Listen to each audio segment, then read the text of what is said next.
If I Tie You Down by Stephanie Van Orman. Copyright 2021 Stephanie Van Orman. All rights reserved.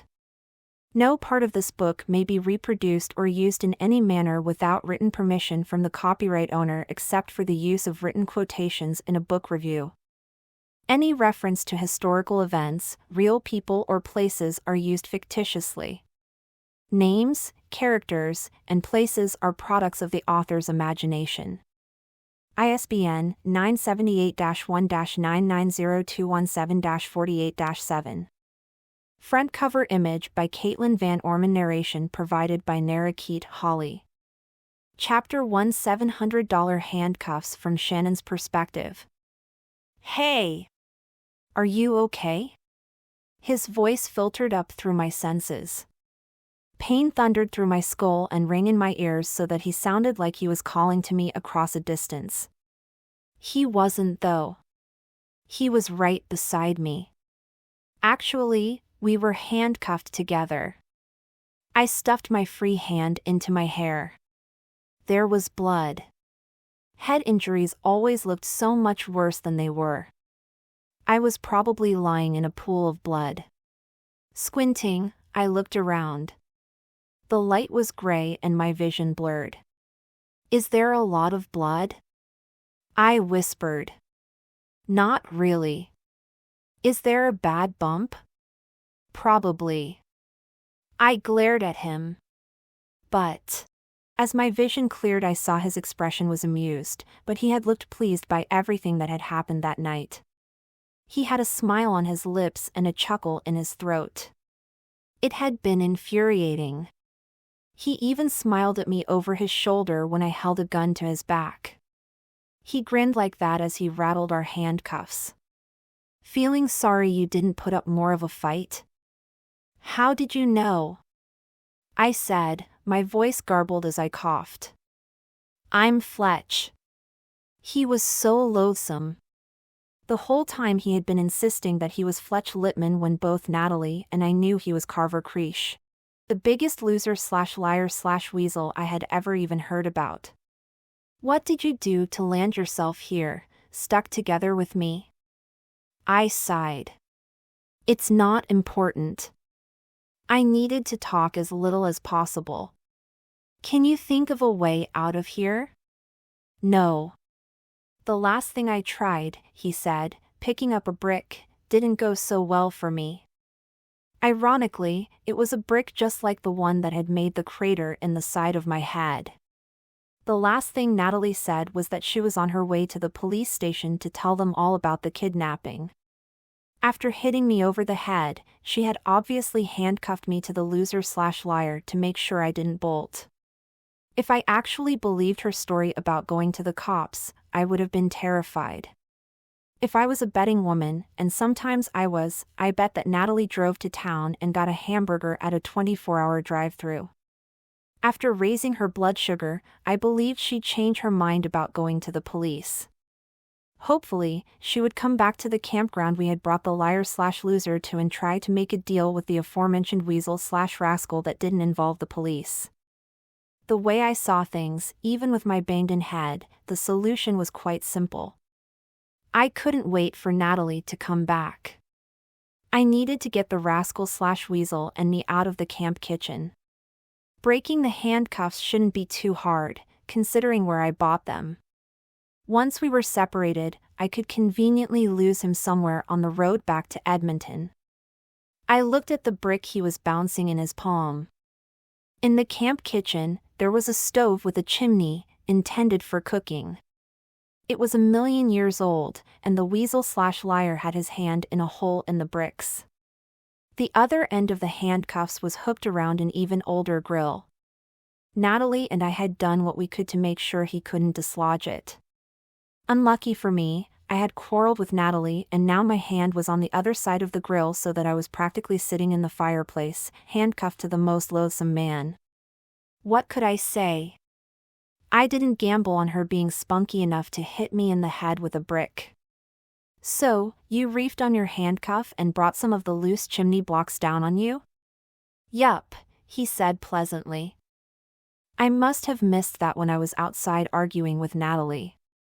I didn't know he'd made the slightest attempt to escape. It made me like him better because it made him seem more like a prisoner. This whole time he'd acted so happy about being with us. Like being kidnapped by Natalie and me was his idea of a party. I was just about to crawl into the fireplace to see if I could get us uncuffed when I noticed the loser/weasel smiling at me again. It was hilarious for him because he knew that I was the girl in the ski mask with the horrible British accent who had ordered him around with a gun. Now the tables had turned and I was also a prisoner. He grinned wickedly at me. "What?" I groaned. "I'm sorry if I'm staring," he said, attempting to conceal his amusement. "I just can't figure out why you're here." Well, when we got here, you two asked me all sorts of questions like why wouldn't I sign the contract and why I was such a douchebag. All questions that make no sense to me because I'm not Carver Creech. You went out. I didn't hear your fight in detail, but then your accomplice attacked you. She dragged you in here, handcuffed you to me, and we're done? The chubby one left us here? The chubby one? I repeated. Was that what he thought of Natalie? She wasn't fat. She was just really strong, hence she had been able to knock me out with a brick. I'd never call her chubby. Talk like that was why he was a loser/rascal. Someone asked you why you were a douchebag and you wondered why? He chuckled. Do you think she's coming back? I shrugged noisily. Why does that tick you off so much? That I called that woman chubby? She kidnapped me. I could call her a lot worse things, but chubby ticks you off? All things said and done, you have more reason to hate her than me. I didn't make you bleed. I huffed angrily. Yeah, well, I might not be very fond of her, but I'm really not fond of a man who only thinks about a woman's sexual appeal. And your boyfriend never thought about any of that stuff when he got together with you? That did it. I turned myself so my face was out of the fireplace and I could see his horrible, smug expression. I don't have a boyfriend. He smiled. You're more beautiful than your voice under the ski mask hints at, even with the fake accent. Did you know? My blush went crazy red. I turned away from him, but he kept talking. I'm not Carver. He is the producer for the band, Stark Mad. The band I was playing with tonight is called City of Vines and they were opening for Stark Mad, which is why I was on board their tour bus. I was just saying hi, and when I stepped off the bus, you two grabbed me. You got the wrong guy. I was a replacement drummer. I'm not even a member of City of Vines. When you were out cold, I showed your friend my social media profile and convinced her that although I bear a slight resemblance to Carver Creech, I'm not him. Then I gave her my money clip to handcuff the two of us together and leave. Lovely, isn't it? Sorry that she won't be back. I swallowed hard. How much cash did you give her? 700. You had that much on hand? What is wrong with you? It was my pay for the impromptu drumming. They paid me in cash 20 minutes before you picked me up. I felt like screaming. Natalie owed money everywhere. You promised her you wouldn't go to the police? Yes, and I won't. Not on her and not on you. Natalie probably would have done what he asked as long as he promised not to go to the police. The money had been a nice bonus. So, Fletch, I said, steaming and feeling like I'd caught an even bigger weasel/creep than I'd originally guessed. Why do you want to be handcuffed to me in a camp kitchen? This might sound weird, he said, his face out of my view, but I've heard about you. The famous Shannon Bilks. That's why it's so confusing that you kidnapped me tonight. Why would Simon Cruz's ex want to kidnap me? How do you know Simon?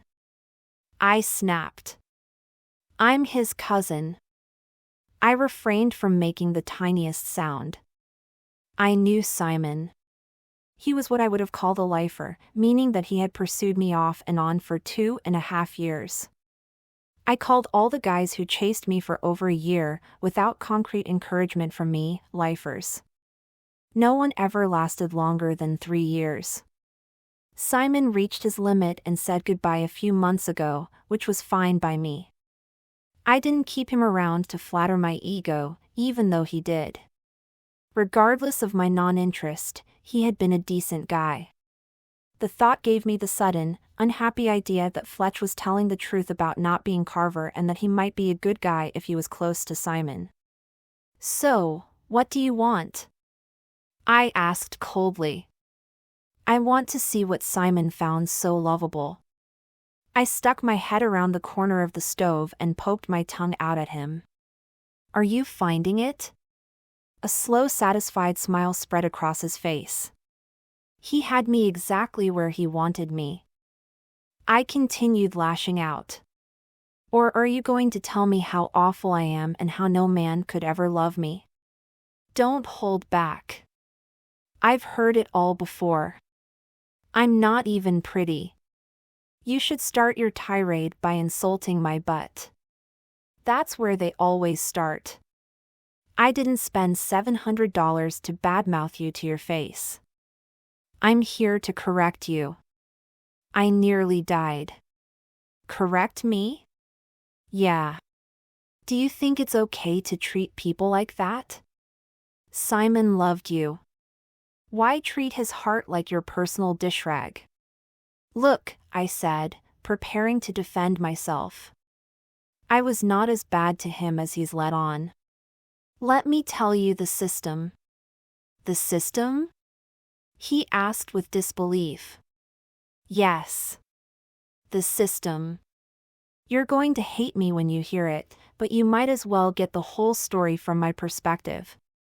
Everywhere I go, it seems like every guy I meet likes me. Fletch didn't snort. He looked at me evenly, which helped me like him better. I continued. But doesn't that seem arrogant? To naturally assume that every guy who meets me is instantly infatuated? I am full of myself, but even so, that seems crazy. Some guys are just flirty. They probably treat every woman they meet like that, right? So no matter what overtures of affection a man might put on for me, I always assume it's nothing until he says something serious. Like what? Like, I'm in love with you, or will you be my girlfriend? So how do you treat a guy before he says those things? Like nothing. I don't hold hands with him or kiss him on the doorstep, or anything. Usually, I have a collection of guys I classify this way. Everything they do seems to indicate that they like me, but until they say so, I wait. Then what happens once he does say something? Usually, I say what I think, which is that I'm not interested. All the time that he's been hanging out, I've been figuring out whether or not I think we'd make a good couple. Almost every time, he isn't what I want. So, what happened with Simon, exactly? Exactly? Yeah. Fletch's face was set. Same thing. He came around. I thought it was nothing until one night we were watching TV. It was time for him to head home and he started talking. Saying what? You know, that I was so beautiful I took his breath away. Wait. That sounds like an okay line to me. It is, I conceded. It just would have been better coming from a different man. He was a little different than the other guys though, as in he didn't demand a monogamous relationship with me. If he had, I would have thrown him out the door. He didn't say he loved me. He didn't say he wanted anything. He merely expressed an appreciation for my appearance and that he wished our relationship was something more. I don't deal in that kind of ambiguous crap, so I let him go home without acknowledging a confession of any kind. Did you ever kiss him? No. Fletch looked surprised. I owe you an apology. All this time, whenever he spoke about you, it sounded like you two were dating, and you were blowing hot and cold. Were you dating him? I went on dates with him, but there was never any kind of commitment. And I resent the accusation that I blow hot and cold. I only blow cold. Were you aware that he was deeply in love with you? I rolled my eyes. It may seem snotty to you, but I can hardly keep track of all the guys who are deeply in love with me. Sometimes, men I would barely call acquaintances have confessed that they love me. I have other things to occupy my mind. I can't be bothered with what a man might be thinking when he can't be bothered to open his mouth. If I'm understanding you properly, Simon never had a chance with you and all along his feelings have just been a sad, unrequited love? I nodded. Then I examined Fletch's ponderous face, hoping our conversation had reached its conclusion. Does that mean we're done? Look, I'm sorry we picked you up if you were the wrong guy. Does that mean you're going to go kidnap the right guy if I let you go? No. That was something I was helping Natalie with, but let's be clear, if there was such a thing as the right guy for me, I'd kidnap him if I wanted to. I winked. He paused. I put my head back in the fireplace to see if I could figure out how to unchain us when he suddenly said, "We're not quite finished. You have to tell me exactly what is wrong with Simon. Doesn't that seem a bit grueling to you? I mean, would you honestly want to hear every detail as to why a woman didn't want you?" Yes. You're sick. Simon is a great guy, but his being a great guy isn't a good enough reason for me to date him or fly to the moon with him. It is a matter of compatibility. Unfortunately, loads of men just see something pretty and they think that's the woman for them. They don't know what they want.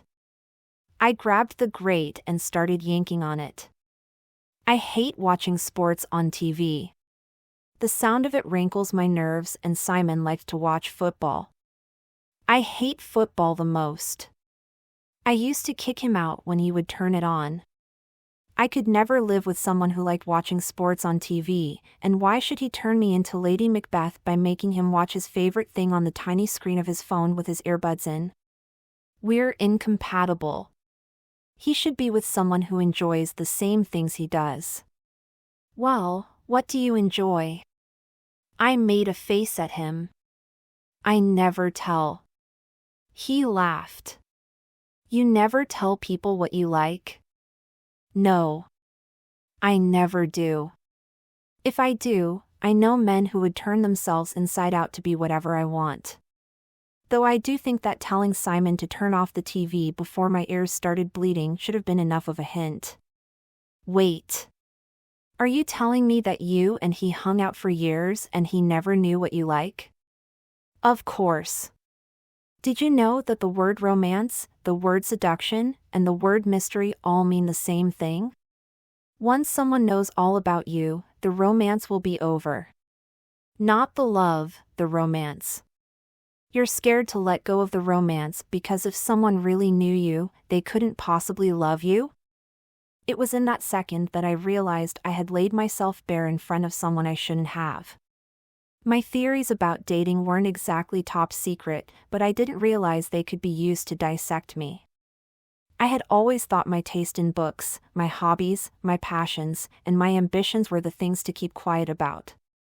He had seen through me. It was a particularly distasteful experience. I withdrew from him. I'm sorry. You're not wrong. About Simon, Fletch's mellow voice sounded from the other side of the chimney. If you're not compatible with him, then he didn't do anything wrong and neither did you. Also, it sounds like he wasn't very daring in love. If he had been, you would have rejected him and he would have started to heal much sooner. You don't have anything to be ashamed of. I didn't dare look at him. You see, he mentioned you almost every time I saw him. After I heard you dumped him, I wanted to get you alone, so I could set you straight.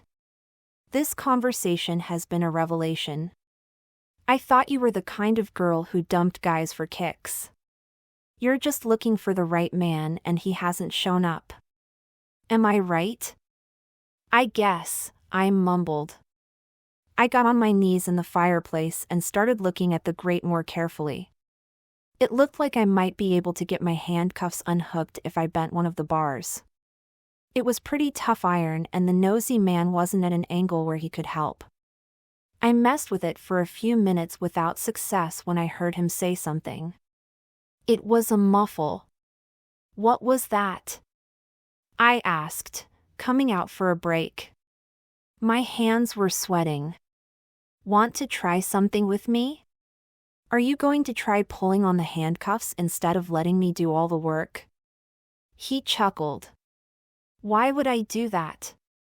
They're still doing what I want them to. You haven't got what you want out of me yet? What's left? I exclaimed. A date. A date? With Simon?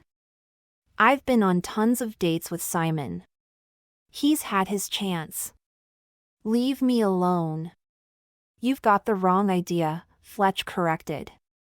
Obviously, a date with Simon is ridiculous. I'm talking about a date with me. I groaned. Now you've got romantic ideas about me? Forget them. I'm not for you. Do you already have someone in mind? I shook my hand like I was shaking off the idea. No. It's just that you're a drummer. I already told you that noise bothers me. The only thing I can think of that would be worse than dating a guy who likes watching football is a drummer. The idea makes the inside of my ears hurt like someone just shoved a needle in each one. He blinked. You get more intriguing by the moment. I don't think my drumming should be a barrier between us. I do. I'm actually a xylophone player with the city orchestra. I was just doing the drumming as a side thing. It was a favor for a friend. Trust me, if you were my girlfriend, you wouldn't be touring sleazy bars and packing drum kits. I paused and let my breath out slowly. Why hadn't I thought of it before? You have the keys to the handcuffs, don't you? Yes. It was an impossible situation. Do you have a phone? I asked, thinking of how my phone was still in Natalie's car. I felt so powerless without it. If I had my phone, I wouldn't have tolerated Fletch's interrogation. I would have called for help immediately. I had a head injury. The first person I would have thought to call would have been Natalie, except now that she thought blunt force trauma was a part of our friendship, I doubted I would ever call her again. Yup. Good, I said, realizing that losing him on the way back to the city was no longer an option. Instead, I'd have to work with him to get home. Why don't you hurry up and unlock us while I explain to you why a date with me isn't a good idea? I can't wait to hear your reasoning. He chuckled, produced the keys from his pocket, reached up to unlock the handcuffs, and accidentally let them slip from his fingers.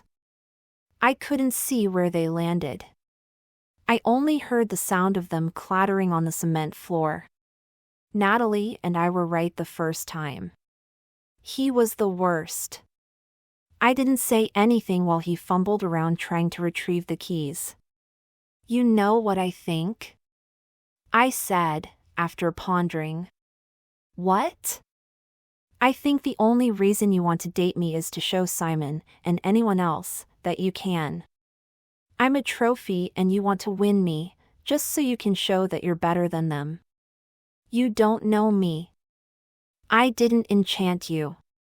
You only know me by reputation, and that reputation is what you want to date and not me. You're confused though.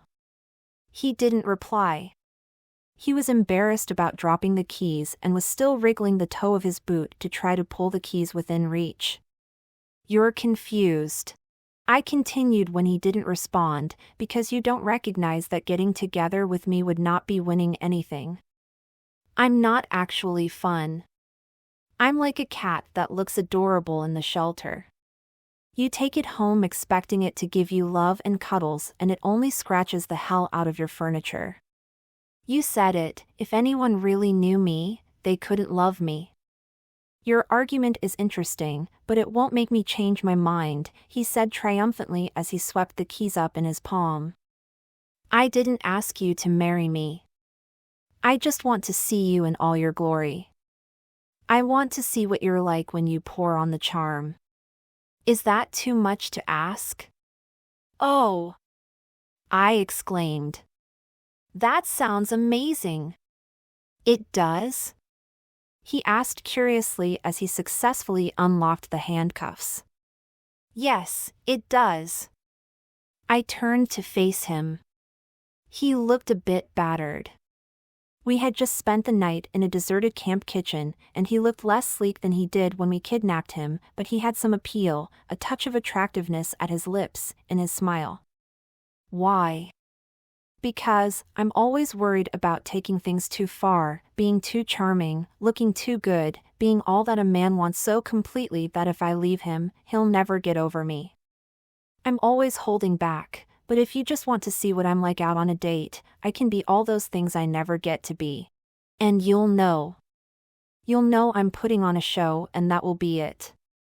"It sounds really fun. So you'll go on a date with me?" "Yes."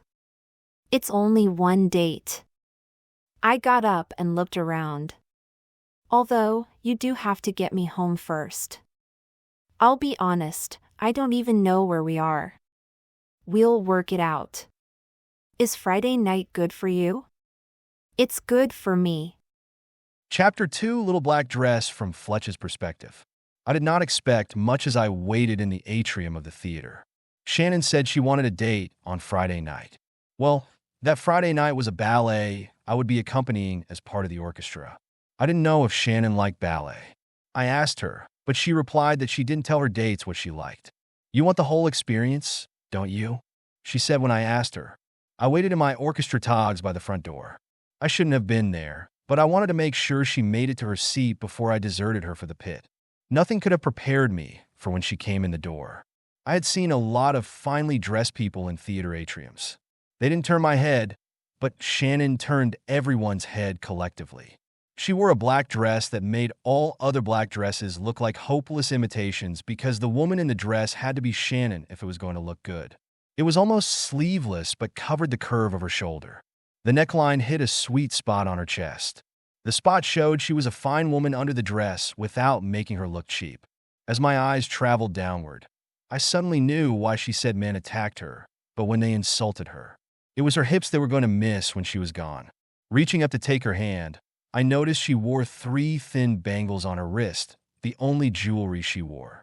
Her hair was styled in voluminous curls that looked soft and touchable. Otherwise, it seemed like she was shining, either from her mood or some glitter she'd artfully brushed herself with. I welcomed her, handed her a program, and rushed her through the ticket area down to the seat I'd managed to find for her. "I'll take you out for something to eat afterward," I said as I left her to join the rest of the orchestra. From the pit, I tried to see what she was doing as the performance commenced. Half the time, her head was bent down over her program. At least Cinderella wasn't a downer, I thought as I lifted my triangle. I felt like a bit of a juggler as I moved from instrument to instrument. At one point, I was thwacking a wooden block. It was not a very glamorous job, but at least I wasn't shouting at a referee through a TV screen. Afterward, I met Shannon in the atrium. I expected to see her looking frazzled and tired.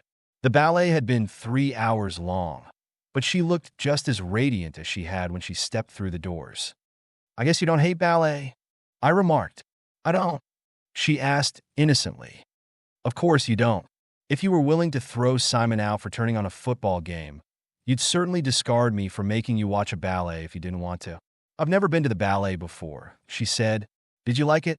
She smiled and evaded the question. I made you a present, she said as she returned the program I had given her. You made it? I asked skeptically. Yes. I took it from her and was about to open it when several members of the orchestra suddenly appeared. They waved at us and were about to walk by when one of them realized that Shannon was with me. He turned back. Fletch, is this your date? The guy that had stopped was a world-class violinist. His name was Rod Derrick, and I disliked him, but suddenly less than usual. He would never have stopped to speak to me if Shannon hadn't been standing next to me. Her claims that she attracted all men seemed valid. Rod Derrick and I had nothing in common, except perhaps that both of us wanted to be near her. All at once, I knew exactly why my cousin Simon had wanted Shannon and why it had bothered him so much that she had not wanted him back. This was her in her element. The way she greeted my bandmates, tossed her curls, and practically made eyes at them was completely lovable. She even showed she was with me by slipping her arm through mine and rubbing my tricep in a show of intimacy. I didn't know if I'd ever been with a woman who actively promoted me in public. How did you two meet? Rod Derrick asked her. She smiled wickedly. I put a gun to his back and told him if he didn't come with me, I'd shoot him. I stared. How had she delivered that line so well? She didn't sound crazy, merely playful. Rod Derrick looked like he was having a malfunction with the saliva in his mouth. She was mouth-watering. Was it a real gun? He finally asked. Not the kind that would have hurt anyone. That's why I had to jab it into his back, so he wouldn't recognize it was only a pellet gun. Very inventive, but that can't have been your first meeting. I was about to elaborate when I suddenly realized I was more interested in hearing how Shannon would describe the event. She turned and gazed at me longingly before turning her attention back to Rod Derrick. It was just a little trick to get his attention and to see what kind of man he was. She leaned forward conspiratorially. I took a bit of a chance. He could have turned around, disarmed me in the blink of an eye. Or he could have gotten scared and whiny. What did Fletch do? She smiled her 100-watt smile. It was the first time she'd done that in front of me, and I felt my heart lurch in my chest. It was better than either one of those things. He threw a smile at me over his shoulder. That's his reaction to having the barrel of a gun shoved in his back. That's why getting together with a percussionist is the best. They know how to strike a girl just right. I couldn't believe she had actually said that. It was completely embarrassing, corny, and terrible, but very funny. I laughed. It was the first time she heard me do that. Most of the time, I laugh with my eyes or chuckle in my throat, but I don't laugh outright. At that second, Rod Derrick figured out why the two of us were together. He backed off a step. You're just joking about the gun, he said, because he realized that kind of joke was our sense of humor as a couple, and he didn't like it because it was a joke meant only for the two of us. It was funny how she had done that. It was like she had drawn a line that included everyone and then suddenly contracted it, so it only included us. We said goodbye, wishing everyone a pleasant evening. When we were out of earshot, she said, "You don't like that man, do you?" "He's very arrogant," I replied. She nodded. I had my overcoat hanging from my free hand the whole time we'd been talking, and now I threw it over her shoulders. I have a table reserved at a Greek restaurant down the street. It might be cold out. You know, there's a reason why women wear furs to the theater. It gets cold. She looked at me. I would never get cold when I'm with you.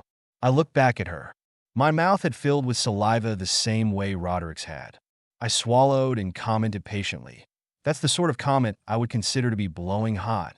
That little thing, she said, diminishing her compliment. Walk with your arm around my waist. If we cuddle, I won't feel bad for taking your coat. We walked. She entertained me with prattle so charming. I was disappointed when we got to the restaurant. Once inside, I was suddenly aware of how the building seemed to be crumbling around us and wished I had sprung for a better place. After all, I was probably never getting another date with Shannon, but she loved it. She walked in and told me how interesting it was. She pointed out spots of decor around the room I had never noticed and praised them. I helped her ease out of my coat and saw the 3 bracelets on her wrist. She put her hand to her hip briefly, and the metal clacked against itself in a sound that was almost musical. I get it, I said suddenly. She turned to face me, letting her hand bounce up and then return to her hip. You get what? I get one of your tricks. I pulled her chair out for her and let her sit down. Tricks? I sat down across from her. Yes, your best feature is your hips. You know that, So instead of wearing a necklace intended to draw attention to your breasts or dangling earrings intended to draw attention to your throat, you wear bracelets to draw the eye down to your perfect, shapely hips. She laughed, less guarded than before. No, you're wrong. Am I? I asked, my eyes level. Yes. All my features are my best feature. I do wear necklaces and earrings for exactly the reasons you mentioned, but I also wear belts to accentuate my waist. I wore the bracelets tonight, especially for you, because I thought they would make little tinkling sounds, almost like a bell, and you would like that. I stopped and considered how much thought had been put into such a small detail. Again, I didn't know if any of the women I had ever dated had noticed something like that about me or tried to please me. It was a little exciting that she had. She picked up her menu. Though I do have to say, even though all my features are my best feature, I don't get as many compliments on my hips as my other parts. Maybe people think it's vulgar to tell a woman she has nice hips or something. Before, you said that's how unsuccessful lovers attack you. She nodded. Well, they can be polite until they're rejected. I can be honest. Your beautiful hips are probably causing you more problems in the men department than you realize. They're stunning. She looked at me, clearly reacting to what I said, but I didn't think she would tell me how she felt. Either she was annoyed or moved. It was hard to say from the expression on her face. I guess she was moved because she suddenly asked me, "Do you mind if I order for both of us?" "I suppose not," I said. It was my favorite restaurant to eat at after a performance, so I'd eaten everything on the menu. Shannon waved over a waitress and ordered drinks and 5 different appetizers for us to share. When the food came, she dipped a torn piece of pita bread in hummus and motioned for me to open my mouth. "What are you doing?" I asked. "I can feed myself." "You wanted the whole experience," she reminded me with a light in her eyes. I chewed. When my mouth was clear, I asked, "Do you always feed your dates?" "Sometimes I sit on their laps," she replied. "You can eat the wings by yourself." At the end of the meal, I popped into the bathroom to check my teeth. When I came back, I went to the till to pay, and the server informed me that Shannon had already paid the entire bill. I'd never had a woman pay the whole bill before. I returned to the table. "Where's your car?" I asked. "I don't have one. I'll drive you home then," I offered. She picked up the program I'd left on the table and slipped it into my hand. "Don't forget this." "I don't need a ride. You'll freeze." "I live close to here." "You do?" "I'm always down here." "How come I haven't seen you before?" "It's a big city, but I really do live just 6 blocks from here." "Want to walk me home?" I did. I covered her in my coat, and we stepped back onto the city streets. As soon as we were outside, she turned to me and said, "Now the date is over, and you may tell me your impressions." "You're poison," I replied. "Which direction are we walking?" She pointed, and we started moving. "Did you feed Simon?" "Often. Usually just popcorn, but yes." "Did you pay for his meals?" "Sometimes. Mostly because he paid for mine sometimes. I just try to keep it fair. Tonight I paid for yours as a bit of an apology for the inconvenience of last weekend." I didn't respond to that, but asked, "Did you dress up like this for Simon?" "This is how I look on a Friday night," she replied. "Of course it is. You're charming, but I have to ask you, what is your goal when you go on a date? Is it just to make the man weak in the knees? You want him to think you're spectacular when you're with him, and hurting him afterward is just an unfortunate side effect of this whole show you like putting on?" She smiled. "I put in so much more effort tonight. You got all the good stuff. I told you, I wanted to go on a date where I got to be myself instead of worrying about whether or not I would hurt you. You already know I'm a rat. That doesn't make it any easier." "No," she gasped in surprise. "No.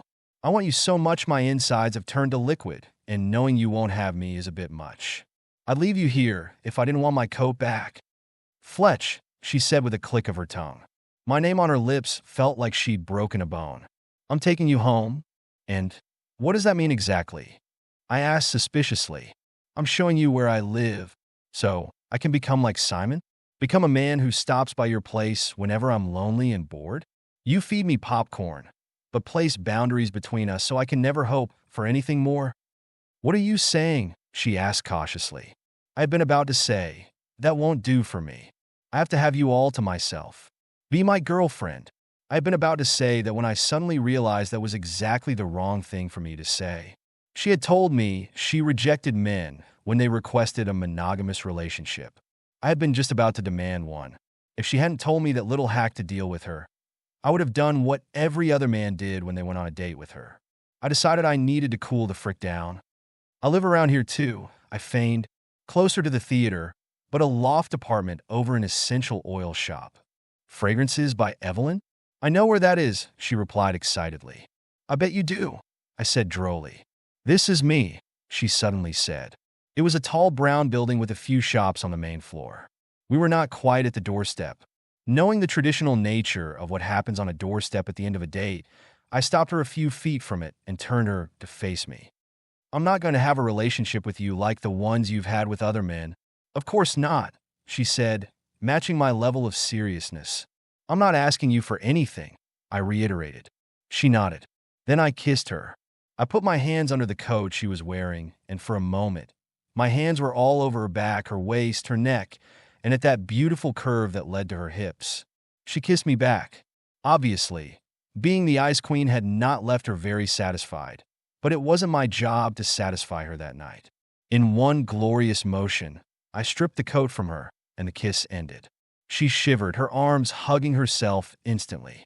I took a step away from her. Good night, Shannon. She stuttered a goodbye to me as she stepped on her doorstep, chilly from the sudden removal of my coat, my body heat, and my presence. It would do her good to finish a night feeling a little chilly. After all, that was what she had done to so many men. I slid my coat on and strode away from her with a bounce in my step I hadn't felt in years. Back in my apartment, I finally pulled out the program she had returned to me and flipped it open. She'd mangled it. At first glance, her pen strokes looked like juvenile defacing. As I examined the marks more carefully, I realized they looked bad. Not because what she wrote wasn't interesting, but because the pen did not want to write on paper that glossy, and she had not had a hard surface to write on. In the margins, she wrote about how the music made her feel, with particular mention of how the music I played made her feel. Like the whole orchestra was nothing without the briefest tinkle I made with my triangle. It was the sound of a baby star being born. Okay, that had been cute. On another page, she described me and how infuriating she found me when we first met. It wasn't exactly complimentary. It wouldn't have been complimentary from another woman, but from her, the whole thing had a different flavor. Simon would have given his left arm to get under her skin so thoroughly. On the second to last page, she wrote her address in the margin and said that if I ever decided to throw away the program she'd written me, she wanted me to mail it back to her. She'd pay for the postage. On the very last page, she had written, "Kiss me at the end of the night." I felt vindicated. Chapter 3: The way he texts me from Shannon's perspective. As I approached my apartment door, I saw an open dirty diaper on the floor. I knew instantly that it wasn't a real dirty diaper. It was a chocolate bar melted inside a diaper. That was how Natalie's sense of humor worked. I bent down, scooped it up, folded it in half, and opened my door. There was a note that had been pushed under the door with some effort. It was crinkled because it had been almost impossible to get something as thick as a piece of paper under the door. It said, "Sorry about last week. Your phone is in the diaper." I tore the lining out and yes, my phone was there. It was dead. I plugged it in and pulled my high heels off. I'd just walked 6 blocks in them. Fletch had been a good date. I tried to figure out why. Immediately, part of the appeal was clear. He'd been on the other side of the theater the whole night. That prevented him from making the same sorts of mistakes other men made. For example, he did not talk to me when I was trying to pay attention or make so much noise that he bothered the other people in the theater. At no point in the date had he tried to sneak his hand up my thigh or snake his arm around my waist without my permission. In the end, it boiled down to one thing. He had spent the evening as my date but concentrated on something important that was not me. I liked that. I got bored with a man showering me with attention for hours on end. The date with Fletch had been perfect. I arrived, made the proper impression on him, he'd left to play with the orchestra, we went to dinner, and he walked me home. He had his hands on me the appropriate amount of time for a first date. He hadn't said anything stupid while at the same time making it very clear that he was attracted to me. I sat on a blush velvet poof and rubbed my feet through my stockings. I didn't know what to do. Normally, I would not call a man and invite him on a second date. Normally, I would wait for him to ask me out. If I called Fletch, what would that mean? That I wanted to date him? How much power would that give him? Then I realized something I did not like. I never wanted to go on dates with the men who took me out. They always had high expectations of what a woman like me could give them. I didn't like the pressure. When I had been with Fletch, there had been no pressure. He expected nothing beyond the one date. Perhaps that was the core of his appeal. I got up and went into the kitchen to think about that. By then, my phone was charged enough that I could restart it as long as I kept it plugged in. There were roughly 40 text messages. A few of them were from Natalie and they had been sent in the last 2 hours. I dealt with her first, typing out, "Just forget the whole thing." I had to put a lid on that situation one way or another because I still had to see her. I worked for a recording studio, not as a sound tech, but as an administrator. Natalie was a singer with pipes like Adele and she couldn't get a break. Carver Creech had treated her very badly, always promising to help her with his vast web of connections and never coming through. He was a bit of a legend in the industry, not for jerking artists around, but for getting results. If he helped her, she'd get the break she needed. For me, the problem was that I loved trouble. I loved getting into trouble. I loved hijinks and pranks and being somewhere you shouldn't be in order to have something outrageous happen. That was how I'd gotten looped into prodding a young man in the ribs with a fake gun. It was dumb. And kind of awesome. I never would have pulled a stunt like that by myself. I wasn't the right build to force anyone to do anything. If I had been alone, any man I pulled a gun on would have me on the ground in less than a minute. Natalie's muscle had made kidnapping Fletch possible. Except obviously, it wasn't supposed to be Fletch. It was supposed to be Carver. Ever since she knocked me out with a brick, I began to wonder if Carver knew a thing or two about Natalie that I didn't know. Maybe there was a reason why she wasn't a superstar that I hadn't been able to see. Whatever. It didn't matter. I'd been fooled into thinking she was a victim and maybe, despite everything, she still was. I just couldn't help her anymore. The second most recent text was from Simon. He was asking me if I was on a date with his cousin with furious undertones. I pulled up the message. Yes, I was out with Fletch tonight. At the ballet. I bet you just loved that, he replied with an emoji of a football tacked on. I didn't reply and continued down the list of people who had texted me, my sister, my other sister, my other sister, my sister from another mister, my mom, my sister's MIL, who wanted to borrow my wheat grinder, and Fletch. I sat up. It came in with a new batch of messages my phone had retrieved and I didn't notice it when I was busy typing to my family that I wasn't dead, I had just left my phone somewhere. Fletcher's text was direct. Do you want to see me again? Aren't I poison? I replied. Yes or no?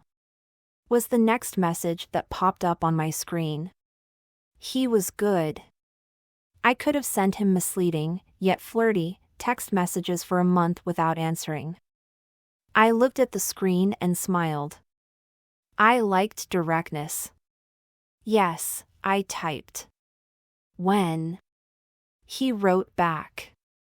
I didn't know the answer to that. I'd been without my phone for a week. I knew my sisters wanted me to go shopping with them the next day, and I didn't know when we would be finished. Sunday? Library date on Sunday? I'll meet you at 2. Then he typed, "Good night, adorable rat." And even though I typed various things to him to try to get him to have a conversation with me, he didn't type another thing. He was out for the count. Chapter 4: Vandalism for Beginners from Shannon's Perspective. I sat down at a table on the second floor of the library and waited for Fletch. I was early because I wanted to watch him enter the library the way he had watched me enter the theater on our last date. He walked through the doors and I studied him as he strode around the main floor, looking for me. I could have texted him at any time to let him know where I was, but I didn't. I wanted to watch him walk around. It was no wonder that Natalie and I thought he was a big-time music producer. His whole aura said that he was someone to take notice of. His hair was auburn and cut short in the back and left long on the top in a way that was a little less than cutting-edge style. Like he didn't need to follow trends. He could do whatever he wanted. His most noticeable feature was his mouth. In particular, his teeth. That was why his smile had been so notable the first time I'd met him. His teeth were white, strong, and very rectangular. When he spoke, flicking his tongue against those perfect teeth, his words seemed crisp, tantalizing, and almost like the words themselves took on a life of their own. It wasn't just memorable, it was mesmerizing. Above that smile, he had gray eyes with red wing-like eyebrows that gave the impression that he was part mythical creature. I decided he looked as if he were half human and half phoenix as he spotted me and got aboard the escalator. He approached the table and said casually, "A library date?" I was anticipating an empty alley. Maybe you'd have a backpack with a few cans of spray paint. "What makes you think I would do such a thing?" I asked, sounding scandalized. The truth was, I vandalized stuff all the time. That was actually what our date in the library was supposed to be about, introducing him slowly to my world. I had planned to work my way up to talking about graffiti. How did he know already? As he sat down across from me, he had that ridiculous smile plastered across his face again. I felt the drawstrings on the layers of my reserve grow slack when I should have been mad that he knew my secret. "What are we doing here?" he asked casually. "Are we going to look for my favorite book?" "We certainly wouldn't be here to look for my favorite book," I joked paradoxically. "Look at this." I pushed a hardback toward him. He looked at it the way a person who reads looks at a book. He looked at the cover, taking a moment to absorb the art, then turned it over and read the back. "Does it look interesting to you?" I asked, licking the center of my top lip in anticipation.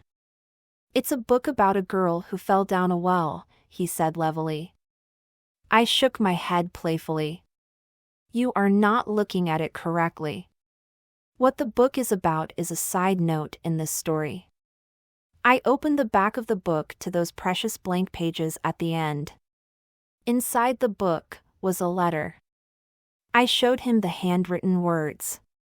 "Oh," he said, reaching forward and taking the book from me. He read the letter silently, his eyes dashing across the page. When he was finished, he looked up at me. That was pure beauty. "Did you write this?" I shook my head. "I found that book here one afternoon when I was very bored." "Have you ever been bored?" "Of course."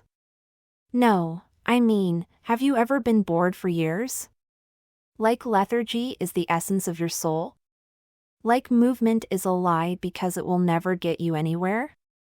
You're dying a slow death, and when you do die, nothing that was once a part of you will remain?" Fletch looked at me cautiously. "One day," I continued, "while feeling this way, I was in this library and I found that letter written at the end of that book. It changed me. I decided I didn't want the marker of my life to be on a tombstone in a cemetery no one ever visited. Instead, I wanted marks of my existence to be everywhere. On everything. Really? He said longingly, pondering my face. What do you write? Something I want everyone to read. Sometimes I draw. My art isn't as good as my writing. Sometimes I spray paint. What gave me away? You asked me if I had spray paint in my bag when you got here. You have paint on the bottoms of your shoes. It looked like spray paint. I saw it because you had your feet propped up on a chair as I came up. I put my foot on my knee and examined the paint stains. I can see I'm going to need to be more careful. He leaned forward. Why are you telling me this? I thought you never told your dates about yourself. I don't usually. I wonder why I'm doing this, I said, lifting my eyes to look across at him with my most beguiling expression. He hesitated before he spoke. The hesitation pleased me. I think I know why.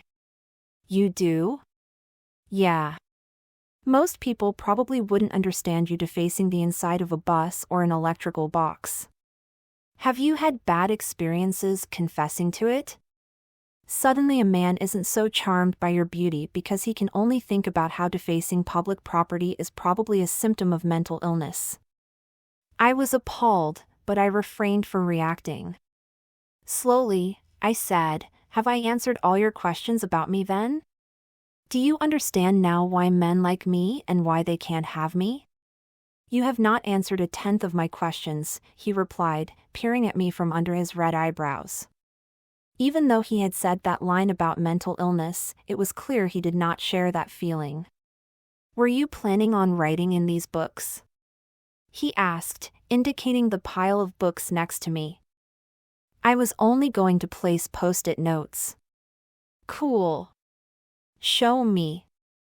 I took a book off the top of the stack. It was a romance novel that looked to be on the erotic side. My post-its were the shape of faceless pink teddy bears.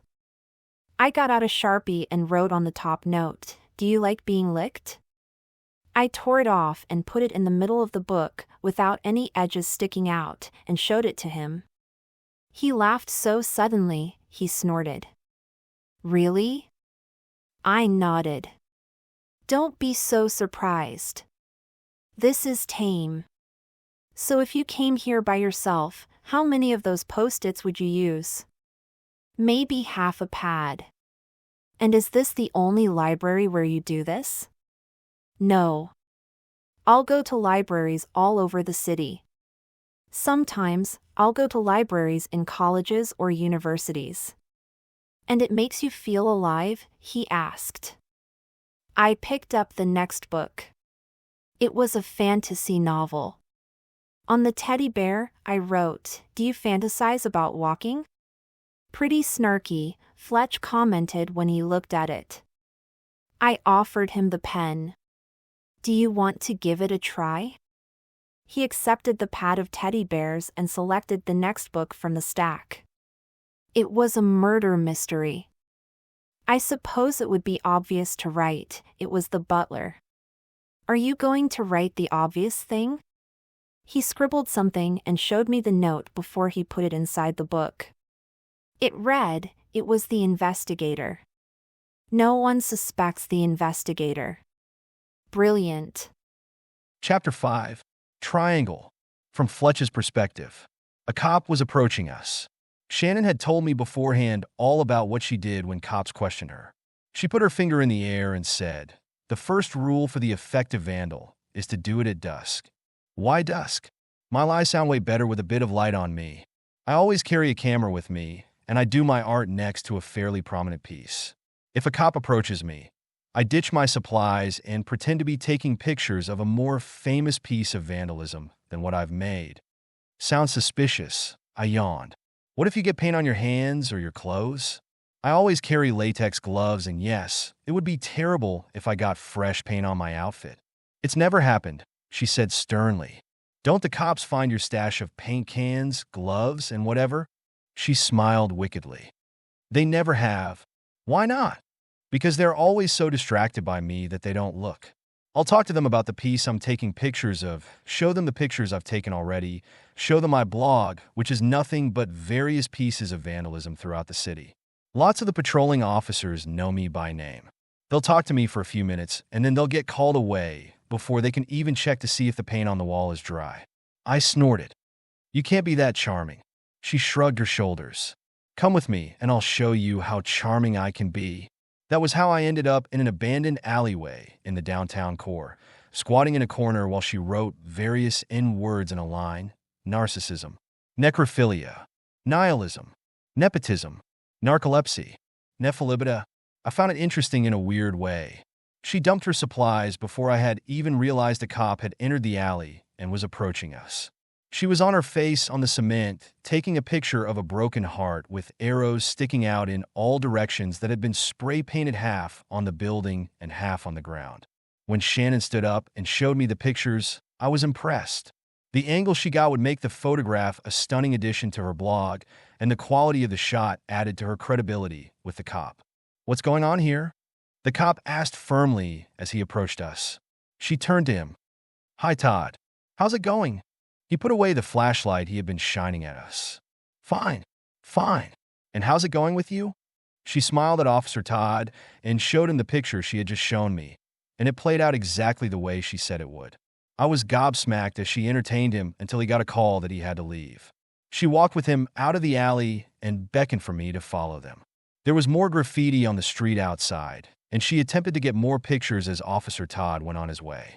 Once he was out of sight, she went back and got her supplies. Have you ever lost your bag? I asked. Happens all the time. I'm making a bag that looks like moss on one side, so I can hide my stuff and I don't have to worry about someone taking it before I come back. One time, I had to leave 3 spray cans, and when I came back, the spray cans had been used and some thoughtless dick brain had mucked up my piece. I got the idea for the bag from a friend of mine who likes to hide things in disposable diapers that look like they've been crapped in, but have merely been smeared with chocolate. Before I knew it, she'd found me a wall to make a mark on. She handed me some gloves and a can of blue paint. I stared at her. I don't know what to do. Something to commemorate our date, she suggested. My brain was empty. Since I knew I couldn't do something stylish, I opted to do something meaningful. We got about 10 minutes until sundown. I sprayed a triangle like the one I'd played during the ballet. I thought it was stupid, but she looked pleased. For your first try, that was great. Full of meaning, it was, let's go.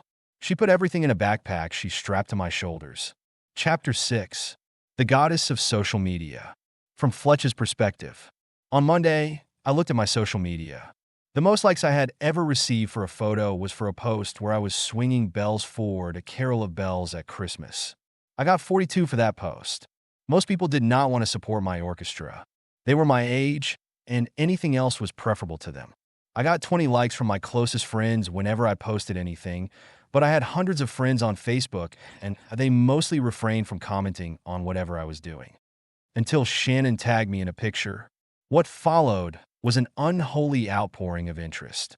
In the picture, we were sitting at a bus stop. She had her legs over my lap and her arm around my neck. My arm was around her waist.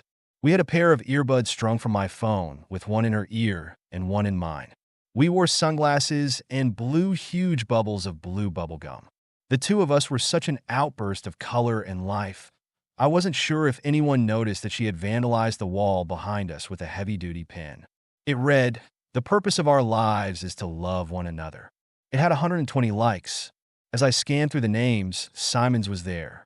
He had given it a wow emoji, which meant he hadn't liked it. Further down, a collection of my ex-girlfriends had weighed in. All were overly eager to wish me well. Shannon and I had spent the entire day together, taking pictures and getting to know each other. For me, it was becoming clearer and clearer why every man was in love with her. She was unpredictable. On our date, she had taken a marker and written on my forearm, mine. I had been really excited, feeling my heart hammer in my chest. How badly did I want to be hers? She hesitated and then wrote, "Field" after it. She was a love roller coaster. Ever think of getting a tattoo? I asked her. I don't want to mark myself. I want to mark everything else, she replied. Aside from the kiss I pressed her into on our first date, I tried my best not to appear overeager. Her job was to eat my heart, and I had been a fool to think she wasn't good at it. I had to think of a strategy to get her to say that she wanted to be my girlfriend, but for the time being, my brain was blank. I had never tried to be the male equivalent of what she was. I didn't know how to make a woman want me so much she couldn't think. One thing was certain, she wanted connection, but I knew from experience with other artists that she didn't want a connection with just anybody. She wanted a connection with someone who gave her something she could not get anywhere else. Being in the orchestra did not pay all my bills. As a matter of fact, it did not pay most of them. When I played for the orchestra, I was often paid in honorariums. I also did odd one-shots where I was paid for covering for other musicians.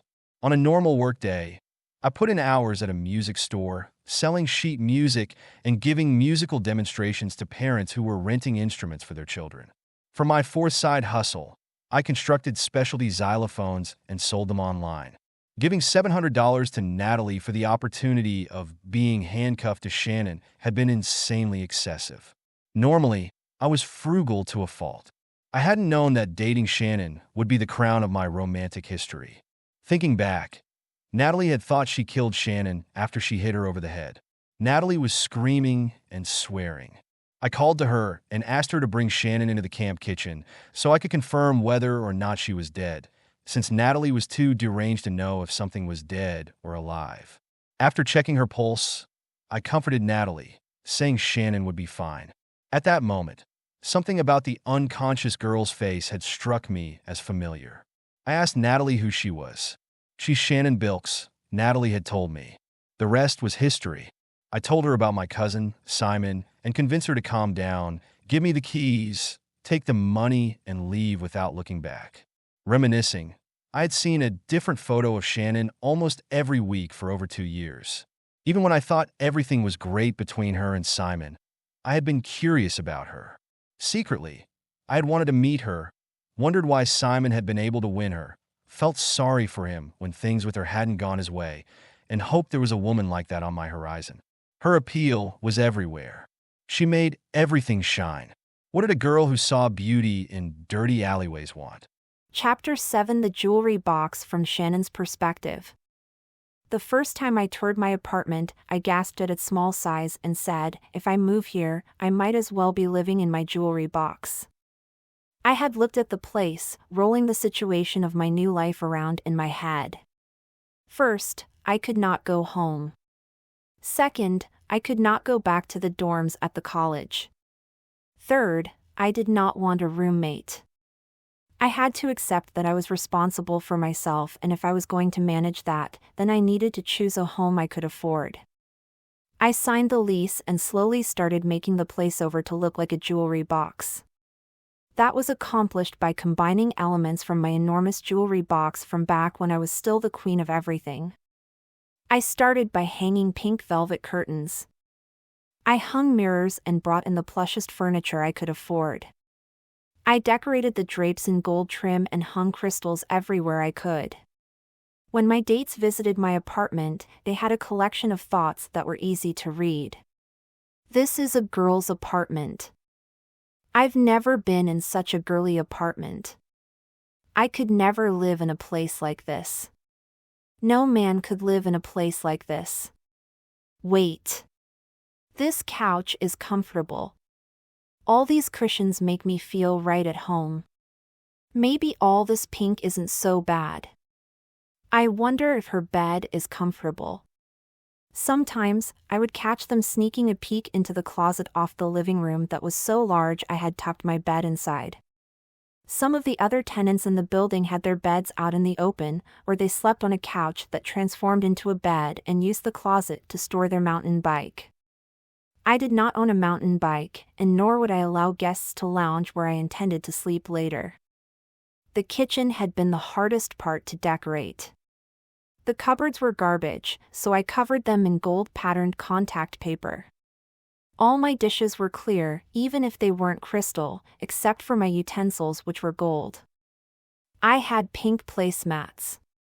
The fridge looked terrible, so did the microwave, but I couldn't live entirely in a jewelry box. Still, I shook my head at that fridge. My toilet was prettier. My dates who visited did not know what it would mean for the rest of their lives if they decided to partner up with a woman who decorated her apartment the way I did. They were confused. They wanted to be with an attractive woman, a feminine woman, a woman who presented the way I did when I was on their arm. They looked at their surroundings in my apartment and they wondered what they would have to sacrifice if they decided on me. Sometimes they'd talk to me about it. So, are you married to this style of decorating? I'd smirk and let them believe there wasn't much more to me than what they could see. Then they'd tell me about how they would like to see their future house decorated. They'd describe a hunting lodge, or a dark library, or the very clean lines of stainless steel appliances. Unfortunately for my morale, I agreed with that one. I did not have the appliances I had because I had chosen them. It was obvious that most of these men had never even thought about interior design before. I was inadvertently forcing them to think about the future. Both the future for that evening, about whether or not he could stand to hang out in a pink velvet parlor, and the far future of the rest of their lives, if he could stand pink drapes as part of a compromise. Sometimes men stood in the entryway on the other side of my crystal-beaded curtain and wondered if there was a reward for tolerating this new side of me. I had not invited Fletch over to my apartment yet. I knew why I hadn't. If he came in and thought all those things the other men thought, I didn't know if I would be able to stand it. That was the moment I knew that I liked Fletch more than I had ever liked anyone. Chapter 8: Sorrowful Natalie from Shannon's Perspective. The next time I saw Natalie, she was not coming to the recording studio to sing. She had an overdue bill for recording time she'd used, and she was completely unable to pay it. Levi, my boss, had arranged for her to do some voiceovers to pay the bill. She came in, looking far less fabulous than normal. Her yellow hair had weird bends in it because it had not been properly straightened. Her expression made the cleft in her chin look weak instead of powerful, a bad sign. I greeted her like I hadn't spent months with her crabbing about the toughness of the music industry, and sent her directly to the back. I popped in a bit later and watched Natalie shift her weight on a stool as she read. Next to me, Levi asked, "Are you seeing someone lately?" He never asked me questions like that. I saw it as a red flag. "Did you have someone in mind?" I asked. "My nephew, Adam, wanted me to find out for him. You can tell him that I'm in a hot new relationship and I am hardly coming up for air these days," I said dryly. Levi sniggered. "Is that true?" "Yup," I said like a nearly dead fish blowing a bubble. "What's the truth?" he persisted. I took a deep breath, remembered that I had worked for Levi for 4 years and I had always found him to be the least sleazy man I had ever met. There was no reason to cut him off without giving him a hint as to which way the wind was blowing. "I am seeing someone new. It's been going well. I don't want to jinx it, since I have a good feeling about him." I cleared my throat and changed the subject. "I was going to tell you that I had an extremely rough encounter with Natalie the other night and something happened that has cooled my enthusiasm for supporting her singing career." Levi frowned deeply. "Shannon, everyone has a hard time making it in this business, and if our people go far, it's much better for our studio." "She hit me," I explained. "Did you hit her?" I shook my head in the negative. "You didn't even get one punch in?" he asked. I couldn't. I was knocked out. Levi was understandably stunned. "I didn't report her to the police for assault and I'm not going to. I don't think she'll do anything like that again because I'm not going to be around her. I'm not going to stop you from working with her or quit working with you if you do. I'm just telling you what happened so you can understand why I've cooled and why I plan to stay cool. I'll get back to the front." He stopped me before I could head out. "Are you sure you don't want to tell me more about this?" "Yup." I thought she was my friend. She's not. I won't be mixing business with friendship again. He nodded and let me go back to my desk. I plugged numbers into my calculator and then into the spreadsheets on my computer until lunchtime. Levi and Natalie finished their work and migrated to the front. At that moment, Adam came in the front door. I hardly looked up. Adam had lunch with Levi often enough that his arrival was not sensational. I was not attracted to him. The problem with him was that he was the personification of the men I usually dated, and they were all the same. I didn't need to do any digging to find out what he was thinking. His thoughts were all over his face. It made him the very opposite of Fletch. Normally, I would have let a man like Adam take me out, spend some money on me, but lately, since meeting Fletch, the idea bored me. Adam invited Levi to lunch, and since Natalie was standing next to him, he invited her too. Levi hadn't had a chance to tell Adam that his attention would be unwelcome, so he approached my desk and asked me if I wanted to go to lunch with them. "I'm sorry," I said with a practiced flippant smile. "I can't today. I have so much work to finish." Levi interrupted. "She's been taking off early the last few nights, seeing a new man. She needs to play catch-up, so let's head out. I don't have all day for a lunch break." It was a lie, but it worked double time, both giving an excuse and the reason why I wouldn't be available later. I sighed a breath of relief as the three of them left the office. We were closed during lunch hour, so I locked the door behind them. Then, I did the thing I did every day during lunch break. I didn't eat. I had a bed under the reception desk that I unrolled during lunch hour. My hobbies kept me up late at night or got me up early in the morning. If I didn't sleep during the hour I had for lunch, I wouldn't be able to work a whole day. I usually had a snack at my desk in the afternoon, and Levi had never complained that I sometimes munched on carrot sticks as I crunched numbers. That day, however, it took me an extra few minutes to calm down. It was hard to say exactly what bothered me so much about seeing Natalie. She hadn't done or said anything to me. She'd come in and read a few lines for a few bucks. Perhaps she looked sad that we weren't friends anymore. Chapter 9: Tear off the number from Shannon's perspective. Fletch looked at the advertisements I'd made. "Don't you like them?" I asked with a wicked smile. His eyes flicked over the page. "Well, it's an ad for babysitting. But it looks like it's not a teenage girl looking to earn some extra cash, but an alien from outer space trying to study humans with appalling spelling. Yup. Need someone to want your younglings with great interest? Look no feuder than Sarah Delta. She will protect your baby. Low fees. Will want your baby in the safety of your own home. Accepts cash. Saves younglings from choking, wallowing in poison, and cooking with the stove. Call now for freeze estimate. I, Sarah Delta, will come to you." Fletch swallowed a laugh. "And we're going to staple these to power poles?" "Yup. The alien watermark in the background really sells it, and all these rippable numbered tags on the bottom." "Whose phone number is this anyway?" "It's a rejection hotline number," I explained. "It's what?" I smiled. "It's a fake number me and my lady friends give out to men when a man will not stop hounding us for our number. He takes the fake number and shoves off, much to our relief, and then later he calls it and hears a very nice recording about how the woman who gave him that number does not want to see him." "There is such a thing?"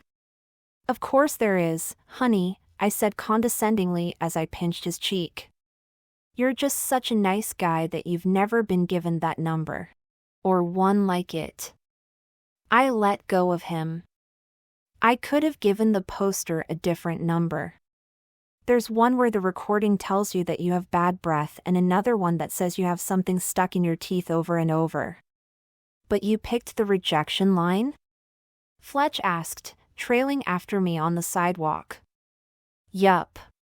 Why? To spread the news that such a hotline exists. Anyone who calls it will never forget it.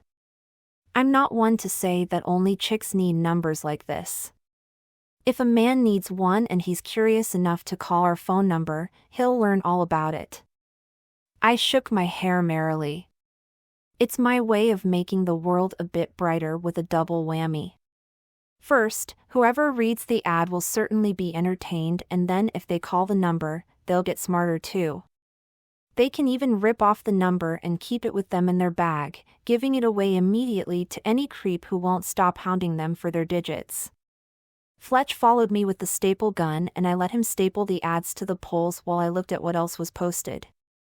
The first few poles were boring, but the fourth one had an ad that caught my attention. I read it. Does your dog or cat exhibit any of the following symptoms? Barking or meowing? Ruining furniture? Peeing on your bed or in other unwanted areas? Your pet is sexually frustrated. Call Carver Creesh, an expert at jerking pets off. I gasped. What had Natalie done? I whipped out my phone and did a reverse lookup on the number she'd provided for him. When the screen loaded, it showed that it was an unlisted number. It was not a prank number like the one I was using for my ad. It had to be his real phone number. There was even a picture of him in black and white on the ad. I loaded in Facebook and found the picture she'd stolen off his company's Facebook page. Fletcher finished stapling and came over to see what I was looking at. Carver Creesh, he said incredulously. Think your friend, Natalie, did this? Of course. This is the kind of thing we liked doing together. I mean, I didn't know she would do up a flyer herself, but this is the sort of thing she and I used to share on Pinterest when we were still friends. I stared at the paper in horror. It's not a good joke, Fletch said, tearing it clean off the pole. I sighed in mild relief. Even if we pull down the ones we find, we still probably won't get them all. He nodded. Yeah, but we got this one. Fletch put his arm around me, I slipped my arm around him, and together we walked to the next pole, where there was another ad that had to be torn down. Chapter 10 Hide Your Butterflies from Shannon's Perspective. Fletch walked me home. I promise you, wherever I go, whatever I do, I'll keep an eye out for those ads on the power poles, and if I see any more of them, I'll pull them down. Thanks, I said, looking over the crumpled, torn ads in my hands. I feel like I must be missing something. Sure, Natalie was angry at Carver for promising her a contract and then always forgetting the papers, or putting her off with some other excuse. Something about this doesn't make sense. What? Why did Natalie think you were Carver? From the picture on this flyer, it seems pretty clear to me that you don't look that much like him. If she knew him so well, if she had been fighting with him, then why did she mistake you for him? It was dark. She was a little drunk? Fletch supplied. It was dark, I agreed. I don't know if she'd been drinking. Couldn't have been that much, because she didn't smell like a sewer rat. You know, as I think it over, I think the truth might be something else. Like what? That she was lying about what he was doing to her. Maybe she didn't know him very well, at all. Maybe that was why she had to hit me over the head with the brick. She needed me to help with the kidnapping, but she didn't want me there for the interrogation, because she was going to use the kidnapping as a way to get to know him. She needed to get rid of me.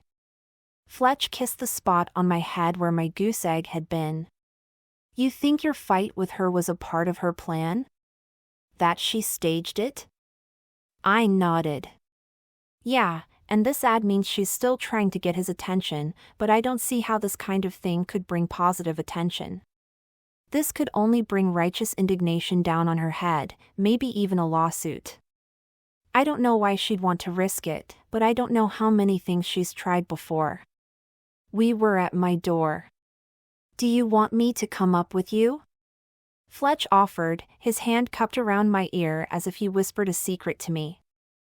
I thought about the rooms I had not yet shown him, the jewelry box.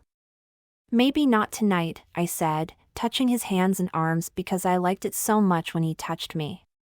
I need to do some thinking, and I may have already had the stuffing knocked out of me today. All the more reason why I should come up. I'll rub your feet and take care of you. His voice was tantalizing as his words floated across the air to me. I decided to lay the honest reason down between us. I'm not ready to show you my place. We need to meet out in the open a few more times. I have a couple more projects on my mind for this week and the week after. I'm not trying to disguise myself, I would just feel more comfortable showing you the inside of my home after we've played together in the streets a few more times. Can you wait a bit longer? Or maybe we should go to your place. He immediately straightened. When you put it that way, I agree with you completely. I caught on. You don't want to show me your place either? He grinned. It was the type of grin that made you want to forgive the next thing he said no matter what it was. No. I don't. He took my hand in his and rubbed the back of it with his thumb. Even though you've been so generous as to tell me what you like when it's illegal, I would like to put my best foot forward with you. I didn't think I needed to vacuum, but I can see now that I do. I probably need to do a few other things too. Forgive me. He kissed the back of my hand. The goal is not to impress you, but to refrain from disgusting you. I patted him on the arm. You don't know that I'm not the sort of girl who falls asleep in dill pickle potato chip crumbs. He laughed like that was the biggest joke of the night. I'll bring some the next time I come by. You should have a supply if they make your hips look like that. He kissed the side of my head. I'll see you later. I watched him let me go, grab hold of the railing to my entrance, leap over the rail and the bush on the other side of it. He disappeared a heartbeat later. It was already after dark and anything that wasn't illuminated by the light over my head was cast in a thick shadow. I opened the door to my apartment building and stopped in front of my mailbox. I took out my key and opened it. I hardly noticed that a person, all in black, had come down the stairwell and into the atrium. I didn't turn to look at that person until I felt the barrel of a gun in my shoulder blade. I froze. Come quietly and you won't get hurt, a man's voice said. Chapter 11. Simon said, from Fletch's perspective. I looked at the likes. There were almost 200 likes on the photograph. It was a picture of me kissing Shannon. It was from a date we'd had a few days ago. I had pushed her up against a brick wall in the inner city. We'd had an absolutely delicious make-out session, and I had been so involved, I hadn't noticed her taking out her phone or her taking pictures of us. It was an incredibly sexy picture. I was really into kissing her, and all that vulnerability of what a man looks like when he's in love was showing. Her face was a puzzle. She was trying to match my enthusiasm, but she was also trying to take the picture. She had a selfie stick. I knew she had it on her that night. Before we'd gone on our date that was half dinner and half defacing the city street, she'd asked me if it was okay for her to post any really good pictures of us on her social media accounts. I said it was fine. The last picture she'd taken of us had been a big hit, and this one was an even bigger hit, except that I didn't like that she'd put that little piece of my soul on the internet for my mom, my coworkers, and Simon to see. Simon was seething. I went home to see my parents after my poster date with Shannon, and he was over visiting my younger brother, Finn, who still lived at home. What did you do? He asked without saying hello. What did you do to make Shannon Bills fall in love with you? I rubbed the back of my neck. I didn't do anything. She's not in love with me. We were just fooling around. I said that last line just in time for my mother to hear me say it. I don't like the idea of you fooling around with anyone, and posting it on the internet is just tasteless. At that moment, I realized another reason why it was in Shannon's best interest not to tell her dates what she was really like. There was no way their mothers would approve of a woman like her. And if she kept her mouth shut, she could easily slide under their radar without rousing their open disapproval. It was at that moment that I realized that Shannon must really like me. She had posted that picture in order to bring everything out in the open. If I couldn't handle the blowback after a tiny picture of us kissing, there was no way I could handle the pressure of being her man. I turned back to my mother and tried again for an explanation. I shouldn't have said we were fooling around, Mom. I was kissing her. We're dating. It's just a bit awkward to talk about when Simon used to date her before me. My mom immediately jumped on Simon. You used to date her? What kind of a girl is she? I also wanted to hear his answer. She's crabby, he responded. She doesn't like anything. She doesn't say what she's thinking, and she's a tease. Soon he petered out, not sure how to bash her. Do you feel like she's teasing you, Fletch? My mom asked. I shrugged. I'm hardly a prize, Mom. I'm sure Shannon could find a fancier man to hang out with if she wanted to boost her ego. She's really exciting. She could have anyone. Simon snorted. What I mean to say is, it might not work out with her, but I don't think she's playing with me just to have another scalp on her belt. So far, all that's happened is that we enjoy being together. Is she as crabby as Simon says? She just has clear boundaries about what she's willing to talk about. That's all. Some things are nobody's business. Mum hummed. She sounds like trouble. How could you trust someone who tells you some things are none of your business when she goes ahead and posts a picture like that? She's careful with her own privacy, but not yours? Exactly, Simon chimed in. I scoffed.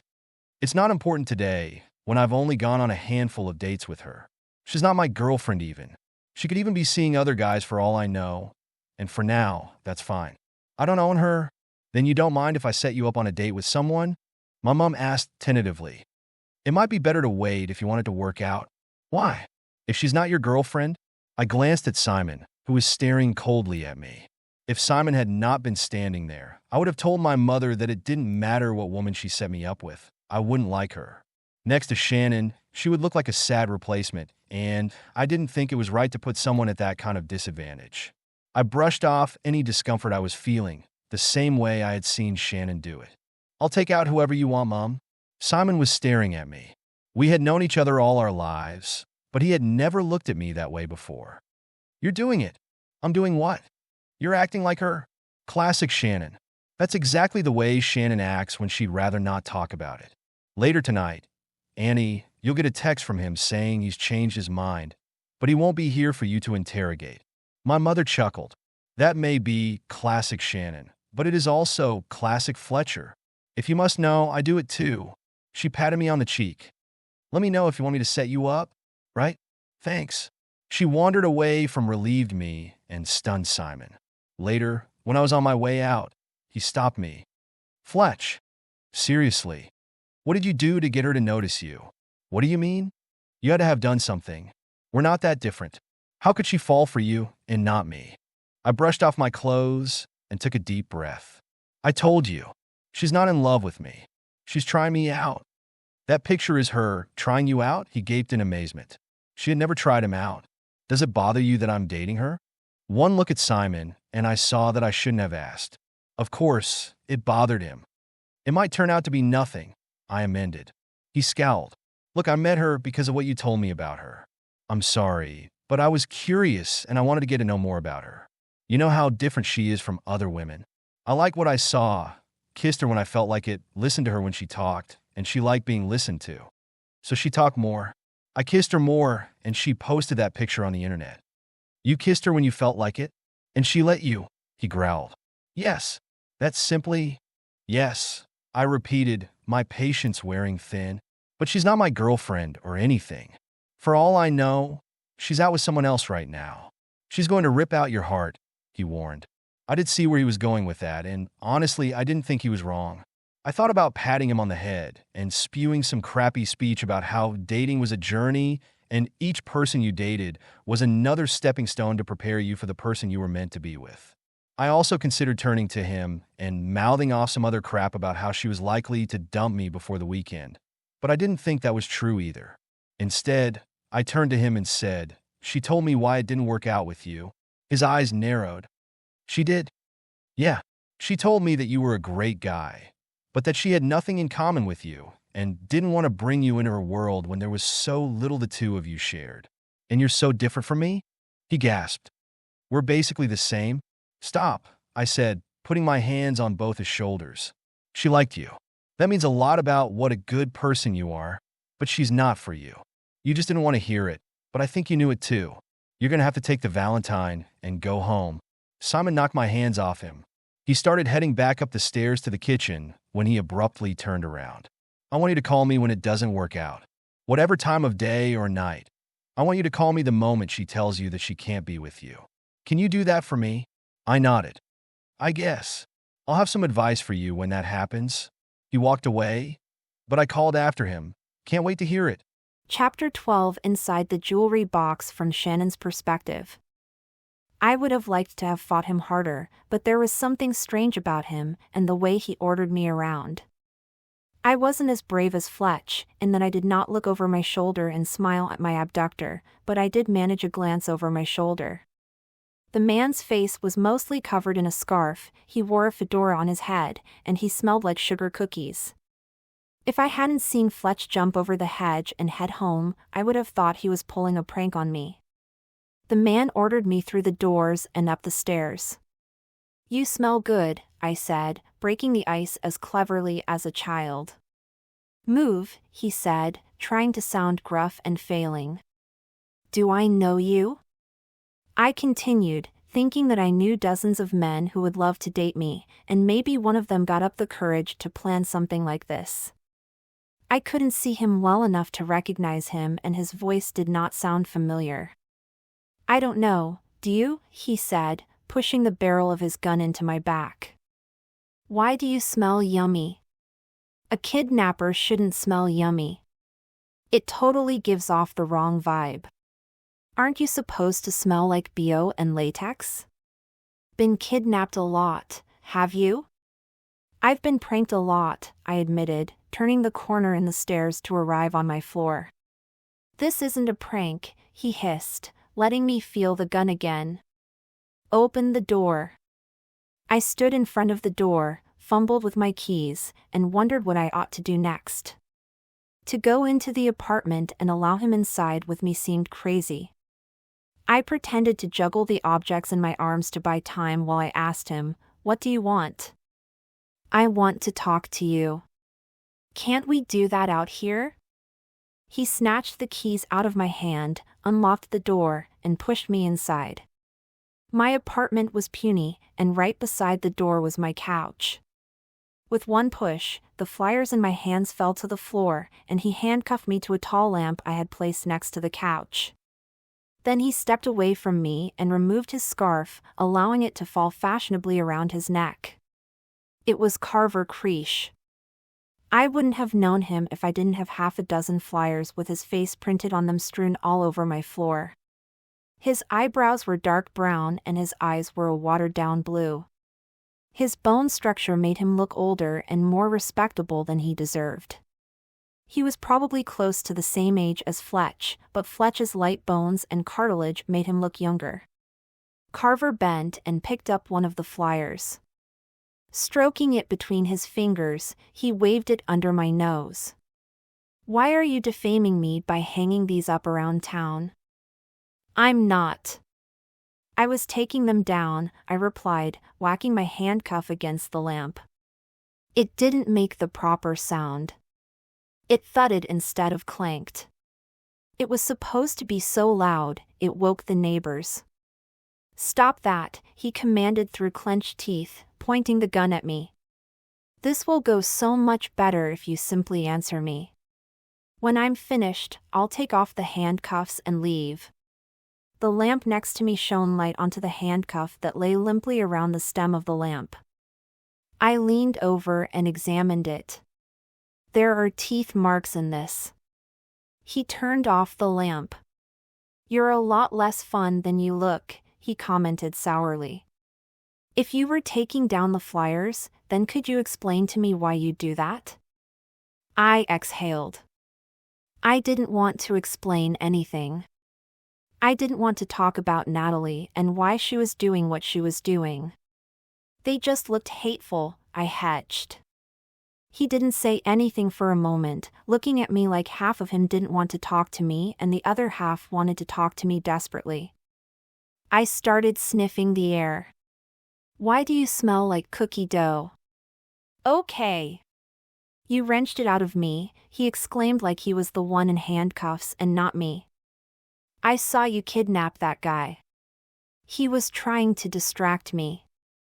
I yawned. I don't remember kidnapping anyone. No. I saw you outside the tour bus that night. The drummer from the other band left the bus, got 2 steps away before I heard you and your friend say my name and cart him away. I eyed him warily.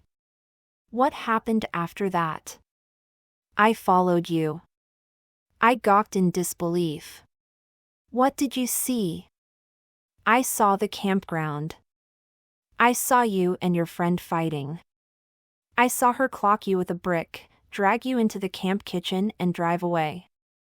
Pouting my lips playfully, I asked, and you followed her as she drove away and didn't come to help me?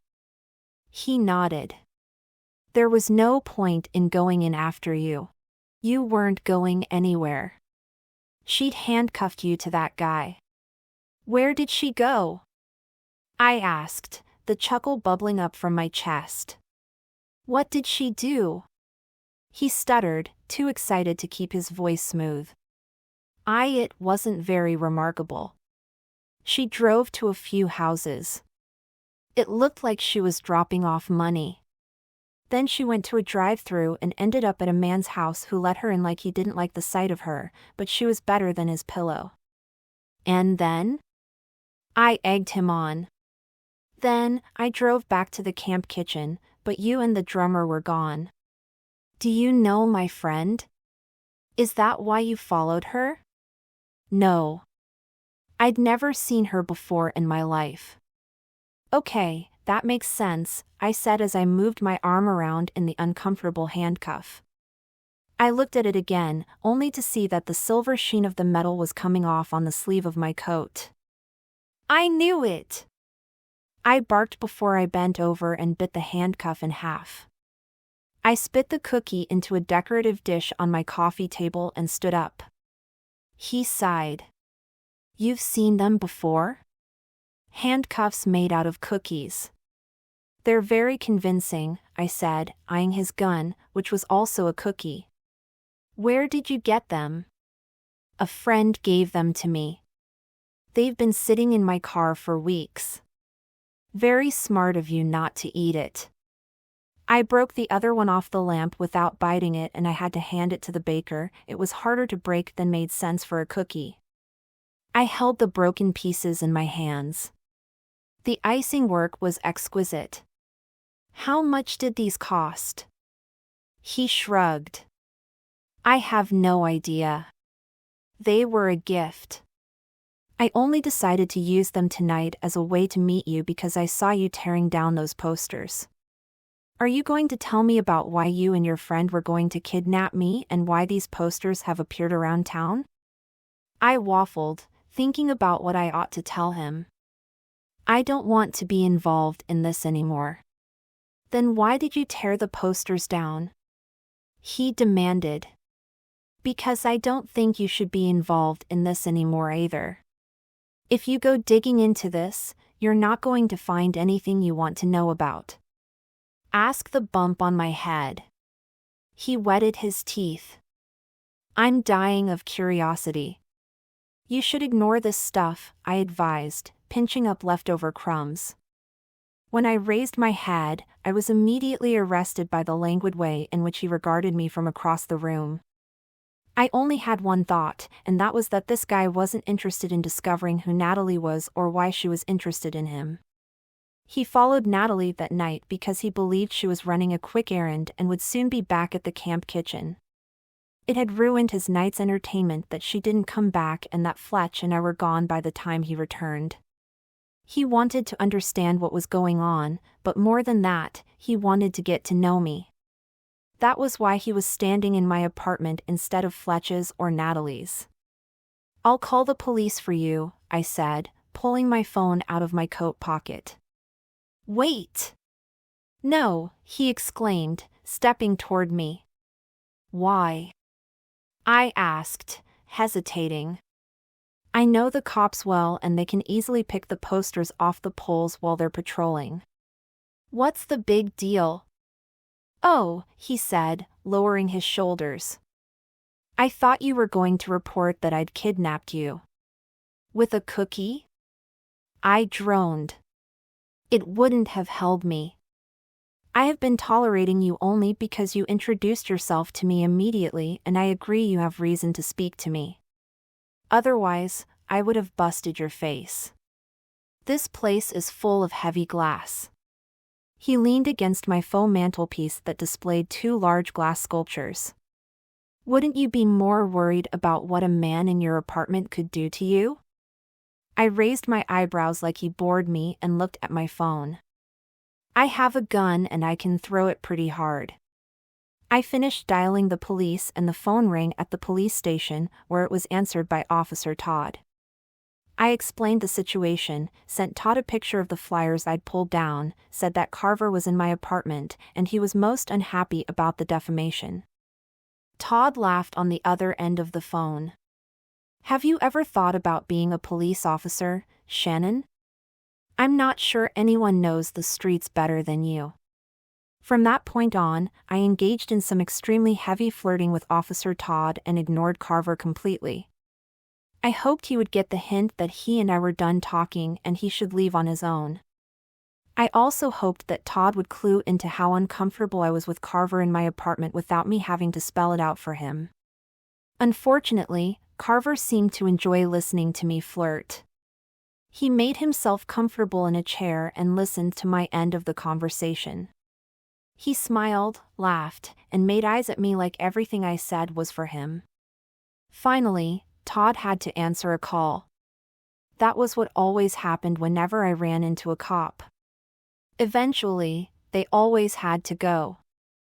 I ended the call unhappily and stared at my unwanted guest. Was there something else you needed? Your phone number? He asked, raising his eyebrows like he knew he was asking a lot. I smiled and said, of course.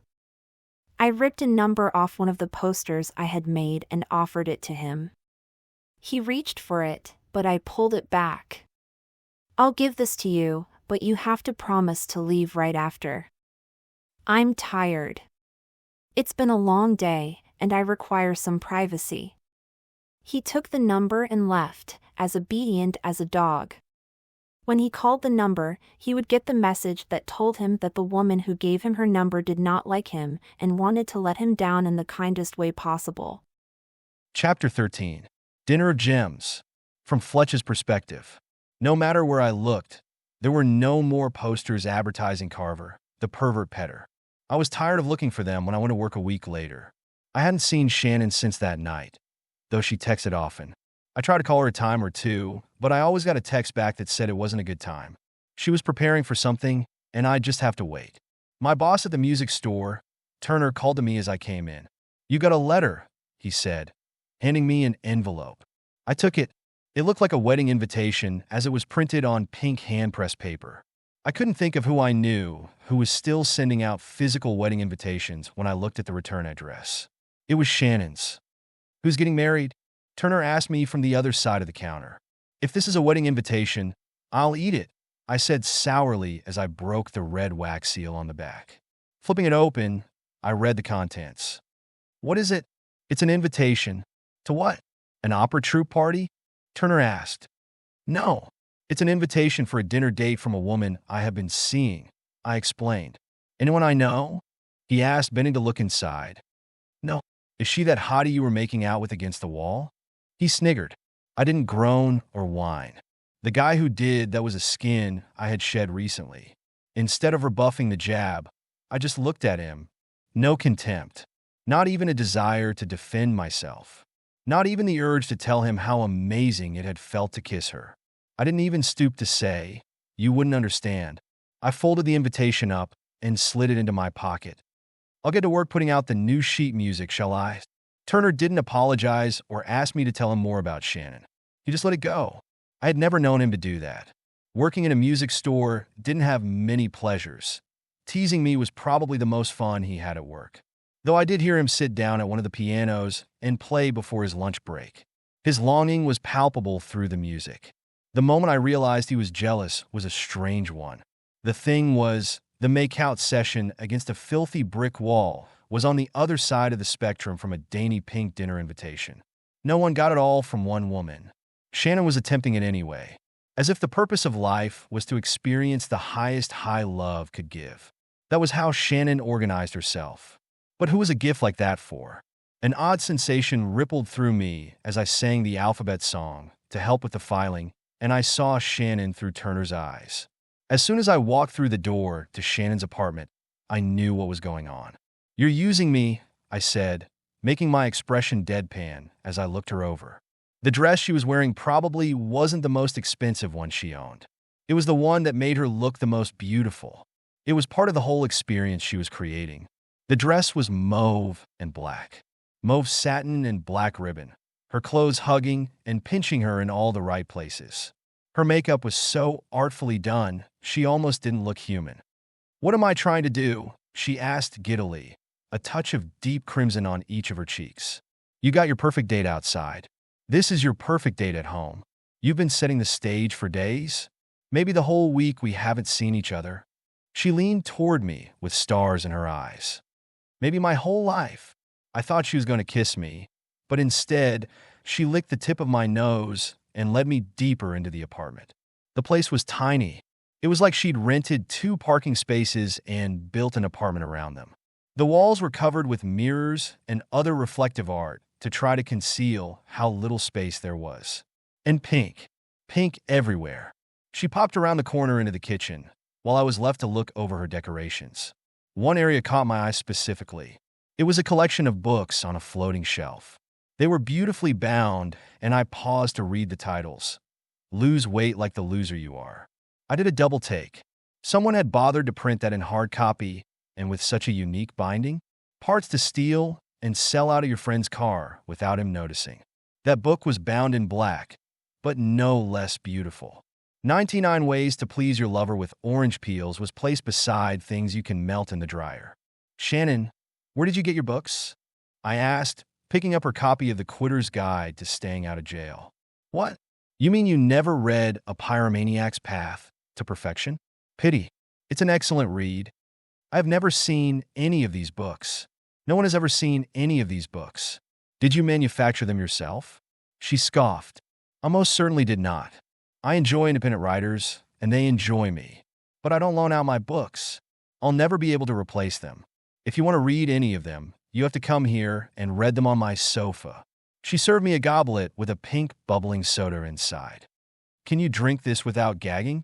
I turned the cup and examined the bubbles. "Is there something in it I won't like?" "It's only a problem if you don't like pink. Is this a test? Will I shy away from a pink drink because I'm too much of a man to drink pink bubbles?" She leaned in and whispered, "I have had objections in the past." "Don't taunt me," I said before taking a gulp. She smiled. "What a relief.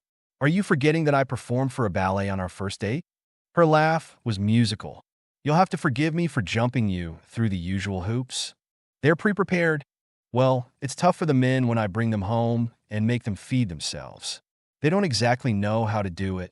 Then I noticed the table sheet set for us.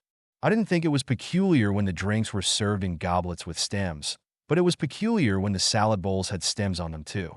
The table was laid with a blush-colored lace tablecloth and clear champagne-colored tableware. The silverware was tinted gold. Bells were playing in the background, and suddenly I was filled with a sadness I couldn't ignore. "Shannon," I said, grasping her elbow and holding her back. "This is all fine. I know you think you're putting yourself and your heart on the line because guys like Simon didn't like this side of you, but this is all fine to me. Whatever you have planned, I'll like it. Stop trembling." She put her hand on mine. "I know. I'm not shivering because I'm nervous about how you are going to feel about all this. I'm excited because most guys practically have heart attacks looking in from the hallway." I leaned in and whispered conspiratorially in her ear, "You know what I think this looks like?" "What?" The perfect cover. No one who has ever seen your apartment will ever think that you're a closet vandal. I reached into my pocket. I have a present for you, but I can tell you for nothing, I would have brought something different if I'd had any idea your place looked like this. I would have got you a necklace that looked like a chandelier. Except the you that I know doesn't wear crystals. She squats in the weeds and writes the word Nephelibida in blue spray paint. I bet a few people who passed by looked up the definition on their phones, she said. I did. I unrolled the wad in my hand. It was a flat shell carved in the shape of a cloud. The iridescent sparkle of mother of pearl was little more than a flash in what otherwise was as dull as bone. It had holes drilled into the sides, where delicate brown laces had been attached to make it into a necklace. I pulled it apart between my hands to show her. Her eyes went wide. Where did this come from? I've never seen anything like it. I made it Little Cloud Walker. I Googled the meaning of your word, and of course, I realized it wasn't just any word you were spray painting on the side of a building. It was a word you chose to describe yourself. A person who walks in the clouds, flouts convention, and lives in a world of their own. It suits you quite well. You're here, and we can all see you, but no one can go on your adventures with you unless you invite them along. She was a little breathless as she took the shell from me, and the light in her eyes caught fire. She wrapped her hand around the back of my neck and pulled me down to kiss her. She pushed me against the fridge. I was about to flip her over, so she was the one pushed against the fridge when a timer on the oven sounded. She broke away from me and reached for her oven mitts. She hesitated as she realized she still held the necklace in her hand, and she did not want to put it down. To my surprise, she stuffed her whole hand with the necklace in her palm into the oven mitt and opened the oven door. Why don't you go have a seat at the table? She commanded in the form of a question, while she brought out the garlic bread. In the kitchen, I saw that she had prepared a salad and steaks. I chuckled. She was going to make me cut steak on a plate that had a stem. It was the sort of plate that was normally used to serve cake, but I was going to have to cut my steak on it. It would surely wobble everywhere. It must be a very successful practical joke for Shannon to do it as part of her routine when she had a man over for dinner. When was the last time you made dinner for a date like this? I asked her, as she fumbled with the knots in the necklace. You don't put it on that way, I told her gently. How do you put it on? You have to put the whole thing over your head and then pull the strings tight. They'll come loose again when you want to take it off. But you don't need to wear it now. It'll ruin your hair and it doesn't match your dress. She glared at me. Do you know how often I'm given presents from men? All the time. Yes, all the time. She snapped. Then she seemed to realize that admitting to such a thing was a little awkward. She softened. I don't usually like them. Often I pawn them for art supplies. Her air quotes made me smile. I don't even remember the last time a man gave me a present I wanted to keep. Come here. I'll help you get it on. I helped her and we ate dinner. The thing I noticed the most about Shannon's cooking was that she made food that was the same kind of food as what my mother made, but it did not taste the same. My mother's cooking was filled with butter and cream. Shannon cooked with spices and oil. Looking at her across the table, she made jokes and ended up feeding me chocolate mousse across a table so tiny that our kneecaps clanked against each other. The neckline of her dress moved with her, and, more than once, I saw more than she intended me to see. She licked the spoon and said, I have a little after-dinner game for us to play. Afterwards, I said deliberately, I want to take you to my apartment. Why? We've already had dessert. It's not to feed you, I said, feeling a little queasy at what I was about to suggest. I have not done any special cleaning or made any special preparations. I didn't plan to ask you to come to my place tonight, but I want to show you who I am and what I am normally like. Your apartment is very glitzy, and before I saw it, I felt that you and I would fit each other nicely. I may have even been stupid enough to think that your home would look exactly like mine. She looked at me with eyes as wide as an owl's. You don't want to come? I asked. She bit the side of her lip. We can play a game any night, she said as she stood up. Chapter 14 After Dinner License Plates from Shannon's Perspective. You seem spooked that I invited you over, Fletch said to me as we pushed our way through the evening wind. I hesitated. So far, our relationship had felt like a daydream to me. Like it wasn't real. I had been slowly checking things I'd always wanted to do with a guy I really liked off my list. I'd taken him to the library, defaced various buildings and bus shelters. We'd put up flyers and I'd invited him over to my place for dinner. He had given me something beautiful and meaningful, which was something I couldn't make him do. My list was getting dangerously short. I wasn't sure if there was that much left for us to do. It was getting to the point where Fletch was going to have to start leading the relationship if he wanted it to keep going. I only had so much inspiration and I couldn't be inspired by a boring man. And all the men I knew were boring. It wasn't that Fletch was boring. It was that whenever I let a man lead the relationship it always sucked. They didn't have any fun ideas of things to do. They just wanted to watch the game, watch a movie, watch TV, and watch me. I didn't know what they found so fascinating about watching me. It wasn't like I threw the same kind of parties for all the men I knew that I threw for Fletch. Most of them barely got to lay a finger on me. Well, I wouldn't have minded if Fletcher put more than his fingers on me, but I was waiting to make that decision. Apparently, he was taking me to his apartment that he hadn't cleaned. It didn't sound hopeful. Maybe it sounded particularly hopeless after all the work I'd done for our dinner date. The dress was new. I had shopped for 3 days to find it. My hairdo took 2 hours. I had spent a solid hour grooming while I waited for my hair to set. I had taken 3 bags of old stuff to the Salvation Army to help make my apartment look tidier. Preparing the meal had taken 2 days and I didn't even want to calculate how long I had been practicing my cooking for just such an occasion. "Are you spooked?" Fletch asked me, pulling me out of my reverie. "Aren't you scared?" I replied. "That you won't like my place?" "Yeah. Shannon, I don't want to have a fake relationship with you. What we've done together so far feels a little fake." "What do you mean?" "I mean, tonight you put your best foot forward." "I'm thrilled. I had a great time. You look beautiful and everything you fed me tasted amazing. The thing is," he paused, "none of my previous girlfriends have done anything like that for me." I cocked my head and raised an eyebrow. "What's wrong with them?" "They didn't see me the way you do. For them, I wasn't the guy they had to work to impress.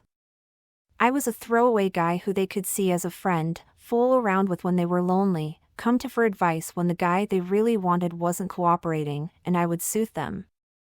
And Shannon, I am good at soothing a woman.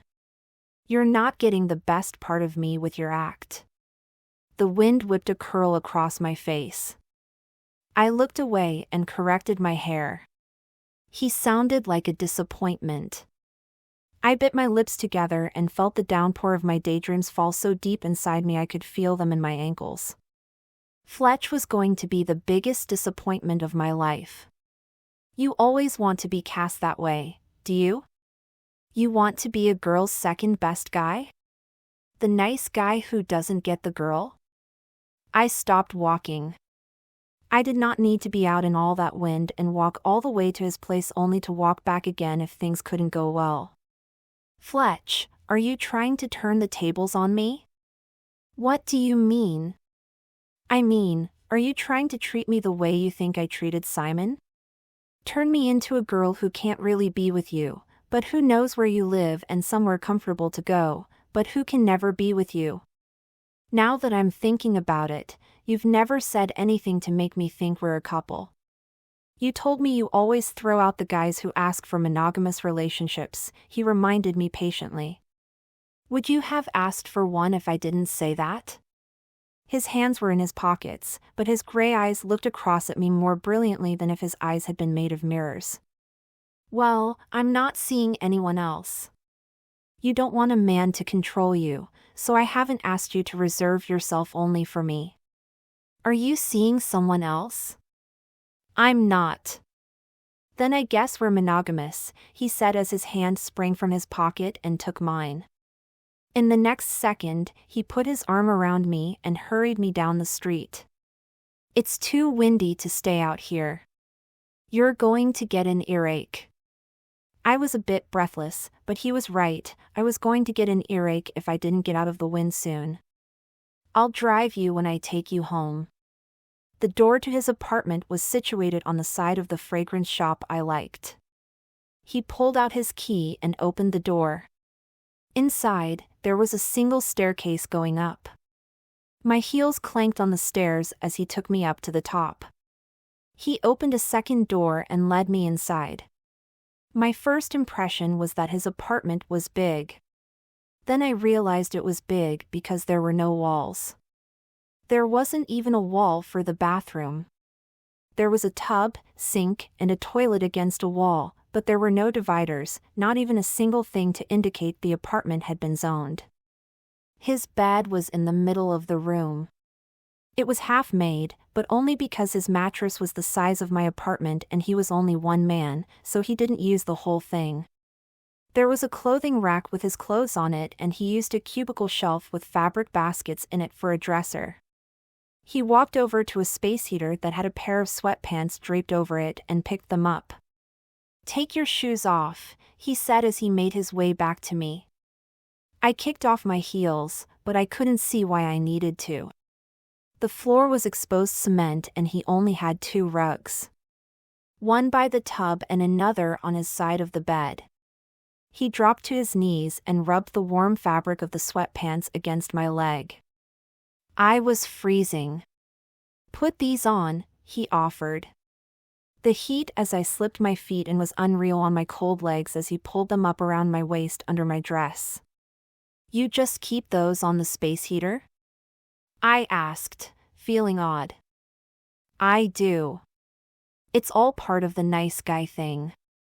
I'm not just nice to women, I'm also nice to myself, and clothes on the heater are a must. At least, until summer." He absently corrected the sheets on his bed, before flopping down on the duvet cover and giving me another smile. "Have a look around. I'll get you some slippers if you like." Har har. "If I let you, I'm sure you could find clothes to replace everything I'm wearing, and I can wear them as long as you can get me out of what I'm wearing now." He smiled brightly. "Look around." I trod on the hems of Fletch's sweatpants as I wandered around the place. I went over to the kitchen sink. His cupboards had no doors. It wasn't a chic look. It was just old cupboards with no doors. All the dishes he had were ugly. Forget gold-tinted cutlery because nothing matched anything else he owned. Every single piece had been purchased at the Salvation Army and no attempt had been made to make the pieces match. There were brown bowls beside green ones. The walls were exposed brick, but there were still things on the walls. The most prominent piece was a line of old license plates. "Where did these come from?" I asked, turning back to Fletch. He had gotten under the covers. "They're from the old cars I've owned." I glanced back at them. There were 15 of them. "You've had 15 cars?" "I've had more than 15. Those are just how many of them had a license plate I could pilfer." "Why have you had so many cars?" "I buy cars that are on their deathbeds and I drive them until they die. The car I'm driving now I've had for 2 months. I've got a good feeling about her. I think she might last another 6 months." "Why do that? Don't you need reliable transportation?" "The car I'm driving now, I paid $350 for. The guy selling her just didn't know how to call the wreckers to get her and she still ran. If she runs for the 8 months I predict, I will have spent $38 a month on my car payments. When I call the wreckers, they'll pay me $50. That's less than a monthly bus pass." I gawked. "Yeah, except I still have to pay for insurance and gas." I looked at the license plates again. Interesting hobby. Were any of them fancy? I mean, when they were new? I have had a couple of BMWs and one time I had a Cadillac. Are you a good mechanic, then? He stroked the side of his face. I don't really know. If I can figure out what's wrong with it and if the new part isn't too expensive and if it's not too cold out, then I'll try to fix it. Sometimes, it works out. Sometimes, it doesn't. The stuff in the corner looked like a hoarder's paradise from a distance, but as I closed in, I realized it was much more. There were wood pieces stacked on power tools and boxes with weird designs carved in the lids. When I tried to open one, I realized it was nailed shut. What is this supposed to be? It's a xylophone, he said, biting the side of his thumb and looking at me curiously from under the wings of his eyebrows. You make them? Yeah. I sell them on Etsy and eBay. Will you play it for me? Sure, he said, throwing the bedclothes aside and lifting himself from the mattress. But only if you get in the bed. I have to get in the bed? I asked cautiously. I've been warming it up for you, he said, stepping past me and pulling a pair of mallets off the wall. With him on the other side of the room, I approached the bed. There was no couch anywhere in the apartment. There was room for one. There just wasn't one. So, unless I wanted to sit at a chair on the other side of the apartment, I had to climb into his bed. I felt nervous. If I got into that bed, I was going to smell things. I was going to smell his sweat, aftershave, deodorant, detergent, and anything else. If he ate chips in bed, there might be crumbs. Across the room, he was setting things up and moving things around. I was being stupid. He was a professional musician. I was being all fidgety for nothing. Besides, didn't I like Fletch more than any other man I had ever dated? The sheets were losing their heat by the second. I got in. It was warm, just like he promised. When I took my first breath in, the scent was good. It was clean and slightly tangy, exactly the way the best men smelled. I propped myself up on the pillows and looked around the room. Fletch was not quite done setting up as he lined up xylophone boxes. The first thing I realized lying there was that I couldn't see a TV. Yes, I slept in an oversized closet, and sometimes I put the TV over the fake mantle when I was expecting a visitor, but most of the time it was mounted on the wall in my little closet. Where's your TV? I asked. I have a tablet I watch stuff on if I must, he replied, lifting a mallet. This sound works better when I'm part of an orchestra or a band, but all the same. Ready? I nodded and he began to play. It was hard to have an objection to such soft music, like the way rain should sound on the roof, but it never sounds the way it should. It was peaceful. I found myself thinking of meditation exercises I'd done when I used to go to yoga. I started breathing the way I used to breathe when I did my stretches. I found myself thinking of the red balloon and the spot of light. I aligned my spine and eased myself flat on my back. The bed got warmer. The music got softer. When I woke up, it was the middle of the night and Fletch was asleep beside me. I had slept for hours. I sat up and pushed the covers aside. His hand came out and caught my wrist. You don't have plans for tomorrow morning, do you? No. Tomorrow is Saturday. Then lay down. Kiss me and relax, he said with his eyes closed. Aren't you going to ask for your pants back? I told you to kiss me, his voice cut across the darkness. I did not ask for more. I won a big battle today, and I want the spoils, but I did not win this war. What are you talking about? I asked, settling next to him. We're a couple now, aren't we? Yes. You were never going to agree to that. As far as I knew, you were going to be a woman I was seeing who could be seeing someone else on any night that you weren't with me. It was maddening, and now that's over. You're my girlfriend and I can count on you not to date anyone else. Yeah. So, give me a goodnight kiss, the same one you'd give me if we were saying goodbye on your doorstep, and go to sleep. He leaned over me, and when his lips touched mine, something inside me broke. It completely broke. Was it his warmth? Was it the way he kissed me? Like I was infinitely precious? Like I was his? Was it the way he tasted or the way he smelled? Was it his bed? Was it the way his voice sounded in the dark? All I knew as he ended the kiss and settled next to me was that I didn't want to go back to my apartment. I never wanted to go back to my apartment. I wanted to live here, where my feet were warm and where the man next to me was everything I wanted. I put my hand over my heart. It was pounding.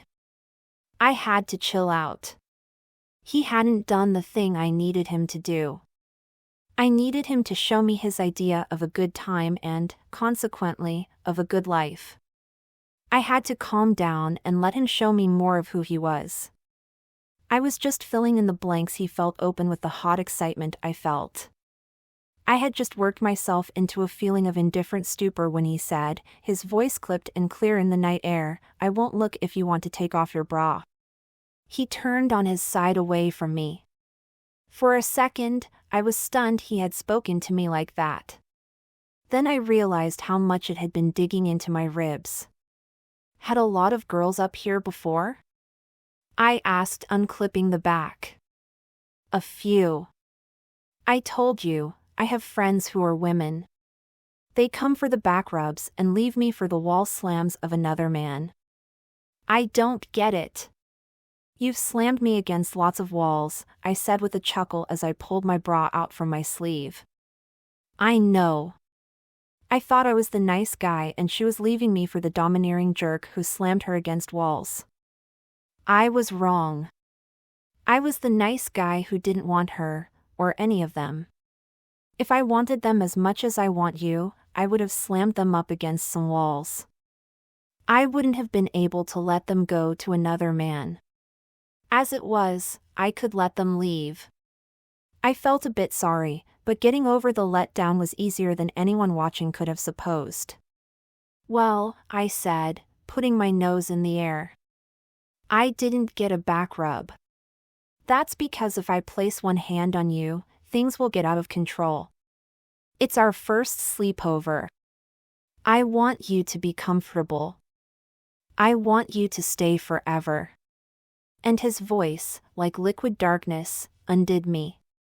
Chapter 15 Diamond Smile from Shannon's Perspective. I woke up on Saturday morning in Fletch's bed. He was cooking at the stove with the sunlight from a skylight turning his hair from auburn to flame. His cooking smelled good. "Good morning," he said, humming as he flipped over what was in the pan. He favored me with a smile that turned me into a puddle of goo.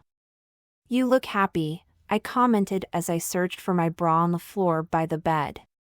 "Yeah, well, there are few sights more satisfying than seeing you wake up in my bed. Yet, you didn't stay in bed with me." He chuckled. I couldn't. My phone has no alarm on it on a Saturday morning. Mine doesn't either. "Are you sure?" he asked, his teeth cutting diamonds out of the morning light. "'Cause your phone made about 100 sounds." "What time is it?" I asked as I reached for my phone. 10. He was right. I had fallen asleep early and slept late. It was all because I had woken up in the middle of the night with a million thoughts, worries, the pounding of my heart, and Fletch's irresistible conversation. When I finally did fall asleep, why had I slept so deeply? On a normal day, I got up at 7:30 and on the weekends, I got up at the same time whether I liked it or not. Why had I slept like a dead person? I looked around at the bed and everything around me. The answer was everywhere. I had finally been able to relax. I never relaxed. Tension was the most common thing I experienced on a date. I was always so worried about everything. Thoughts rammed through my brain like express trains passing through a train station. What if I did something stupid? What if I did something I'd regret? What if something happened that I couldn't undo? What if I got hurt? Across the apartment, Fletch was pulling toast from a toaster and buttering it. "Do you like marmalade?" he asked. "Yeah." "How did you know?" 99 Ways to Please Your Lover with Orange Peels. I assume they must have an entire section on marmalade. They do, and an entire section on how to peel an orange in various romantic and sexual ways. He chuckled and brought my plate over to me. "How do you peel an orange in a sexual way?" "Well, when kids peel the orange and get the whole peel off in one piece and they say it looks like an elephant with 2 big ears and a trunk." Adults say he covered his face with his free hand and nodded. Yeah. I get it." He handed me my plate. It was an omelette with onions, mushrooms, red peppers, and cheese with a piece of marmalade toast on the side. "I love it." "Thank you."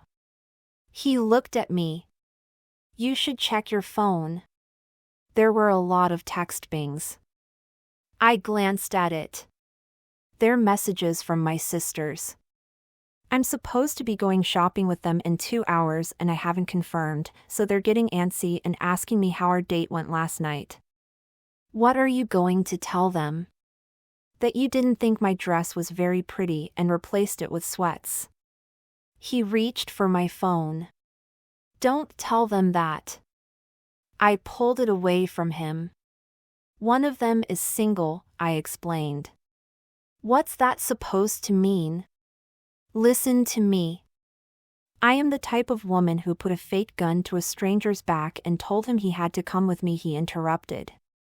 "I know. I was there." "Yes, but what do you think makes a person able to just do that on a whim?" Leaning on his elbow at the end of the bed, he munched toast triangles. "Practice?" "Exactly." He almost choked on his toast. "How many times have you done that?" "Okay." I hadn't done that particular thing before, but my family is into pranks, jests, tricks, sarcasm, stories that don't go anywhere, and saying the most outrageous thing a person can think of just to get a reaction. I took a breath in. I stopped bringing my dates home after the 11th grade. My date never wanted to see me again because my older sister put her tongue in his ear just to watch him jump. I've never seen anyone jump so high. He was 16 years old and an only child. "Okay," Fletch said, rolling his tongue around the front of his perfect teeth. "Let's say a person can rise to the challenge of suddenly having a tongue in their ear. What is the correct reaction to that?" I smacked his knee. "There is no correct reaction to that. That's why she did it. It's undefeatable, though it was utterly misplaced on him.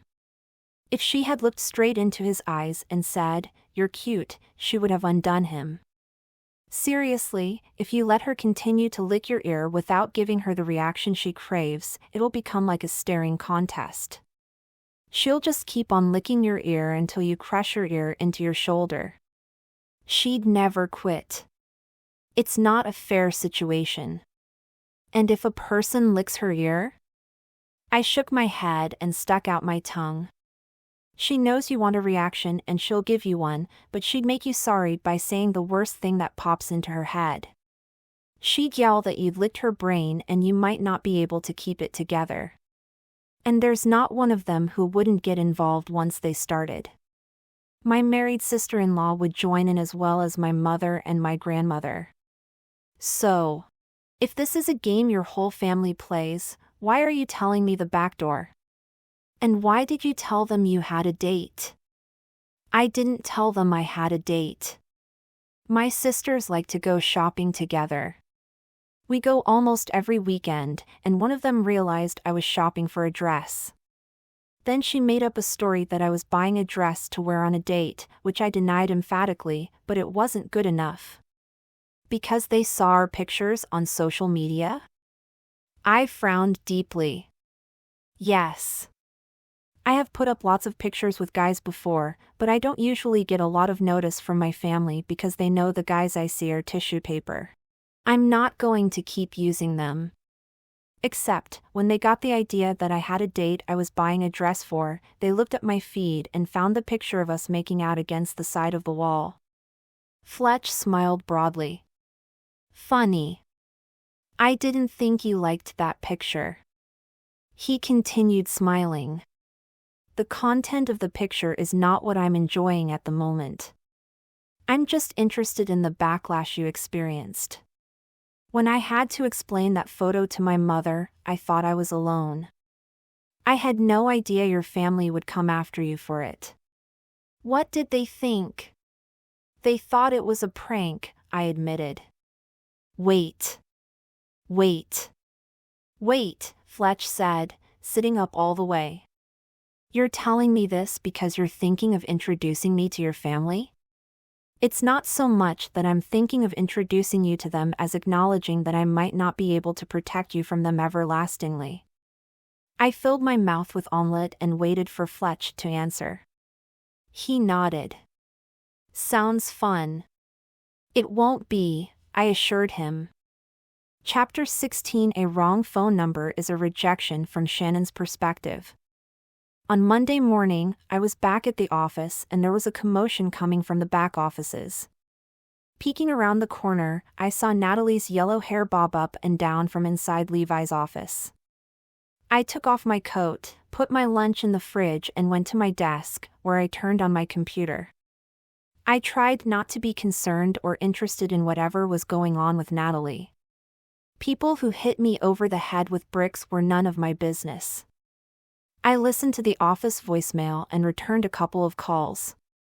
I checked my email and composed a few responses. It was past 9 o'clock when Levi's door opened and Natalie came bouncing into the hallway. Whatever had happened, it was in her favor. Keeping my interest to a minimum, I did not see who else had been in the meeting until they had meandered all the way to the front desk. I glanced up to see the dark hair and striking features of Carver Creech. He was smiling, but it wasn't the same smile or excitement I had seen on his face the day he kidnapped me with a cookie. It was his work face, a studied smile as part of a permanently interested expression. Thank you, again, Natalie was saying to him. Being able to go on tour with a DJ like Falcon Hands is a huge honor. It's a training ground, he said optimistically.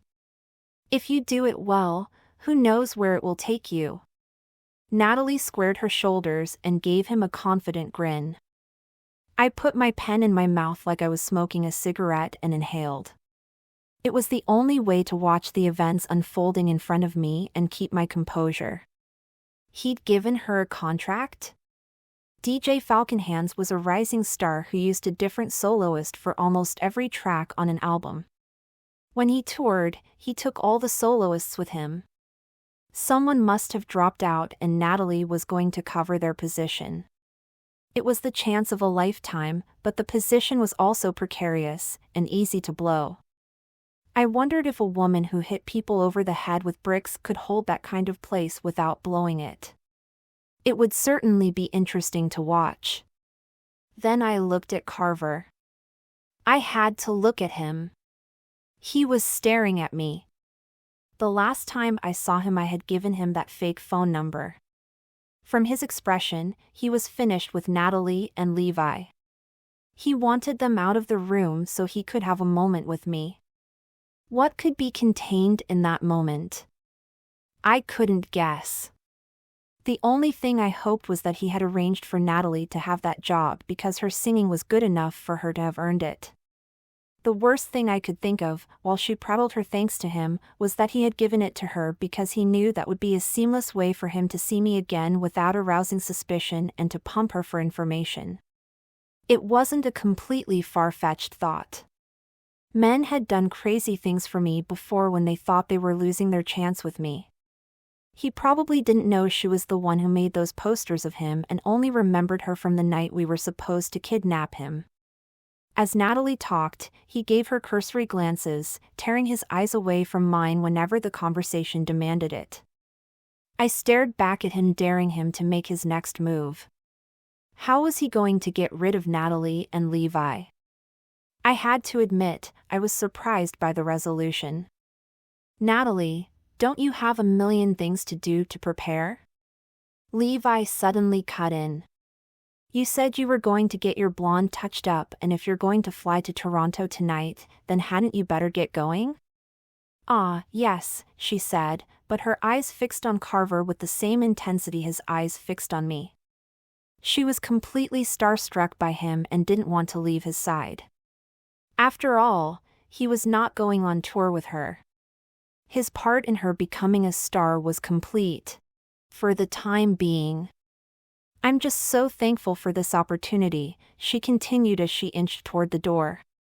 Shannon, Levi said, taking a step toward me. Carver is going to book 3 solo recording sessions for Jeremy Stevens from Stark Mad. Work him into the schedule, would you? Natalie left the building at the same time Levi disappeared back down the hall. Carver and I were alone. Averting my eyes, I sat back in my chair and pulled up our booking app. What times did you have in mind, Mr. Creesh? He covered the space between us like a jungle cat stalking its prey, which was hilarious because we were in a well-lit office before noon, but men who lived in clubs couldn't really walk any other way. He leaned against the high edge of my desk like he was leaning against a bar about to order drinks. We don't have vodka or soda, I said playfully before I could hold it back. I bit my tongue with my side molars. I was going to have to learn to rein myself in if I wanted to date Fletch exclusively. The number you gave me the other night. It didn't make sense, he said. It was the one I had printed on dozens of posters. What didn't make sense? Why did you and Natalie want to kidnap me? You could have asked her. She was just here, I deflected. He smiled. I did. She said it was because you had a thing for me. She said you'd seen me numerous times because of your work and you wanted to meet me. She said she was doing what you asked her to do when she hit you over the head with the brick and handcuffed you to that guy in the camp kitchen. She said you weren't even hurt. It was all part of your plot to meet me. Whatever Natalie did in the future, nothing would surprise me. She had turned that story upside down, blamed everything on me, and let herself off the hook for assault. What did it matter to her? She was flying out to join DJ Falconhand's tour. I smiled patiently. I'm afraid that is a bit of a distortion. I'm sorry your name somehow got mixed up in our games, but... He leaned further in and interrupted me. I want to get mixed up in your games. I continued speaking like he hadn't said anything, but if what Natalie told you was true, then why didn't I give you my real number when I had the chance? That's why this doesn't make sense, he said smoothly. Well, whatever was going on that night, the situation has changed. How? Well, that guy I was handcuffed to in the camp kitchen? What about him? I ended up really liking him. I liked him so much I'm dating him exclusively now, so can I book you those times for Jeremy Stevens? I said, trying to end on a professional note. When I looked back to Carver for an answer, he was removing a pair of sunglasses from the case and placing them on his face like his job was to preserve the lost art of being cool. I'm not sure when Jeremy can fit a recording session into his schedule.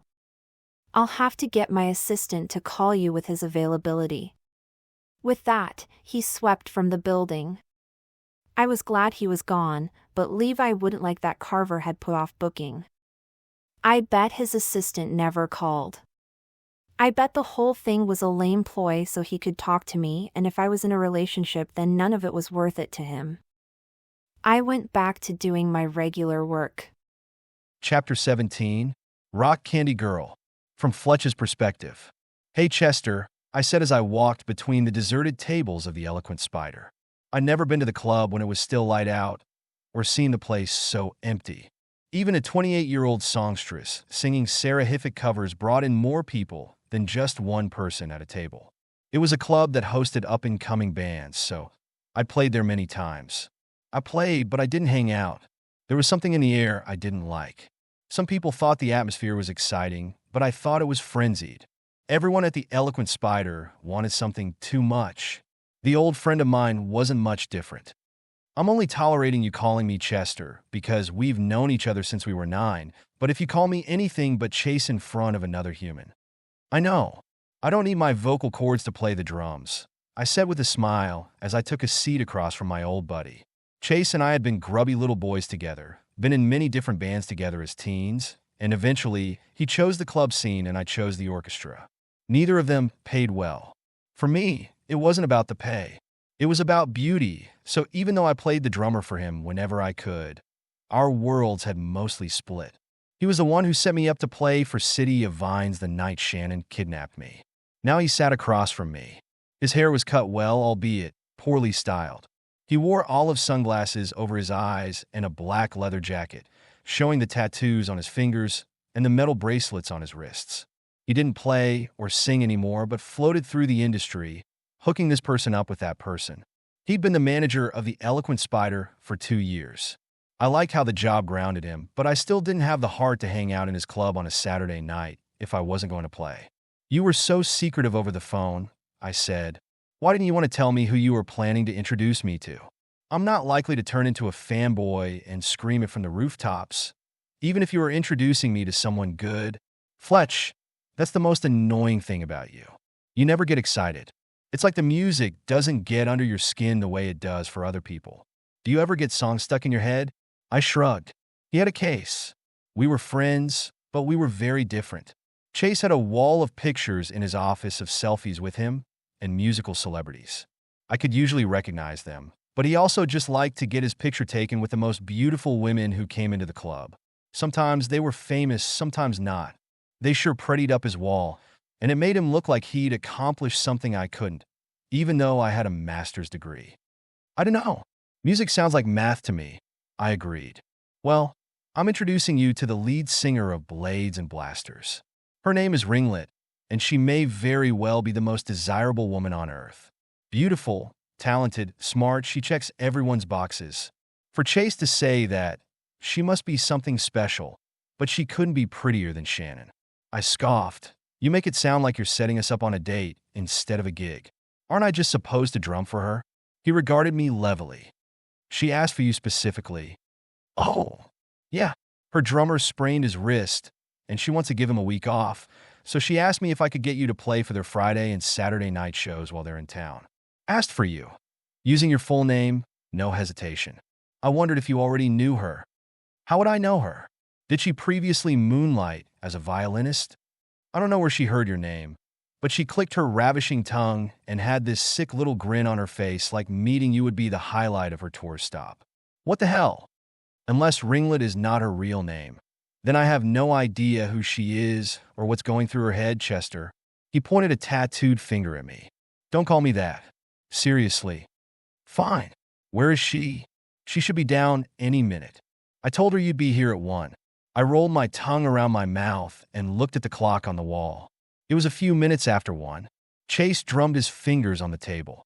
She's using my office to make a call. Oh, that's why we're down here? She couldn't use her dressing room? She says it isn't soundproof. I always thought it was, Chase said, casting his eyes across the ceiling. His office was directly above the spot he stared at. He leaned back in his chair. Anything new with you? I have a new girlfriend, I said as nonchalantly as I could manage. Immediately, Chase's face lit up. As soon as I was tied up with a woman and not in competition for Ringlet's affection, everything was fine. Why didn't you say so? I am saying so. What's her name? Shannon Bilks? Shit, isn't that Simon's old girlfriend? What are you doing with her? I shook my head slowly. He's known I was seeing her, but it's pretty new that we decided to nod ourselves off for some more exclusive time together. He must be pissed. Yeah, He is, but I chuckled. I can't bring myself to care. She's amazing. All wrong for Simon and all right for me. I was talking too much. I shut my mouth and stroked the stubble on my chin. Chase was nodding appreciatively. From what he told me, she's a huge player. What makes you think she's not playing with you? I think she's the type of woman who would always make you feel like she was playing you, because she is. I don't think she can turn that off. She's so playful. From what she says, she comes from a long line of prankers, tricksters, and people who don't know when to stop. And you're okay with that? Don't you eventually want to be with a grown-up woman, and not just a fun lay? I resented him referring to her like that, but I also knew it was only concern for me and the after effect of having seen the figurative hole she'd left in Simon's chest. I don't know if I've thought of it that way. If I could say one thing about it, I'd say that Simon chased her. I haven't done that. She's come after me. Is her pool of admirers running dry? I doubt it. Have you got a picture? I don't think I ever met her personally when she was with Simon. I hadn't either. Chase took out his phone and got on social media. Within seconds, he'd found the picture of us making out against the wall. His face lit up. That could be an album cover. Well, I hope she's not jerking you around, my friend. And I hope night doesn't fall before your girl comes downstairs. I'll ask Renee to see what's keeping her. He dialed his office number to get the phone on his assistant's desk, but just as Renee picked up, Ringlet came around the corner. I didn't recognize her. Her head was shaved up one side and dyed the most vibrant color of neon purple a person could think of. Up close, her face was like a porcelain doll or like a painted mask. There were so few lines and so little movement. I wondered if she'd had work done and how she could have made the expression Chase described when she asked for me. Didn't she have so much filler and Botox in her face that she couldn't move it now if she wanted to? Hey, she said drolly as she approached. How's it going? Ringlet, this is Fletch, the drummer you asked for. So it's you. I was wrong about her face. As soon as she realized who I was, her face came alive, bending in lines that made her interest as obvious as the look on her face. I stood up and put out my hand. She took my hand in hers and jerked me toward her. Our faces were closer together than was comfortable for me, and I tried to shake her loose, but she held on tightly. You're cute, she said before she let me go. She pulled out a chair and sat down between Chase and me. Turning her chair completely toward me, she started. So, we want you for rehearsal tomorrow and again before the show on Friday. From what I've heard about you, you should have no trouble keeping up, but still, I want to make sure you know the songs and nothing surprises you. I don't have a stylist for my band. I dress all my boys myself. Take off your shirt. I glanced at Chase, who was so green with envy that the rest of his face matched his sunglasses. Then I looked again at Ringlet.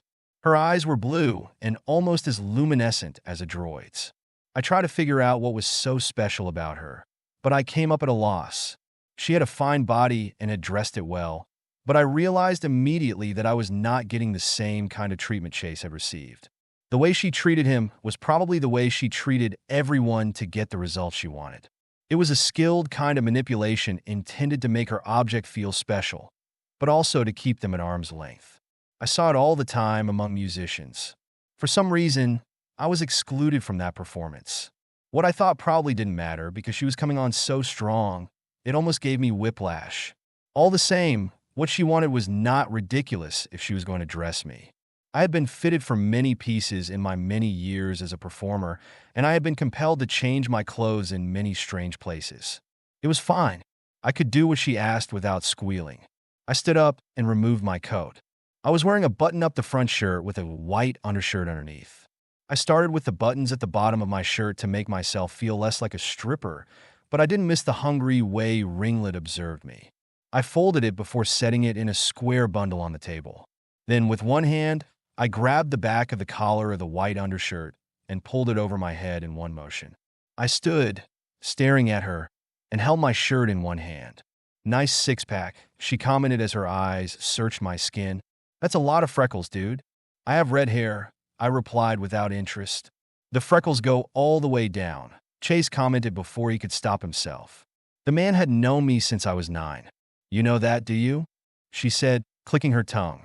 Chase scrambled with an explanation about our relationship Ringlet wasn't interested in, while she got up and walked around me, inspecting me. Finally, she said, I like your freckles. They make you look different. Why don't you have any tattoos? I do. You just can't see them. Oh, she clucked, raking her eyes across my lower body. I didn't flinch, but answered, "They're in the chambers of my heart." In response, a look crossed her features. It was a look that was half excitement, half desire, and I realized with sudden clarity that Shannon almost always had that look on her face when she was with me. Ringlet took 2 solid breaths to steady herself before she said, "Call me Rin. All my best friends call me Rin." I nodded. She came closer and touched the undershirt I held clutched in my hand like she wanted to touch me, but knew she shouldn't. "You know, I wasn't planning on making you over. I was just going to pick up a few togs like what our normal drummer wears and put them on you, but I've changed my mind. I want you to perform with your shirt off. I'll cut your hair, buy you boots, trousers, and I'll find something for you to wear around your neck. My hair is fine. I don't need a cut." "You do," she said in a way that couldn't be argued with. "The way you look right now, you're a 9. That's good. It gives me a lot to work with, but we're rock stars and I need you to be an 11. Come upstairs. I'll cut your hair in my dressing room." She licked her lips. "You're going to make me famous. You're not going to use my office." Chase cut in. "I don't need it anymore," she called as she led the way to the back stairs. I pulled my shirt apart to see its shape, so I could put it back on when Chase came around the table to hiss in my face. "What are you, a stripper? How can you take your clothes off like that in front of a woman?" I didn't think it was that provocative. I hedged. "What the hell? Don't you have a girlfriend? And when did you learn to say crap like that to a woman? You got her looking at your junk and then thinking about your heart? Who are you?" You could have nailed her on the table if I hadn't been here. I had no interest in sleeping with Ringlet. But Chase was right. Where had that come from? "I don't know. Shannon talks like that. Can I use that line?" he asked, as perplexed as he was annoyed. I shrugged my shoulders. "If you can line it up." Chase practically spat in vexation as he followed Ringlet up the stairs. Chapter 18. Plug her ears so she keeps her eyes open. From Shannon's perspective. I stood on the street waiting for Fletch. He told me to put on something fun and meet him at the bus stop on Agate Street. It was right next to the Eloquent Spider and there was a lineup of people waiting to get in. I breathed a sigh of relief that he wasn't going to make me go in there. I worked in the music industry. I didn't need to go to a club to hear the music up close. I texted him when I got there and he texted back to say that he was on his way, but it had been 5 minutes and a few guys from the lineup had started to take an interest in me. I eyed them wearily. I was so over their type. When Fletch arrived, it was like he ran in from out of nowhere. He looked different. For one thing, he was wearing a white shirt with none of the buttons done up. His hair had been cut and he hadn't shaved, so his chin looked scratchy in a stylish way. He had a black triangle inked on the side of his neck and a silver cuff on his ear. Returning my eyes to his hair, someone had done a top-notch job cutting it. I always knew Fletch was attractive, but before his look had been soft. He looked like the type of man you could cuddle up with. The new haircut gave him a completely different look. Now, the only word I could think of to describe him was cut. I hadn't even known the muscles of his stomach looked like that. I looked at him, shy and confused. "What happened to you?"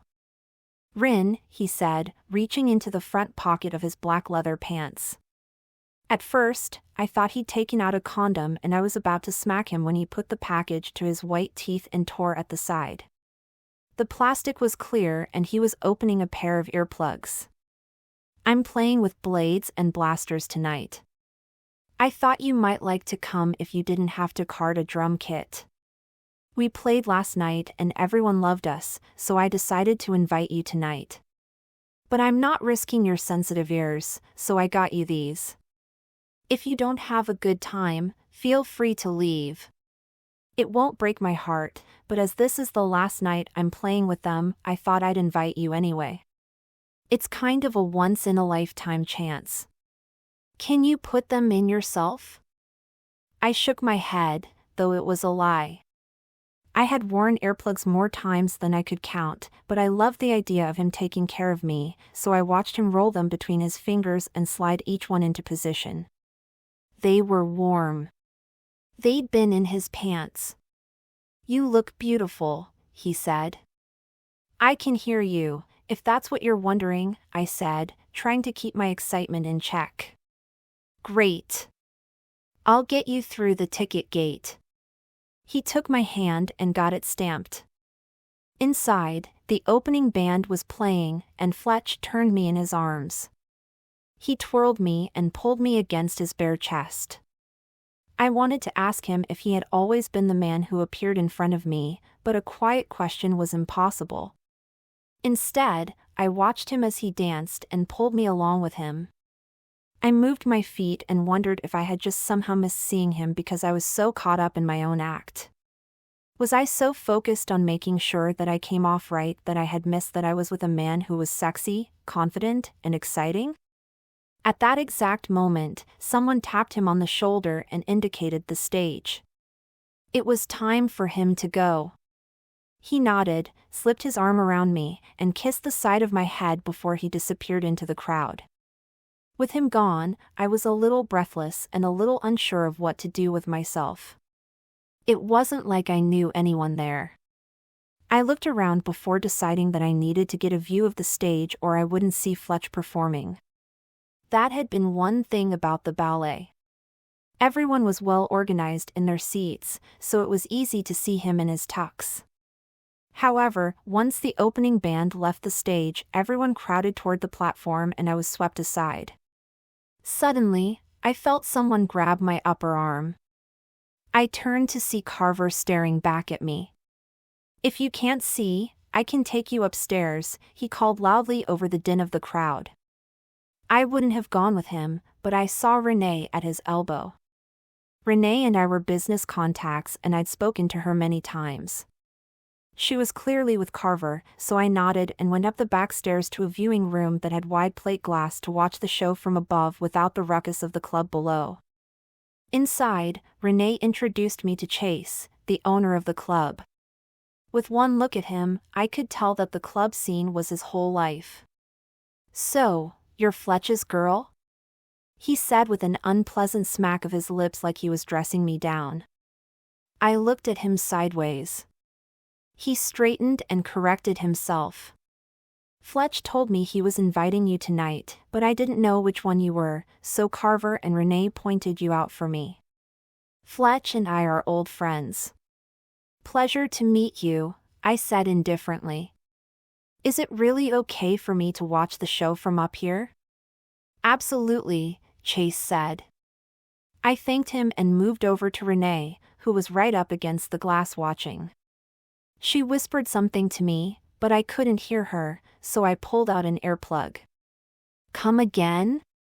Are you really dating him?"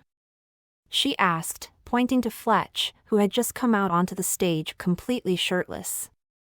My heart caught on the sight of him and almost stopped. The other band members were moving around, taking their positions, but the drum set was lit by a spotlight and he was the only thing anyone could see. He took up the drumsticks and it felt like the show started with him. The rest of the stage lit up, showing two guitarists and the singer, but who was interested in them? "Yeah," I muttered to Renee. "He's my boyfriend." "You need to watch out for Ringlet," she warned. "She wants him so bad, it's coming out of her ears." "She's the singer? Isn't he only playing with them tonight? How can it matter what she thinks of him after tomorrow when she moves on to her next tour destination?" Renee rolled her eyes. "This warning isn't for next week. It's for tonight. It's timely. Do not let that man out of your sight." I leaned against the wall. "He won't cheat on me." Renee shrugged. "If you say so." Chase's phone rang and after exchanging a few brief words with the person on the other end of the line, he stood up. "Renee, we've got a problem. Come back to the office with me. Please excuse us. We'll be right back." As soon as they were gone, I again felt Carver's eyes boring into me. Was he checking out my butt or killing me with the daggers in his eyes? I wasn't overly curious, but my self-preservation instincts made me turn to evaluate the threat.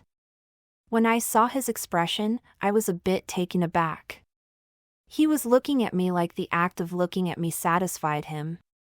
Which was weird. No one just wanted to look at me. Everyone wanted to touch. "What do you want?" I asked smoothly. "Do you know, I never feel envious." "Really?" "Yeah. I have never wanted something someone else has. I only want what I have or what I can get for myself. What other people have is none of my concern. Except, I do feel, what would you call it? Rage when someone takes something that doesn't belong to them." What has been taken from you?" "You." "How so?"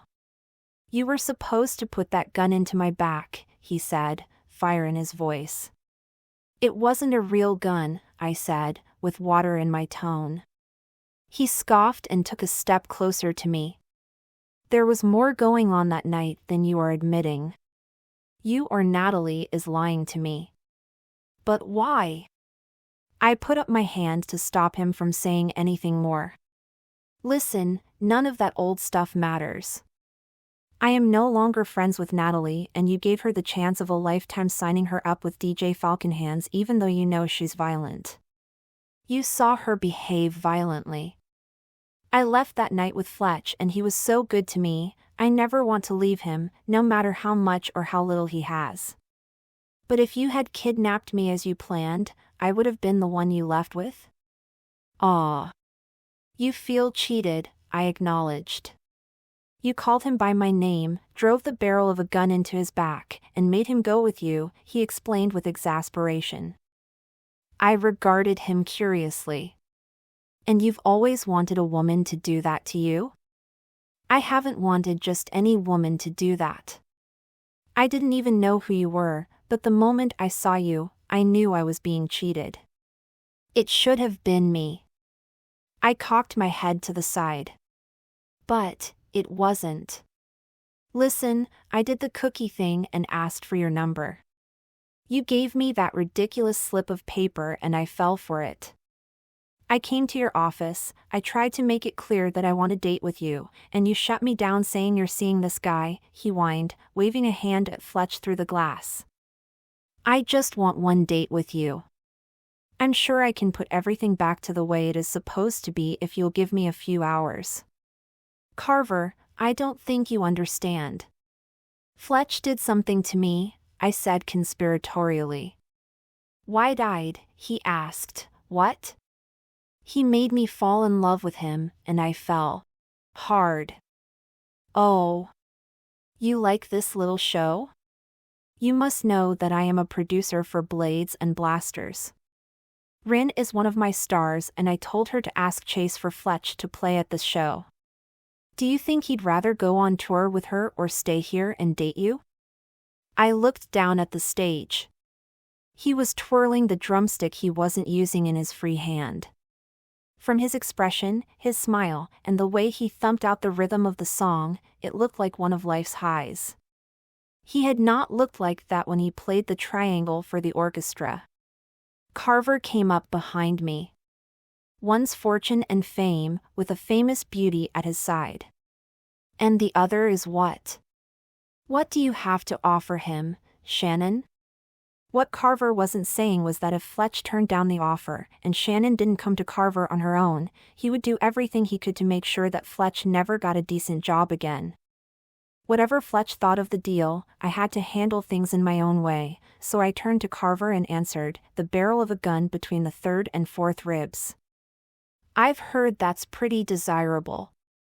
"One date," Carver continued, "is all I'm asking for." I was tired of talking to him. He was boring and he was ruining the pleasure of watching Fletch. I sighed and pretended to relent. "Listen, even if you are only asking for one date, I think you want something rather specific. Why don't you make me a list, describing your fantasy date in as much detail as possible and I'll see what I can do for you." Color flooded his cheeks. Do you want it by tonight? I leaned toward the band playing. There's no need to rush. It's your perfect date. You don't want to be too hasty. Take your time and really think about what you want. I put my earplug back in and hoped that was enough to signal the end of our conversation. Chapter 19. Overripe. From Shannon's perspective. I got Carver's email on Monday delivered to my work email, which was less than ideal. I forwarded it to my personal email and deleted it from the work computer. At lunch, I huddled under my desk and read his wish list. He wanted me to surprise him and lead him away at gunpoint. He also wanted to be handcuffed the whole way, both hands. Once we were at what he called the first location, he wanted me to eat something with a tantalizing aroma and refused to share it with him. He wanted me to undo a few buttons on his shirt and run the barrel of a gun along his bare skin. After that, it got pretty fuzzy, as he wanted me to make up the rest. Mostly what he wanted was whatever happened with Fletch. He didn't know that Fletch had paid Natalie so he could scold me. I met Fletch for dinner at a deli between our two apartments.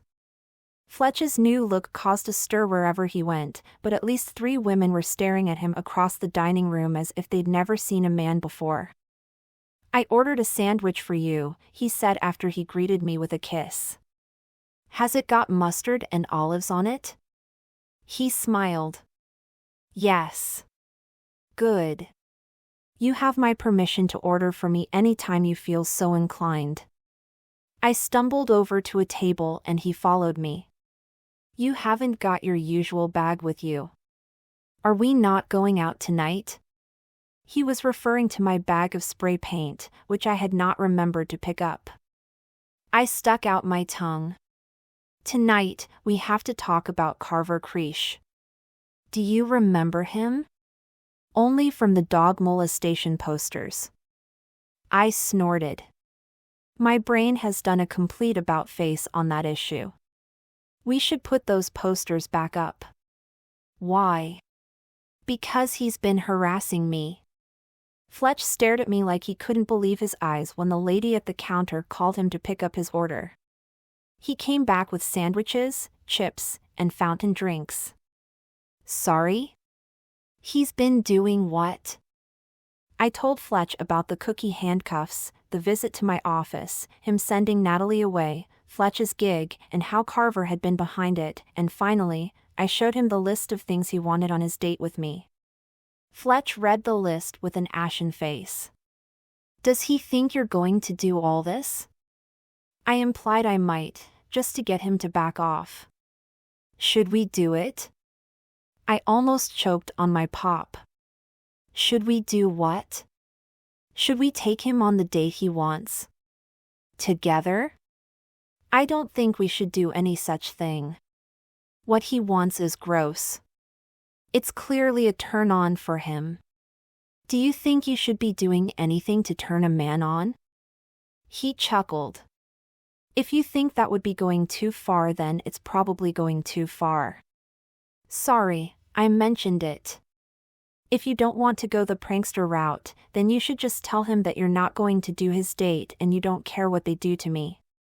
I certainly don't need to work with anyone from his production company.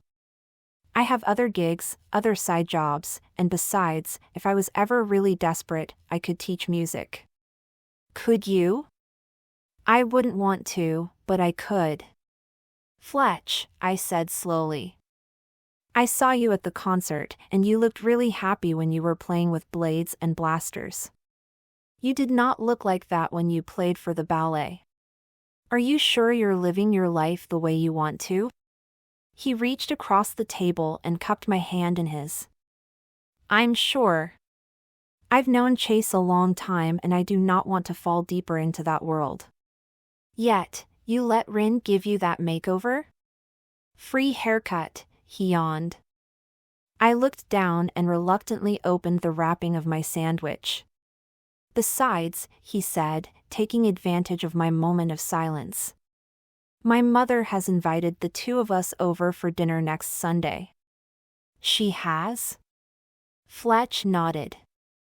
I'm a little spooked about it. I'd almost rather take Carver on a date. I shook my head. Don't say that. Chapter 20. The Mother of Wolves. From Fletch's perspective. I leaned against my wreck of a car and waited for Shannon to come downstairs. When she finally appeared, I thought it was a joke. She was wearing a print dress with a ruffle around the edge. It was a wrap dress that looked perfect for a country picnic. She wore a white tank top under to shield anyone from an accidental view of her chest. Her hair was curled and was pulled out of her face in two half ponytails tied with ribbon on either side of her head. Immediately, my eyes jumped to the hem of her skirt. Was she wearing cowboy boots? She wasn't. She was wearing wedges that tied with little bows in the back. Just as a heads up, I said, Simon will probably be at this dinner. Are you going to be able to face him in that getup? She flicked her hair off her shoulder. Simon still doesn't know me. Perhaps this is a little more country than how I used to dress around him, but not a lot more. I have heaps of clothes that play to the same melody as the gemstones and mirrors on my walls. I only go out to meet men I really like in pleather pants and red lipstick. She hesitated on the walkway before joining me by the side of the car. What? You don't think I look good? She asked shyly. You do, but you look a little like you're playing a part in a play.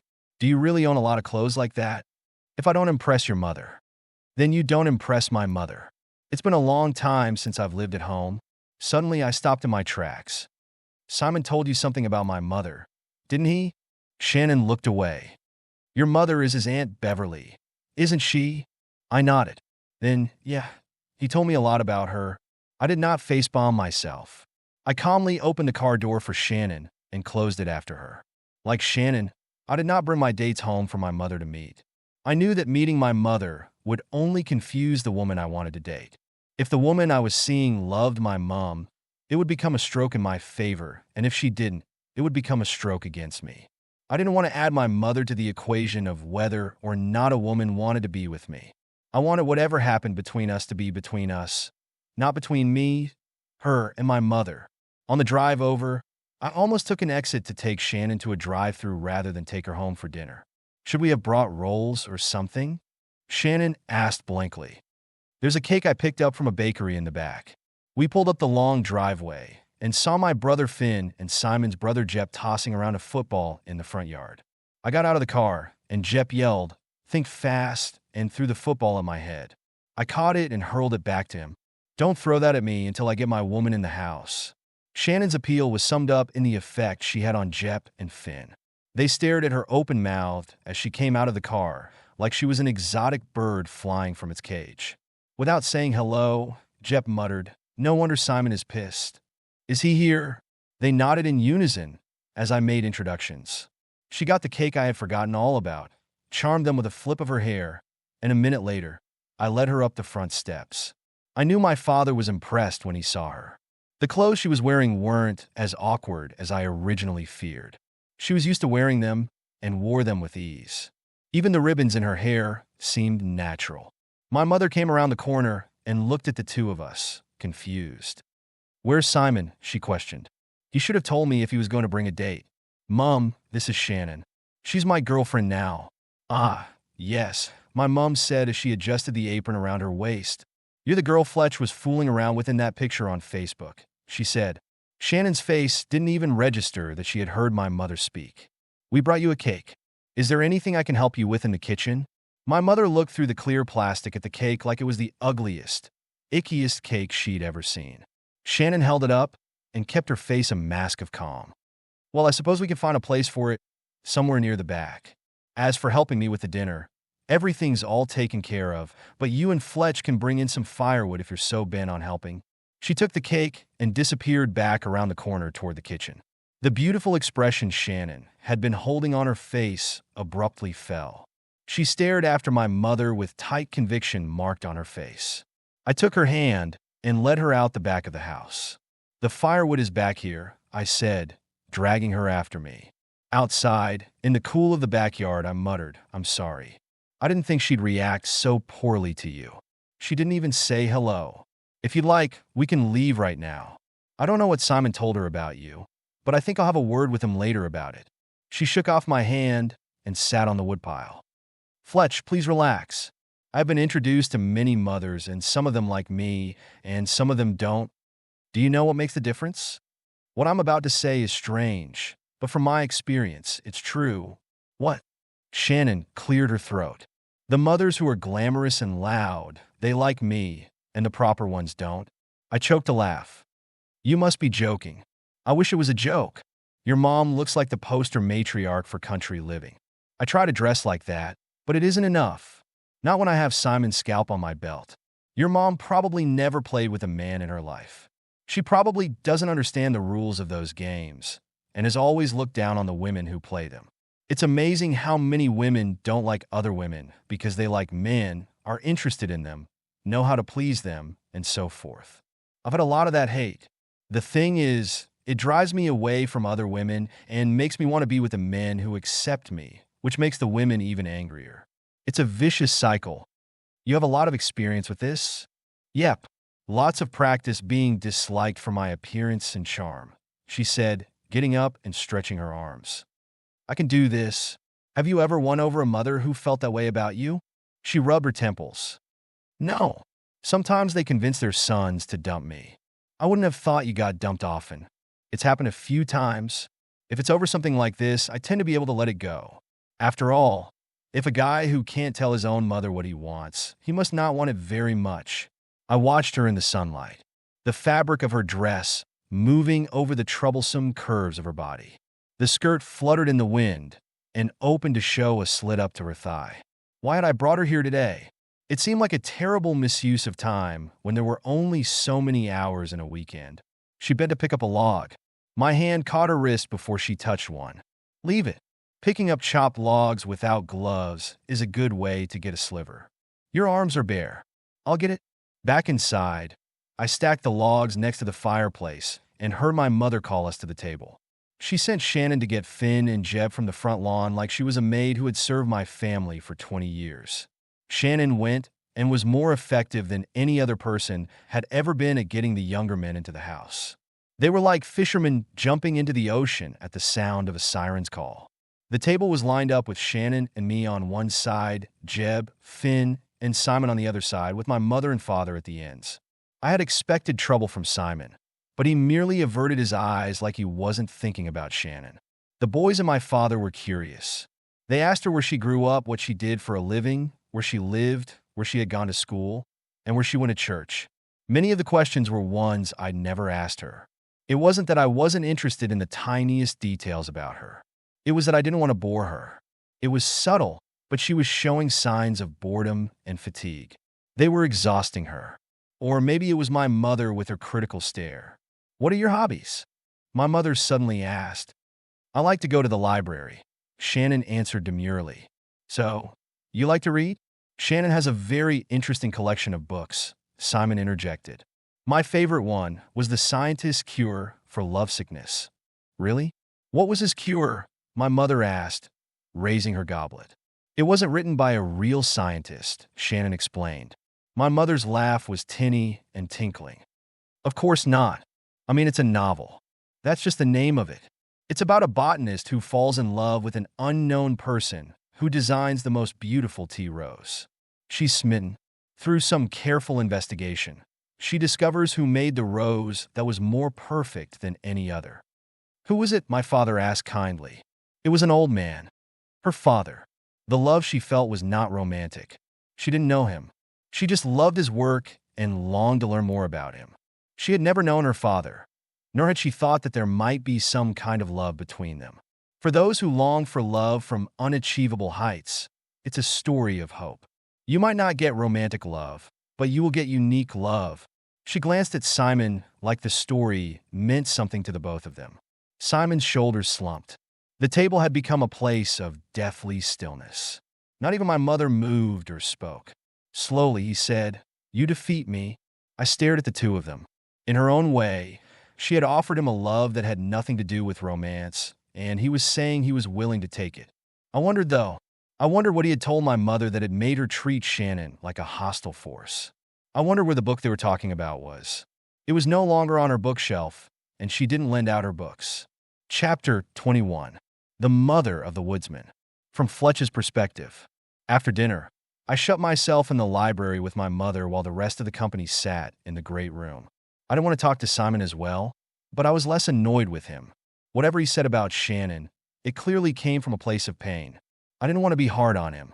The fact was, I could become a partaker of that particular pain with a few well-placed words from Shannon at any time. What was happening with my mother was different. I had done the thing I didn't want to do. I had made my mother part of the equation. If Shannon got me, she also got my mother. Her unwelcome behavior had to be addressed, and immediately. "Let's talk," I said to her, drawing her away and closing the doors tight behind us. "I need you to explain to me what's going on. You don't even know Shannon, and your hostility toward her has been unfathomable. You've never spoken to a guest of mine like this before. What's wrong?" For starters, she brought that awful cake. How am I supposed to serve that? I made a trifle. I'll serve that instead. My expression dropped to bored. "I brought the cake, Mum." She didn't pick it. I did. "Why are you picking such terrible baked goods? Didn't I teach you better? It's a chocolate cake. You like chocolate." I didn't think about it more than that. I didn't think I needed to because I've never been scolded that I brought the wrong thing to dinner before. "I can see I need to teach you more about piping," she said stiffly. I took her hand. "What else?" "I hate your haircut." "Doubtless you got it because of her. You look just like those terrible hipsters on TV. Why don't you shave? Your facial hair is completely out of control. It's curling down your neck, and you look like a man." I supplied for her. "Instead of a little boy." She bit back. "You look untidy. Let me unpick this for you." My haircut was not influenced by Shannon in the least. I was drumming last weekend, and someone suggested I needed a haircut. This was what came of it. In case you were planning on blaming her, my beard has nothing to do with her either. I haven't shaved because my face has been raw lately, and I was giving it a break over the weekend. I was planning to shave tomorrow. "Oh, my hair will grow out. It's just hair." That's what you say every time someone gets butchered at the salon. You laugh about it. What's really going on? She took a deep breath. "She's not my kind of girl." What does that mean? She's not a girl's girl. She's a man-eater. How am I supposed to have a relationship with a woman who thinks my little boy is her plaything? How is she supposed to be part of the family if the boys won't stop gawking at her, and her little dress that is supposed to go down to her ankles but parts and shows her whole leg whenever she wants? She's not fooling anyone with those ribbons in her hair. I was thinking of how to answer this sensitively when Simon burst into the room. "Sorry, I was listening at the door." "Simon," she squeaked. "It's really bad manners to listen at doors. But I have to tell you something," he said, closing the door behind him. "Shannon has 3 sisters and a sister-in-law. She's close with all of them. She's more of a girl's girl than you're giving her credit for. She's just scared." "What do you mean she's scared?" "I'd bet money that the girl has dragon scales on her back." Simon lit up his phone screen and started searching for something. "Look, Annie, you're making her into something she's not. She's just not exactly like the girls were in your day, and your sons don't bring enough girls home with them for you to know the difference between a flower and a weed. You didn't get any daughters or nieces, so you don't know what Fletch brought home. This is the woman whose band he played with last weekend." For a second, I felt like I had been hit with a sledgehammer as Simon showed my mother a picture from the Blades and Blasters concert. It was of me and Rin. Her abdomen was showing along with her belly chain and her belly rings. There were tattoos, her wildly dyed hair, her much too much stage makeup, and her tongue out. Beside her was me, shirtless, while Rin wrote the words, "Wild at Heart," over my pec with her eyeliner pencil surrounded by a crowd of concertgoers. "For frick's sake," I exclaimed. "Someone took a picture of that?" "It's on the Blades and Blasters page and the Eloquent Spiders page," he explained calmly. I looked at my mother through parted fingers. Her teeth were clenched, and she was glaring at me. Where was Shannon during this? At home, I think. She didn't come the first night. I washed all that off after I got home. You know, as a parent, you sacrifice and you sacrifice. I paid for all the different rental instruments. Every time you wanted to take up the oboe or the guitar, I went to the shop and rented you the new instrument. I drove you to every band practice until you could drive yourself. I went to all your concerts, And you know how much money your father and I gave you for your university education. I would not have done any of that if I thought for 1 second that you would join a band. I stared at her.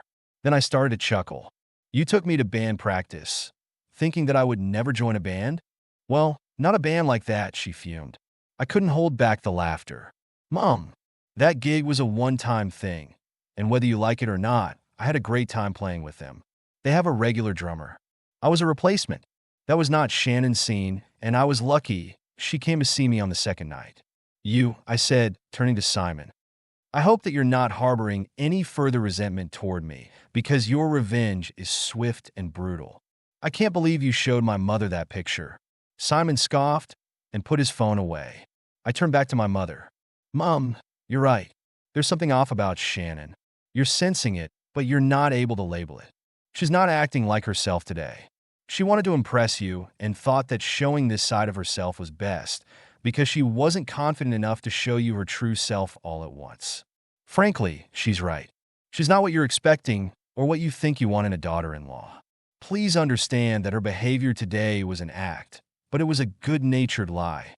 I want to say that I'll be happy with anything as long as you're happy, but I had such high hopes for the girl you brought home. You have always been such a good boy. I pulled a tissue free from the box next to her. She continued, but I can see that you have a whole life I don't know about. Wild at heart. I scratched my head and didn't think of a reply. Wait a second, my mom said, as she gave real consideration to my words.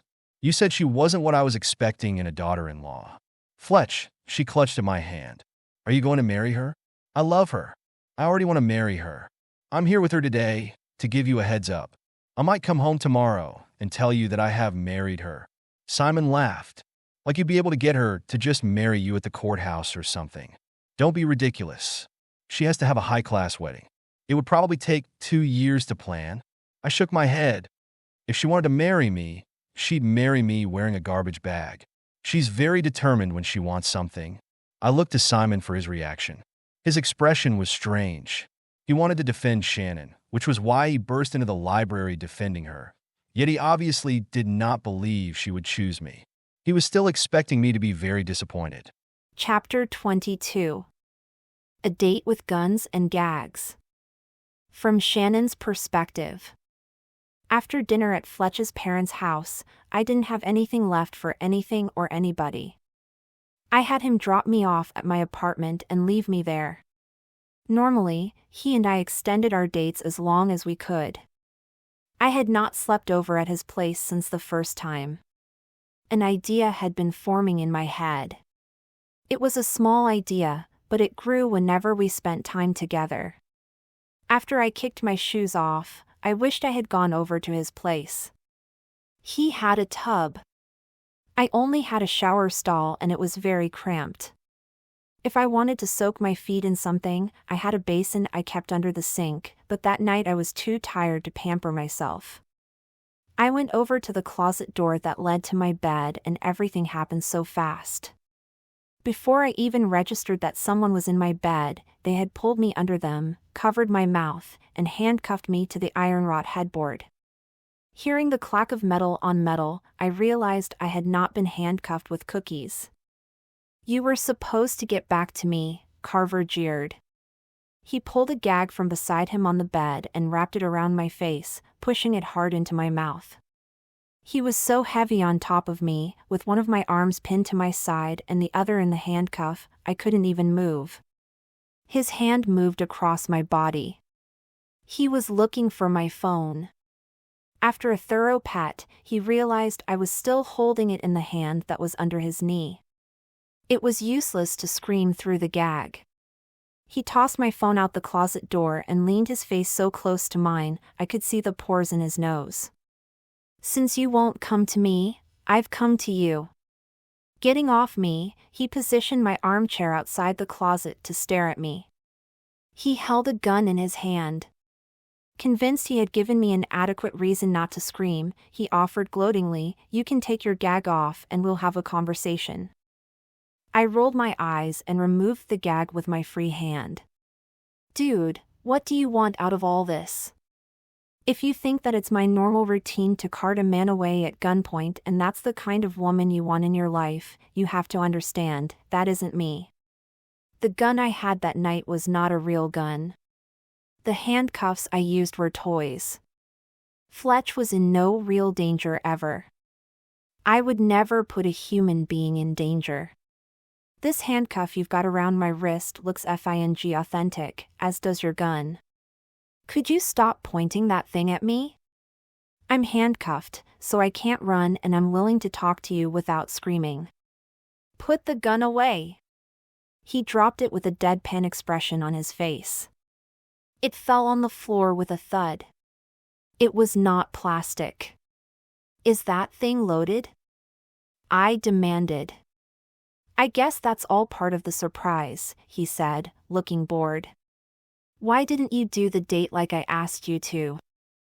I sighed noisily from my position on my back. I hadn't come up with a plan on how to do it, I lied because I had planned to ignore him completely. I needed time to prepare. It took me a week to plan a dinner I made for Fletch.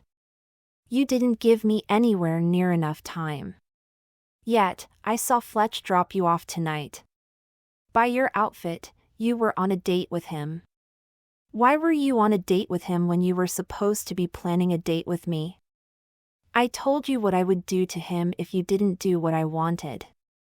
Didn't you take me seriously? You didn't tell me I had to stop seeing Fletch. I didn't say I would stop seeing him. Frankly, I'm a little more concerned about what you're going to do to me in this situation than I am over Fletch's career. I'm not going to do anything to you other than talk to you. I haven't got you where I want you yet. Yeah, what do you want? I want you to beg me to do this sort of thing with you. His voice was terrible and I felt my insides shudder in fear and disgust. I am not a BDSM kind of girl. I didn't think I was into it either until I heard you say my name and haul away a different man. I felt like I had never been to a carnival, a movie theater, or woken up on Christmas morning. He leaned forward. I felt like all the experiences in life that are supposed to be highs are actually lows.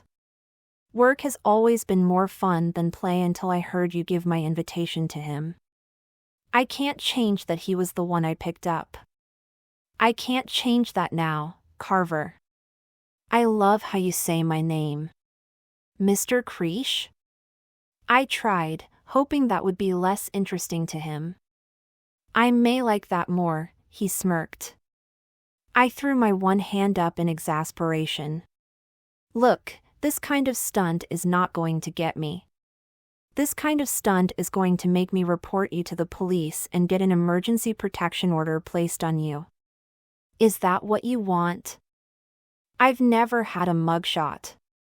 See if you can give me a fat lip and cut my eyebrow before they haul me away, will you? I've always thought that would make a good album cover.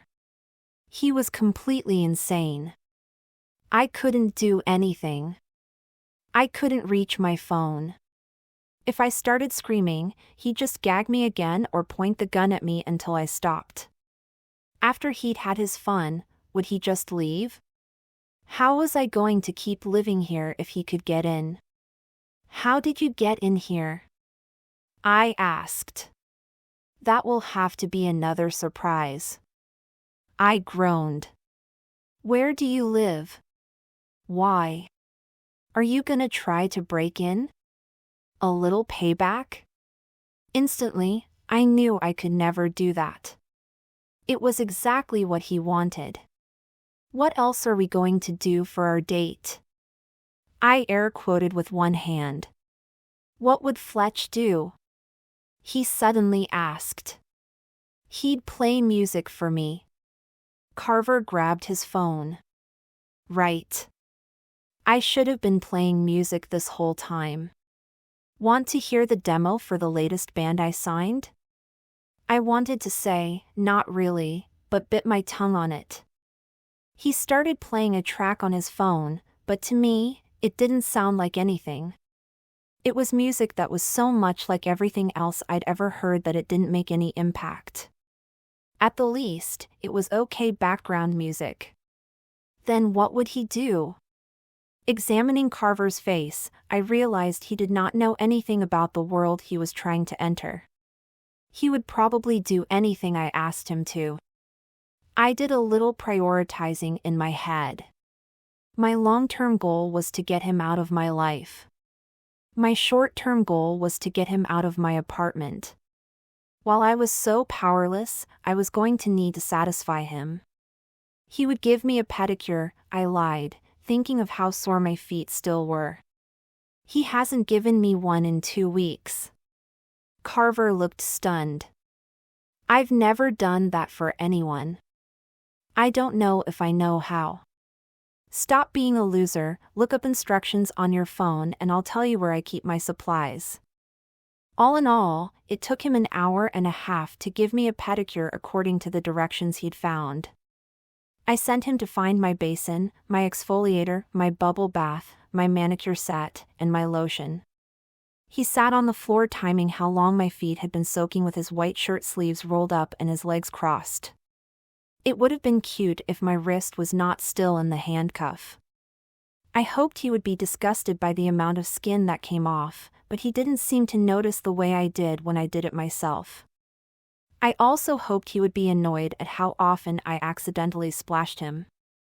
But by the time he was doing my nails, I had pretty much lost hope that he wouldn't enjoy every step of the process.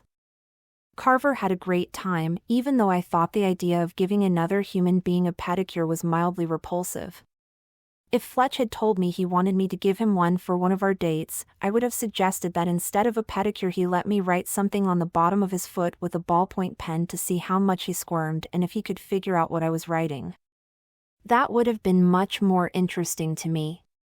When Carver put the last coat of polish on my toenails, he happened to glance at his phone and see the time. I have to go, he said as he screwed the lid of the topcoat back on. He picked up his gun, his coat, and prepared to leave. Aren't you going to undo my handcuffs? He blew me a kiss from the open apartment door. No. I think you can get out of them if you try. I screamed that he shouldn't leave me like that, but he locked the doorknob and closed the door. Fuming, I sat there stupidly for a few minutes, waiting for the toenail polish to dry. When it was, I pulled out the toe separator and checked out the handcuffs more carefully. They weren't toys bought from a toy shop, but they weren't on the same level as the ones Officer Todd wore at his belt. I bet he'd bought them at a love shop and he'd cut the fur muffs off them. First I tried to squirm out of the cuff. Then I tried to twist the mechanism inside so it would hopefully give way. Neither worked. Annoyed, I tried to reach under my bed. That was where I kept my vandalism supplies and I had a pair of bolt cutters down there. Bending over as far as I could, I still couldn't reach them. Angier than I had ever been, I lifted up my whole mattress and kicked it out of my closet. I didn't have a box spring, so I reached between the slats and pulled out my bolt cutters. I had to work them one side of a link at a time, one-handed, with my feet stuck through the slats and resting on the carpet beneath. If they had been higher quality handcuffs, I wouldn't have been able to do it. I was free. Ripping my apartment apart, I retrieved my phone from under the mattress and called my landlord. He picked up the phone and I shouted, "I'm having a big problem, Eric." He grumbled and then got off his butt. Chapter 23. What I see versus what I hear. From Fletch's perspective. I had just come from an audition at the theater. There was a new play coming out, and they needed a talented percussionist to play tinkling sounds for dramatic emphasis to let the audience know that the ghost of the main character's dead wife was nearby. They were choosing between me and 2 other percussionists I knew. One of them I even played with in the orchestra. In the past, when he and I auditioned for the same part, it was a close call between which one of us would get it. This time, I knew I'd gotten the part before I left, if I wanted it. The director of the play had been at the Blades and Blasters concert and seen me perform. She had stars in her eyes, and the way she looked me up and down felt like sexual harassment. Now I wasn't sure if I wanted the part. I had to make it back to the music shop. I'd taken time off to go to the audition, which was one of the perks of working at the music shop. They were cool about letting me go when I had an audition. That was the life of a musician. I was just passing the Greek restaurant I had taken Shannon to on our first date. I looked across the street to reminisce about the sweet sound and sight of the bracelets at her wrist. That was when I saw her. She was standing in front of the restaurant talking to Officer Todd. She was leaning against the brick wall, and Todd was very close to her. Whatever she was talking to him about, his jaw was set, and her face was the perfect picture of anguish. If I were a passerby who didn't know Shannon and Todd, I would think that she was breaking up with him, or he was breaking up with her. Still, I stopped in my tracks and watched them. What was going on? It didn't look like Officer Todd was reprimanding her. It looked like he was a heartbeat away from putting his arm around her shoulders and drawing her close to him. He was listening to her talk intently, and then he licked his lower lip. I put out my foot to cross the street when my phone rang noisily in my pocket. I took the call. "Hey," I said. "Hey," Rin said in her languid, "I don't care" voice. "How are things?" "I hope they're cool. I want to talk to you about a gig." I thought Blades and Blasters had moved on to Calgary, I said, keeping my eyes on Shannon and Officer Todd. "We did, except my little sister's band is playing at the Eloquent Spider this Wednesday night, and she needs someone to cover drums. I told her you were there, and you were amazing, and she should get you to come in. I'm coming too. She needs a backup singer and a guitarist." I said I'd throw on a wig and help. "I don't get it. Aren't you on tour? Are you free to run back and forth doing little favors for people? Aren't you supposed to be concentrating on making your show in Vancouver next week a success?" "Yeah, I should be. But the thing is, I'm not really coming back for her show. I'm using her show as an excuse. I'm coming to get you." "Really?" I asked with an unconscious smack of my lips. "Why?" "My drummer is a shit. He keeps drinking too much and getting into accidents. He hit his head last night. I don't know how long I can have you on tour, but if you're willing to cover for him, I can offer you work for the rest of the tour. I'll bet if you used a drum machine, no one in the audience would notice or care, Rin. I can't go on tour with you. I have stuff here I am dealing with." Across the street, Shannon had begun screaming and swearing, and Officer Todd had put his arms around her in an obvious attempt to calm her down. They were about one pose off, looking exactly like the picture Shannon and I had taken against the brick wall. But Rin snapped my attention back to her. "If you're worried about money, I promise I can pay you as much as your job and more. You and your six-pack will bring out more in an audience than a drum machine." "I thought Carver didn't want you or anyone else he was producing to hire me anymore," I retorted. Her voice was slow. "Yeah, he said he didn't want me to hire you, but he won't be at any of our shows. And last week you turned our audience into a pack of raving beasts. I've always dreamed of singing for a crowd that was that psyched." "Come on, Fletcher Lippman. Don't let me down." I groaned. "It doesn't sound like I have any time to think about this." "No, you do. It's only Monday. I'll see you when I get there tomorrow. I'll convince you then." We said goodbye and hung up, but when I looked across the street to see what had become of Shannon and Officer Todd, they were gone. Chapter 24. The Dress Test. From Shannon's perspective. Notices had been coming up on my social media. Fletch was going to play at the Eloquent Spider with a band called Windstorm, and I had been battered with information about it. In response, I wrote Fletch a saucy text asking him if he would be performing shirtless again, to which he sent me a picture of the clothes he would be wearing. To be clear, he only sent a picture of the clothes hung on a hanger. It was a black wife beater and black cargo pants. I guessed that if I wanted to see him in them, I had to go to the show. The show was that night, so that morning I asked Levi about the thing that was really bothering me. "Do you know if Carver Creech has a particular connection to the Eloquent Spider?" Levi scratched the stubble on his chin. "Well, he books the place for his bands to play at. If he thinks he can get more people coming, he books a bigger hall, like the Sunspear Center, but the Eloquent Spider is a good place for the little bands to start." "Ever heard of a band called Windstorm?" "Nope. I only hear about the ones that have recording contracts." I nodded. That was just like Levi. He didn't worry about anything except what work paid well. Along those lines, I had seen that Natalie had paid all her outstanding fees with him, so he was in a particularly good mood. I hadn't realized it before, but he had thought that Natalie was going nowhere with her talent. He had never expected her to pay him. If that was how he felt, why had he let her accrue all those hours? I was about to ask when the front door opened and a delivery man came in. He had a package.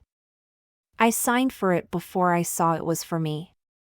I didn't think you got things delivered to the office, Levi said, trying to sneak a peek at what it could be before I tore open the flap. I don't get anything delivered, I replied. I don't have room in my place for anything. The enormous envelope was very plain and I pulled a piece of black fabric out of it. What is it? I pulled it between my fingers. It's a dress. There's a note attached, Levi said, grabbing the hem of the garment as it flapped around. See you at the show, he read. Oh. It's from Fletch, I said as I looked at the return address. I guess he wants me to wear it tonight. Levi made a clicking noise with his tongue and excused himself. I tried the dress on after work. It had a turtleneck, extended shoulder sleeves, and hugged my body tightly until just above my knee. Actually, it was too tight. It scratched at my neck. I tried to wear a slip under it to protect me from the uncomfortable seams, but it didn't look right. The dress was too tight and showed every seam and line in my slip. I hadn't realized there was so much lace around the hem of my slip before because it had never been an issue when I wore it under any of my other dresses. I took off the dress, removed my slip, shook my head sadly, and put the dress back on. If I liked Fletch less, I wouldn't have worn it. All the same, I put on some knee-high boots and hoped that it wouldn't be too cold out that night. At the club, I texted Fletch when I was outside. It was about 10 minutes before his show. I had meant to be there sooner, but I refused to walk to the eloquent spider in the dress that felt like paper, and it took forever for a cab to come. When I got there wasn't an oppressive line of people waiting outside since Windstorm was a lesser band than Blades and Blasters. I started to feel guilty about Fletch coming to let me skip the door fee, and sauntered up to the entrance. Besides, it was too cold to wait outside. Once inside, I was surprised at how full the dance floor was. I hadn't expected anyone to be inside after the sparse splattering of people outside. I guessed they'd come early. Fletch met me on the edge of the dance floor. "Baby," he said, pulling me into an embrace. "You look beautiful." I was about to say something about how I'd better look good and thank him for the dress when Ringlet came up behind Fletch and grabbed him by the Y strap on his back. "No chatting," she barked without looking at me. "Sissy's friend has no idea how to set up a drum kit, and if you don't get the cymbals on right, they'll probably come off."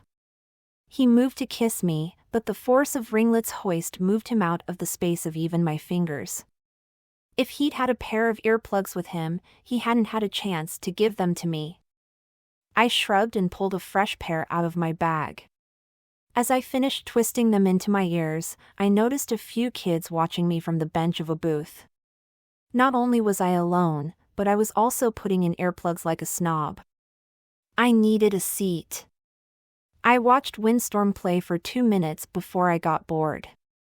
Why were there so many people at the club to see them? Levi didn't always get contracts from the best artists, but the only proper thing that was happening on that stage was Fletch's drumming. Even Ringlet's guitar skills and backup singing left much to be desired. I wondered if they were planning to play more than one set as I approached the bar, which was empty with most people back on the dance floor. I sat on a stool. "Got anything hot?" I asked as I sat down. "I can make you something hot," the bartender offered with that look on his face that I was more than familiar with. There was no one else at the bar and he thought it was his lucky day. He'd serve me drinks and we were far enough away from the sound of the band playing that he could have a little banter with me. The look of pleasure on his face deflated me.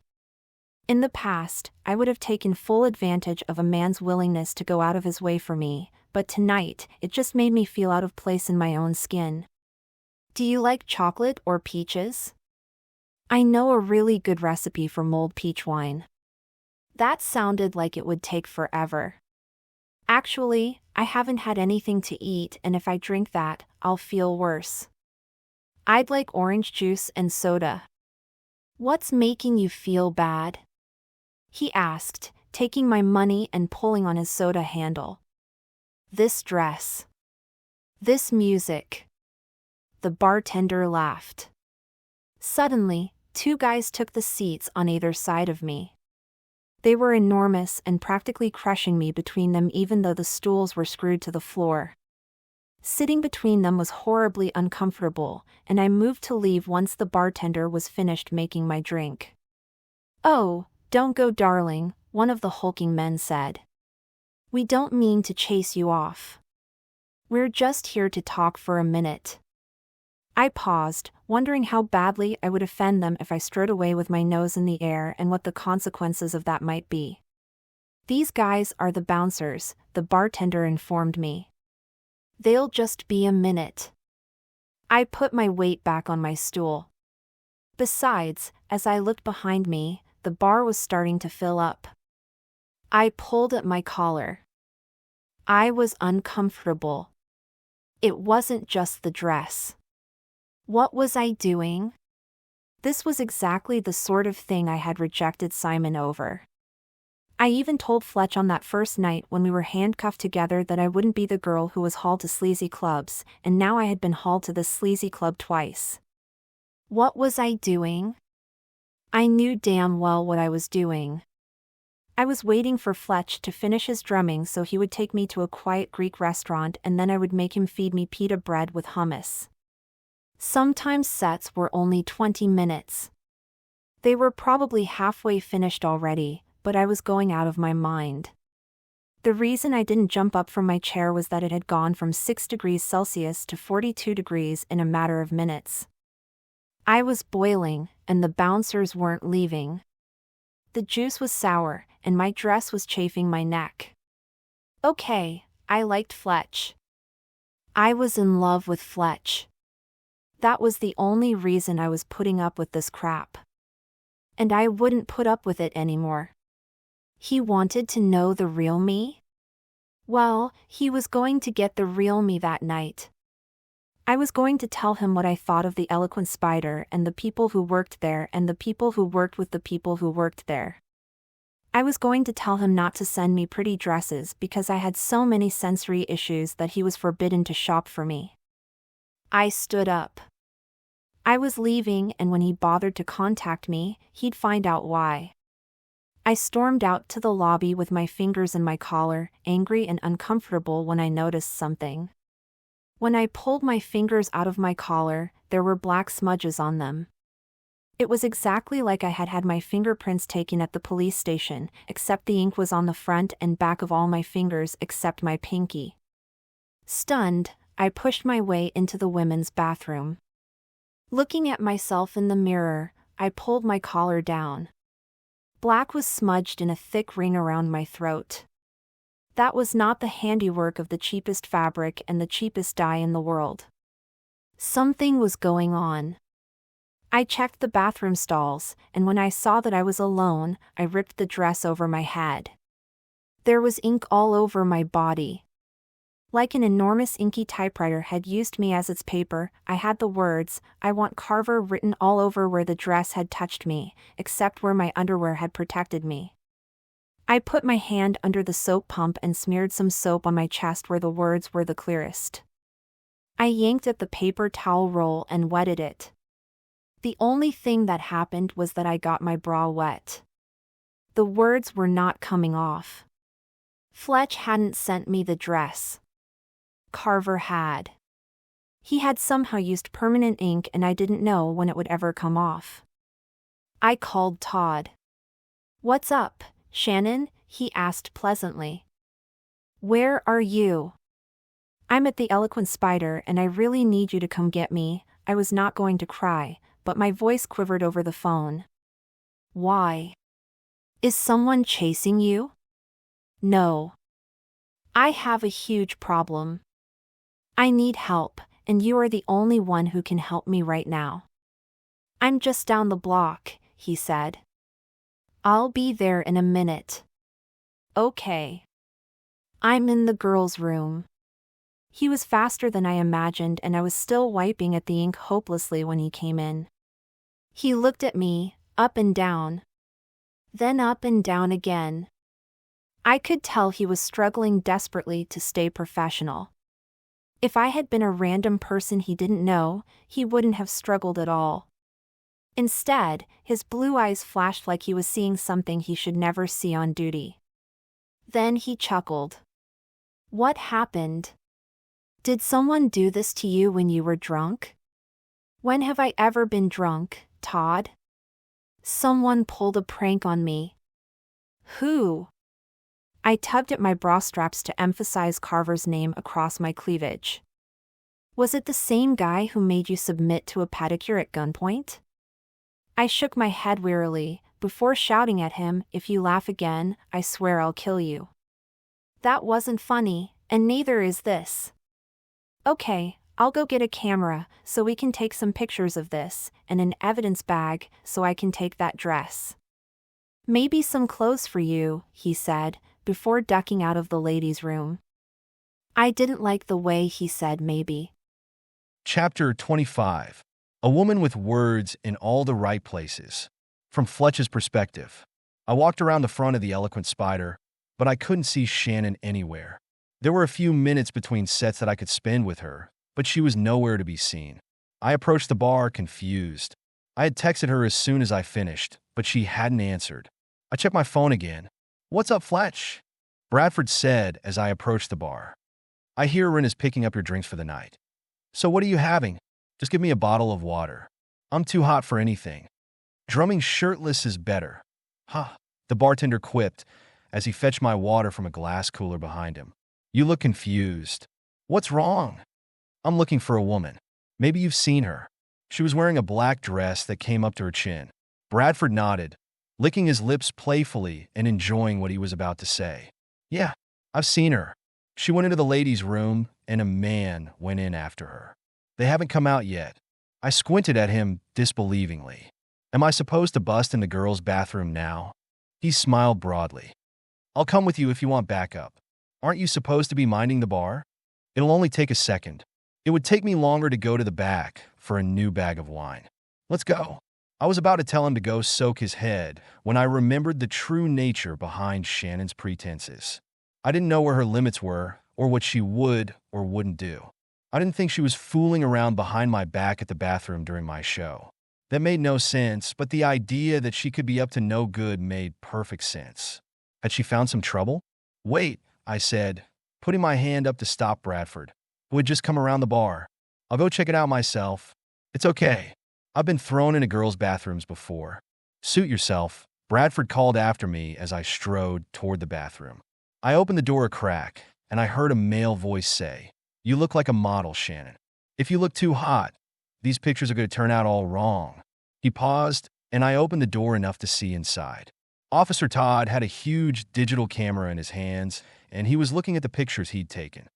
These are all terrible. You have to look sad. Never mind. I'll start by getting close-ups. I pushed the door open the rest of the way and saw Shannon. She was wearing only her black bra, panties, and knee-high boots. There was writing all over her chest, back, and thighs. Her neck was entirely stained black, and Todd was completely right about how she looked. Upsettingly sexy. What's going on?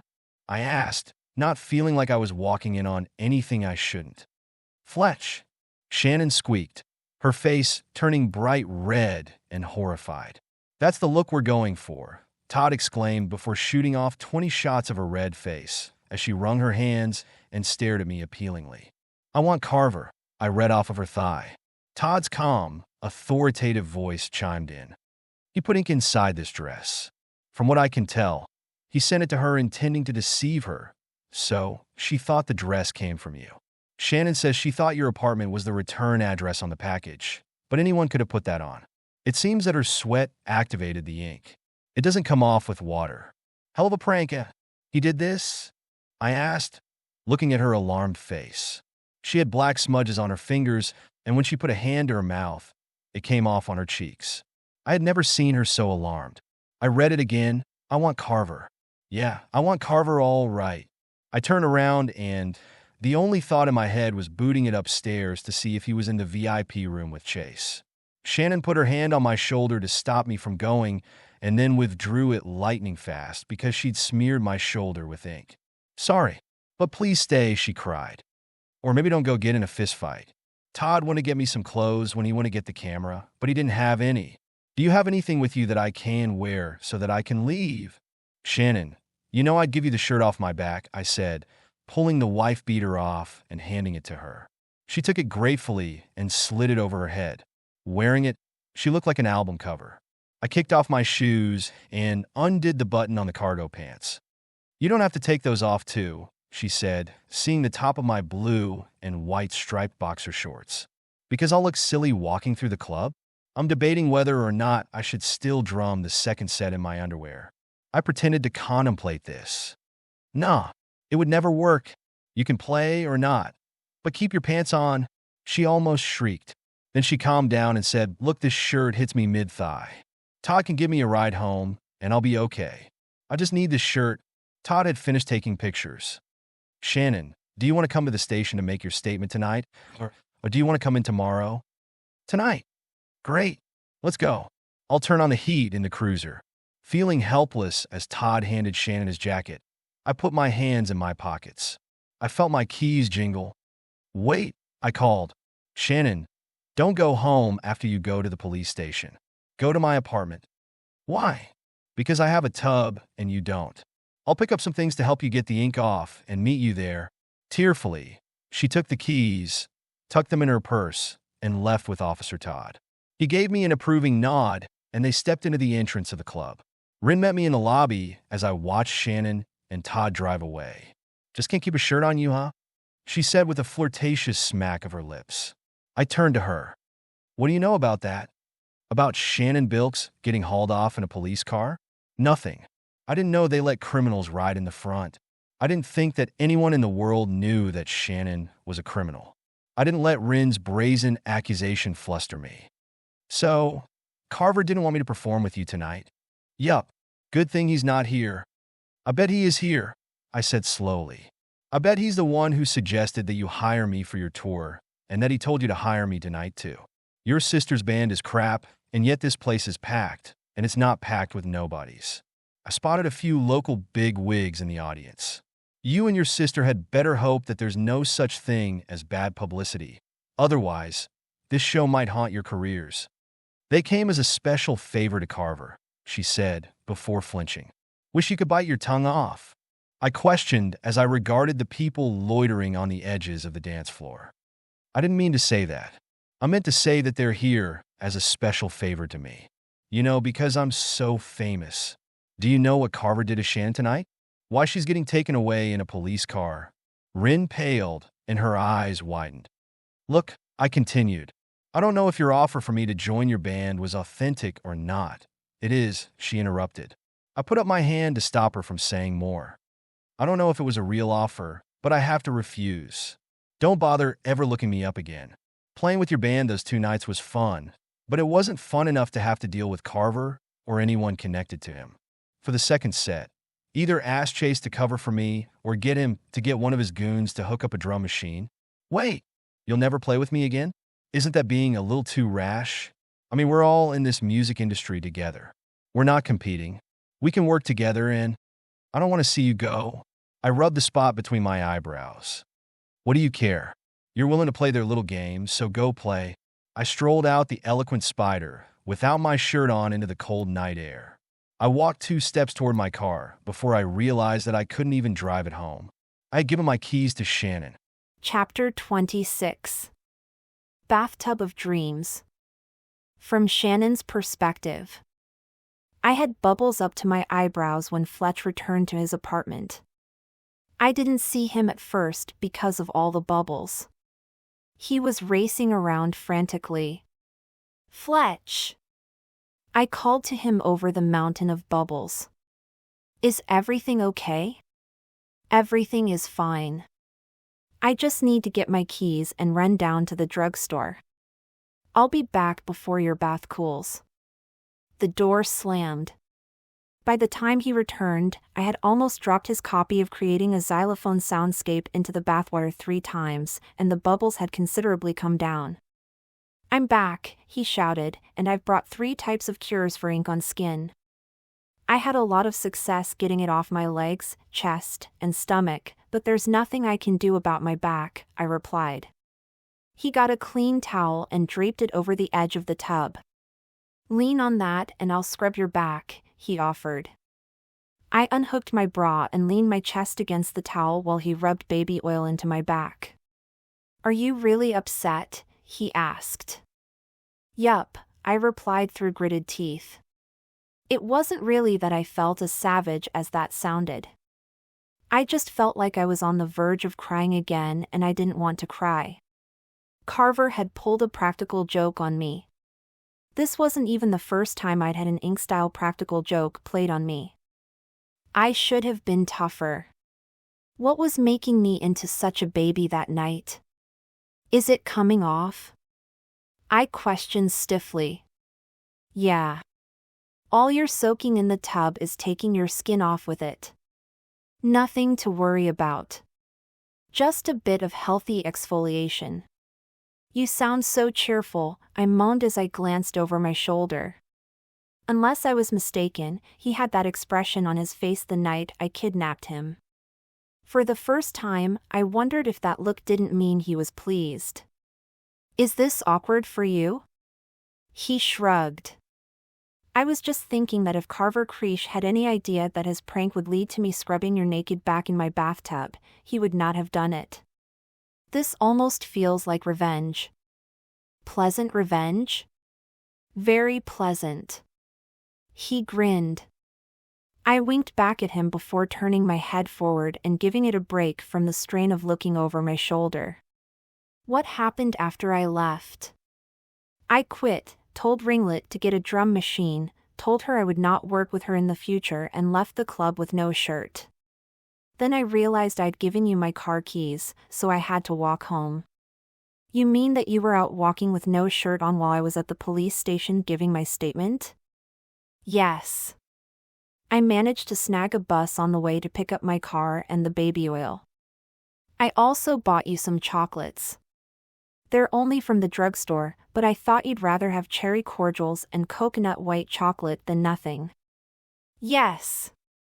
Yes, I would rather have those things instead of nothing.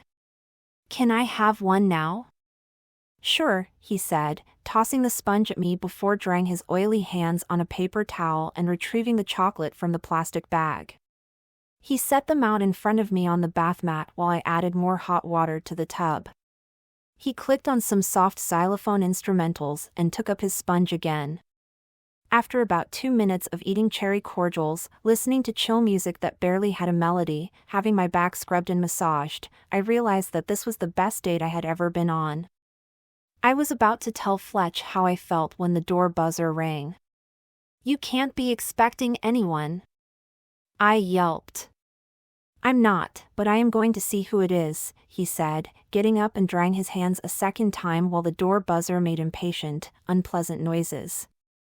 He clicked the button. Who is it? Chase. You sack of crap, Fletch replied. What are you doing here? I want to talk about Natalie, his disembodied voice answered. Fletch looked at me as if to ask me what I wanted. Are we finished? I asked, pointing at my back.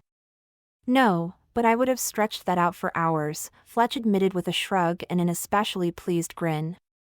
Do you have a robe I can ruin? I guess that means you want me to let him up, Fletch said, pressing the button. Then he went over to his closet area and dug up a robe. I don't think you'll ruin it. It's already black. He brought it over with a fresh towel, set them on the toilet seat where I could grab them, and turned his back. Are you sure you can't see a reflection of me somewhere? I asked suspiciously from the bubbles of the tub. I am trying to be a gentleman, but I'm going to reach my limit soon, so get out of the water quickly. I wouldn't mind having ink spread all over my body in the least. I had been thinking something similar. Usually, I didn't want to have sex with the men I knew. I didn't want to give them any knowledge of who I was or what I was like, in or out of my clothes. Those were things I kept to myself for good reasons. Following his advice, I hopped out of the tub quickly, wrapped the towel around myself, and then his bathrobe over that. "I'm finished," I said, just as the tap came at the door. Fletch walked over to it and peered through the peephole. "Are you alone?" he asked. "Of course, I'm alone. It's 1 in the morning on a weeknight. The club closes at 11. I had to wait this long to get rid of Carver and come see you. I would have called you sooner, but the man was watching me like a hawk." "Okay," Fletch said as he opened the door. Chase burst in, sweaty and red-cheeked. He stopped in his tracks when he saw me. "Oh," he said, stopping to straighten his shirt. "You have company." Fletch closed and locked the door behind Chase and offered him a seat at the kitchen table since the only other seats were the toilet or the bed. I took the bed and wrapped Fletch's blankets around me, letting the wet towel fall on the floor. Fletch scooped it up and hung it on a wall hook. Then he brought me the remaining chocolates. "Why does she get chocolate?" Chase teased, obviously trying to lighten the mood. "Because she's prettier than you are." Chase was about to say something, but stopped and ran a finger sideways along his neck. He had been about to say something about how I wasn't so pretty with that ring of ink around my neck. I had tried to scrub at it, but without a mirror, I had had very little success. He cleared his throat and said, "I feel responsible for this." "You do?" Fletch asked quietly. "Why?" "Because I'm the one who told Natalie that if she really wanted to get Carver's attention, she should pull a prank on him involving guns." "How do you know Natalie?" He balked. "I've known her for ages. She has sung at the Spider every Tuesday night for years. I don't pay her, because hardly anyone comes in on Tuesdays, but she gets the practice of playing for an audience every week, and if she was really talented, she could get a following that way." "But she's not really talented, is she?" "No and yes. Her voice is great. The songs she writes aren't catchy, but everything works out if she sings covers. Then, at least, people don't throw things at her. They tap their toes and wonder why she isn't famous. If singing every Tuesday could make her happy, I would fing marry her," I gasped. "You're the guy." "What?" "You're the guy." When Natalie left me and Fletch in the camp kitchen, she left and went to a few places, but the place she ended up was at a man's house and she went in to stay the night. "That was you." Chase sighed. "Yes. That was me. And Carver saw you, recognized you, but didn't tell me who you were when he recounted it to me." "Yeah, and I knew that if she could get his attention with a prank, he might decide to help her. If he helped her, something might click for her. Maybe he'd set her up with a decent songwriter or something. Weren't you afraid he'd be so taken with her little prank that he'd fall in love with her?" I asked. "No." Chase seemed to think the idea remarkably funny. Even if he was very impressed, it would only last a minute. Natalie is not the type of woman who thinks on her toes. It was a stunt I designed to get his attention, so he would listen to her sing. It didn't work, but the flyers I wrote worked better, and your little lecture to him where you talked down on him and made him feel like an insecure little boy who couldn't play with the big kids. That was more than I could have hoped for. He became hyper-curious, found Natalie, and became obsessed with the idea of showing you how powerful he is. Are you having fun yet? So the job offer with Ringlet was all part of his scheme? Fletch asked. Oh yes, But that doesn't mean that Ringlet doesn't want you. She wasn't even having problems with her drummer. They asked you to come in just so Carver could shove a wedge between the two of you. He's very jealous of you, Fletch. I've never seen anyone that jealous in my life, and I work in the music industry. He pulled out a pack of cigarettes.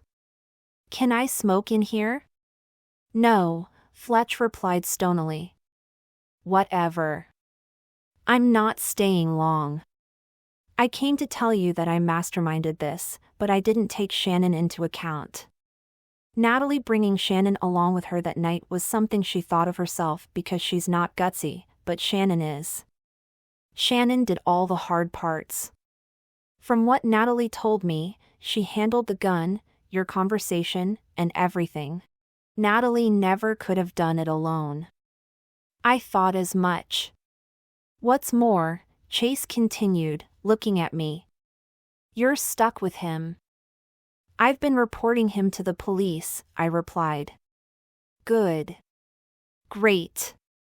You do that, Chase said, stroking the tattoo on the side of his neck. He's going to discredit you. He's going to make it sound like everything you've said is nonsense. Remember, he's determined to show you he's the biggest man in the city. I mulled that over.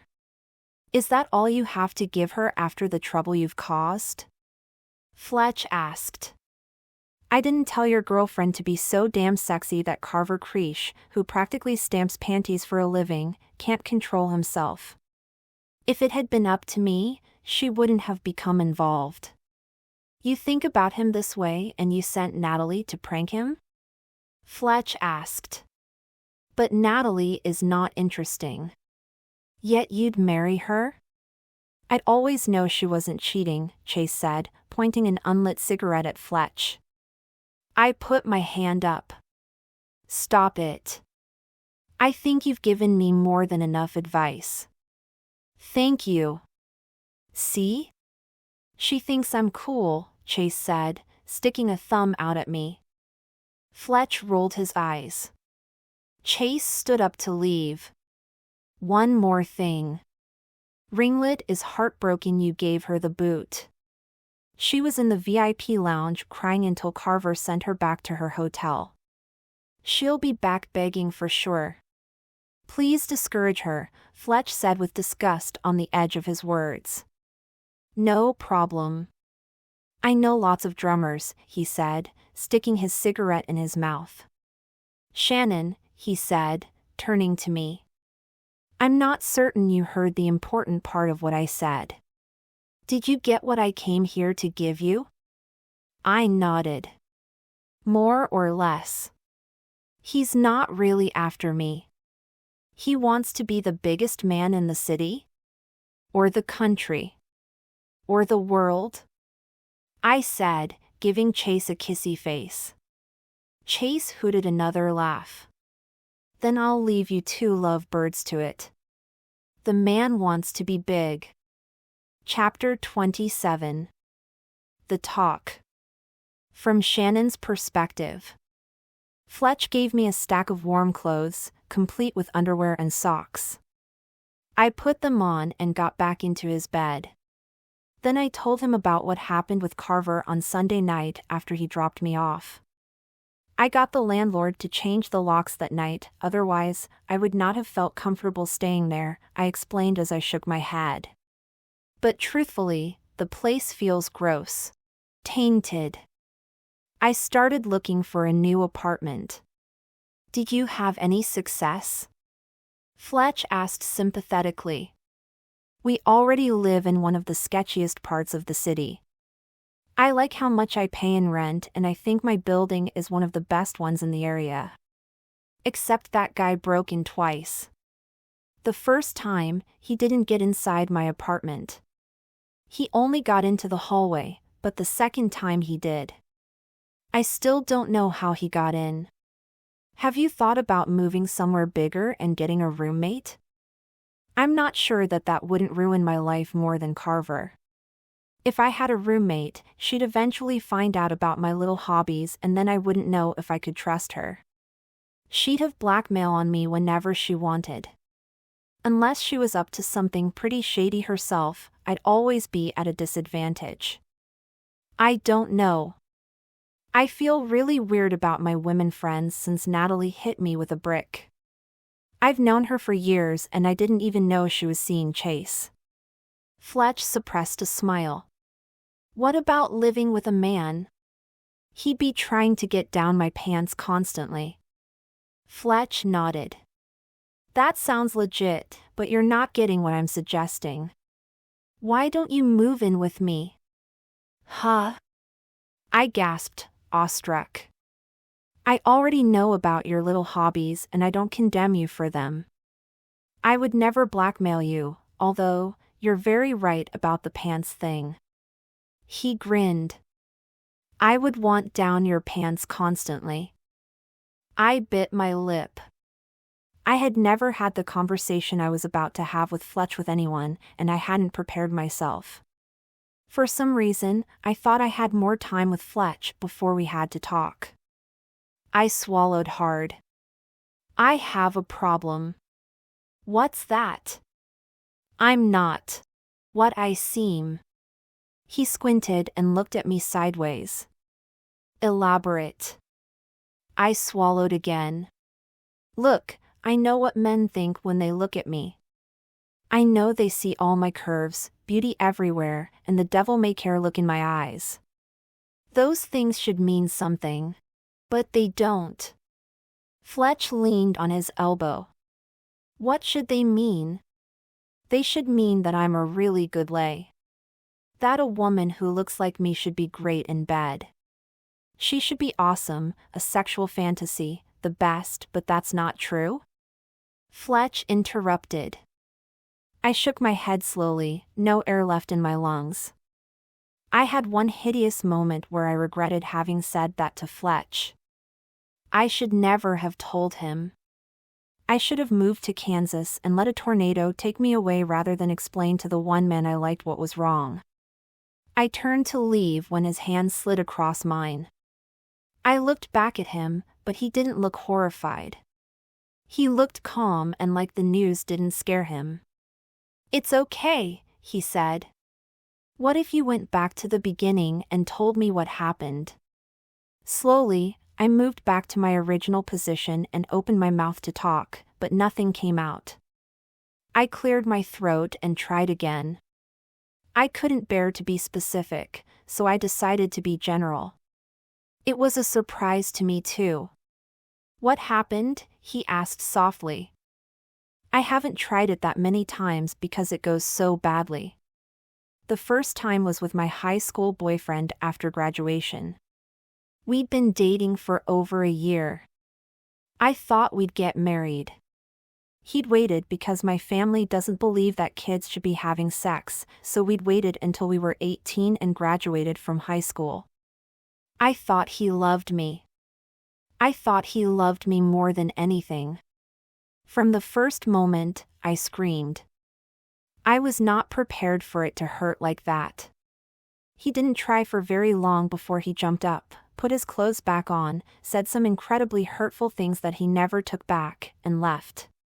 Fletch stroked my hand with his fingers. It scared him off? I saw him around that summer before he left for college. Little glimpses across malls and restaurants. We never spoke. He was supposed to go to college nearby, but after that, he moved to a different city. He didn't even say goodbye. I can't even think of how embarrassed the whole thing must have made him. Was the backlash from the breakup hard for you? I nodded. I never told anyone what happened because I didn't want the news to circle back to him and add to his humiliation. I thought that, at least, I could give that to him. You know, since I loved him so much. It was so quiet in the apartment, I felt like the only thing I could hear was the sound of my lips smacking as I spoke. Not even the sounds of my words were as loud as the smacking of my lips. Did you see a doctor? No. I had bled like virgins are supposed to. I thought that boy had done the important bit and I hoped my next experience would be better. It wasn't. If anything, it was worse. I was 21 and I'd been dating him for 5 months, he was getting impatient, and so was I. I really wanted my life to start, and everyone talks about how sex is the best thing all the time. I clenched my jaw and didn't scream, but it still hurt so bad, I can't explain. It hurt so bad I couldn't stop myself from crying. He noticed. Go up, told me he wasn't a rapist and was so embarrassed that he too walked out. Just for that? He tried harder than Mr. Teenage Boyfriend, but he wasn't invested in me. The girl he left me for was nothing compared to me. She was dumpy, she laughed at stupid things, she applied her lipstick wrong, and the message I got is that sexual satisfaction is more important than looks, intelligence, or class. It trumped everything. I did go see a doctor, and he thinks he got my problem worked out. But he told me when I left his office that he might not have taken care of it completely and the only way for me to test it was to have sex. Except, I had no partner and I wasn't sure if I could have one. What if it went as badly as it had the first 2 times? It's been a while since then, eh? Yeah, it has been. And I'm tired. So tired, I admitted, leaning back. I haven't felt like I could trust any of the men I've dated since then. Sure, they go off in raptures about how beautiful I am, but I know that it isn't going to matter how beautiful I am if I can't give them a good time. I've been trying to find someone I could feel safe with. Someone who wouldn't get scared off by my imperfection. His expression was thoughtful. You still don't think that person is me, do you? I dropped one of my shoulders. I think it could be. Otherwise, I would have left already. He nodded. Good. Your experience is so interesting because I've had the opposite experience. What do you mean? I'm a terrific lay. I'm the best they've ever had, but they don't stay. They want someone with money, power, a respectable place to live, a serious job, and not just honorariums. I'm an artist and they want to lick chocolate sauce off my abs and come here when life treats them unkindly, but they don't want to be my wife. Live life side by side? Live life with me? I've asked women to live with me before as a stepping stone toward marriage, but the second they hear the word marriage, they freak out. You can see the panic rising behind their eyes. They don't want to marry me. They want to fool around with me. Sometimes after they've already married someone else. He put up a hand. I don't put up with that. I hope that explains why I thought I had the right to be so annoyed at you over Simon. I thought you should have told him sooner if you weren't interested. I didn't know he'd never asked if he could hold your hand. I paused, looked at him, and asked quietly, "You want to get married?" "I don't want to be single all my life," he replied. "No. I mean, do you want to marry me?" I whispered, but he heard me. "What are you saying?" I couldn't be more embarrassed than I already was. I might as well tell him the heart of what I wanted. Look, after what has happened to me, what I really want is to get married. What I want is to get married, and instead of having an embarrassing evening together where I feel stripped, stupid, unloved, and unlovable, I have a honeymoon, where my new husband takes his time. And if the doctor didn't do a good enough job, my new husband will patiently wait for me. I started tearing up. And not be angry with me if things don't go so well at first. The doctor said I should be able to have a normal sex life, it just probably won't be amazing immediately. Fletch put both his hands on mine, but I didn't dare look up into his face. I had more to say. But I don't want you to think that I am asking this because I think you would treat me right. Well, I do, but I love you. I love you and your little triangle, and your apartment that has no privacy, and the way you look at me when I suggest something crazy.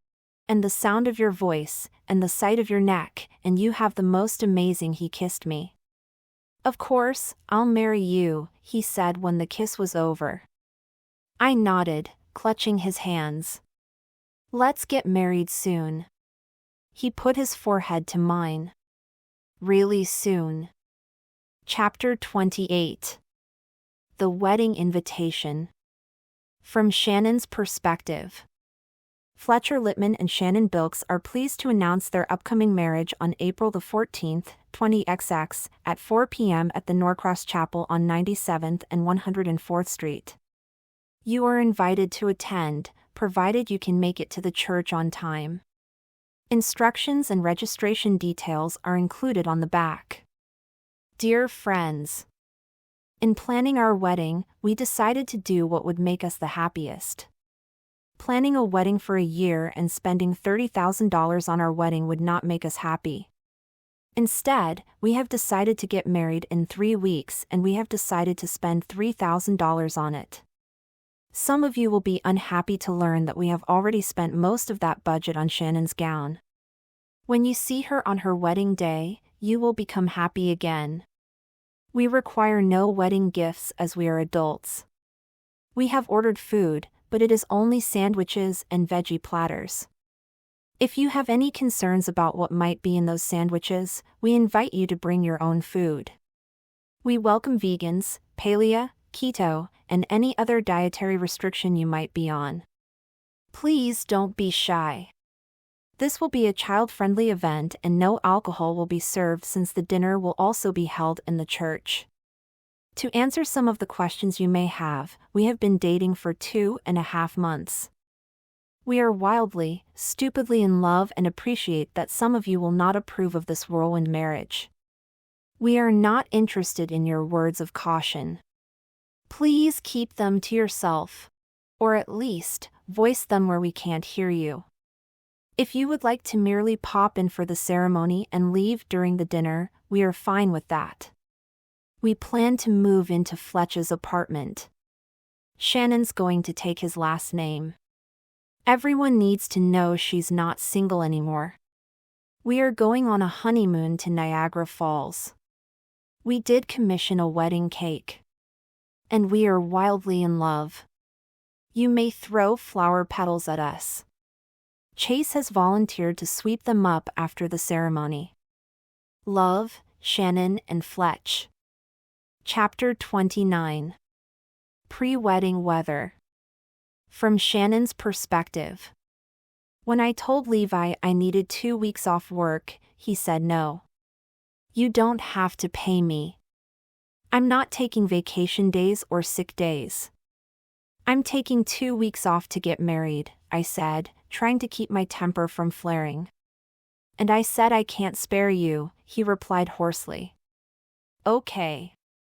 In that case, next Friday will be my last day. What? He growled. That's a whole week before your wedding. I know, but if you're going to back me into a corner and make me quit, then I may as well spend that last week getting ready. I already gave notice that I'll be moving out of my apartment, but I don't owe you a month's notice. 2 weeks is good enough. I paused, seeing the upset on his face. I don't like to do this to you, but you're being unreasonable. You know that, right? Shannon, he said, getting up from his desk and coming to talk to me at the door. I was really nice when you called the other day and said you couldn't come in because of the ink. There's still some on your neck. Can't you call off your honeymoon and go later? No. I can't, I said with a hand on my hip. Well, I can't find someone to replace you with only 2 weeks, he continued. You could find someone to replace me in 5 minutes if you call the temp agency. The work I do here isn't complex. Anyone could handle it. Levi continued his awkward begging, and it was so unlike him that I suddenly realized that something had changed. Carver and Levi knew each other, and maybe Carver had promised him something in exchange for making himself a thorn in my side. If Levi did whatever Carver wanted, if I stayed working at the studio, I'd never get away from him. Listen, I said, thinking of all the time I'd worked for Levi. My last day will be next Friday. Carver is the one who caused that ink incident. So far, the police haven't done anything about that, but I cannot continue to work for you if you continue to work with him. My problem isn't with you. It's with him. Levi's hands were tied. He couldn't promise he wouldn't work with Carver. If Carver got a few of his bands to record their albums at his studio and word got out, that would be Levi's bread and butter. If Levi was the type of guy who'd play ball with Carver, maybe I didn't matter so much. There had to be plenty of innocent women to torture. You should start interviewing as soon as possible. I'll even help you find someone, but I can't stay whether I'm getting married or not. You're overreacting about the ink. It was just a joke, Levi said. I picked up my feet and marched back to the front desk to get away from Levi, but he followed me. He was saying things like, "Why don't you like him? Couldn't you pull a practical joke on him as retribution? I'll buy the ink." I was about to drive the heel of my shoe into the toe of his when I saw Natalie standing in the foyer. She was wearing heels made of leopard print calf fur, skinny black leggings, a fur coat, and lime-colored glasses. I wasn't sure if I'd ever seen anyone try harder to look like a successful singer. "Welcome to Music and Spirits," I said like I'd never seen her before. "How can we help you achieve your musical dreams today?" "Shannon, it's me," she said, pulling off her sunglasses. "I bet you didn't recognize me." I sure didn't. "Look what the cat dragged in." "How was your tour?" "It was smashing." She proceeded to lean against the counter of my desk like it was a bar and tell me and Levi all about her time on the tour bus. She didn't know she was being unspeakably boring. The music industry had been losing appeal to me for some time, but when Natalie started talking about how the double-decker bus had beds on the top deck, I realized the last nail had been driven in the coffin. Whatever I did, wherever I went, I didn't want anything to do with the music industry. I listened politely and tried to quietly get on with my work while she talked. That night, I was having dinner with Fletch in a pita joint by City Hall. "I got offered the part in the play," he announced. "They don't start rehearsal until after we get back from Niagara Falls, so I thought it would be all right to accept." I nodded. "Just out of curiosity, do you get paid?" This had better not be a deal breaker. "I get an honorarium. Probably $300. At least, they don't charge me for the opportunity of doing it. It's not a deal breaker. I just had to quit my job today." He exhaled heavily. "Oh, that's a relief. I was wondering how I was going to tell you that you should really quit your job. What do you want to do instead?" I paused. "I don't know. I'm not sure if anyone has ever asked me that. I'm good at books and paperwork and I don't mind passing my time that way. I always had to provide for myself, so I had to make money." "What do you think about going to school for graphic design?" he suddenly asked. I stuttered a laugh. "I can't do that. I've been living in a shoebox and I have been trying to save money, but my sisters take me shopping almost every week. It's shameful to admit, but I buy things. I can't afford to go to school." For just 1 second, don't think about the money. If you could do whatever you wanted to, what would it be? I hesitated. I hate it and I love it when you see through me. Of course, I'd want to study graphic design, photography, all that stuff. He wiped his mouth with a paper napkin. "What if I told you that I have a master's degree in music?" I sipped on my drink. "What?" The wild man with the abs and the mad drumming skills is a scholar? I know I don't look the part with my shabby apartment and a different schedule every week.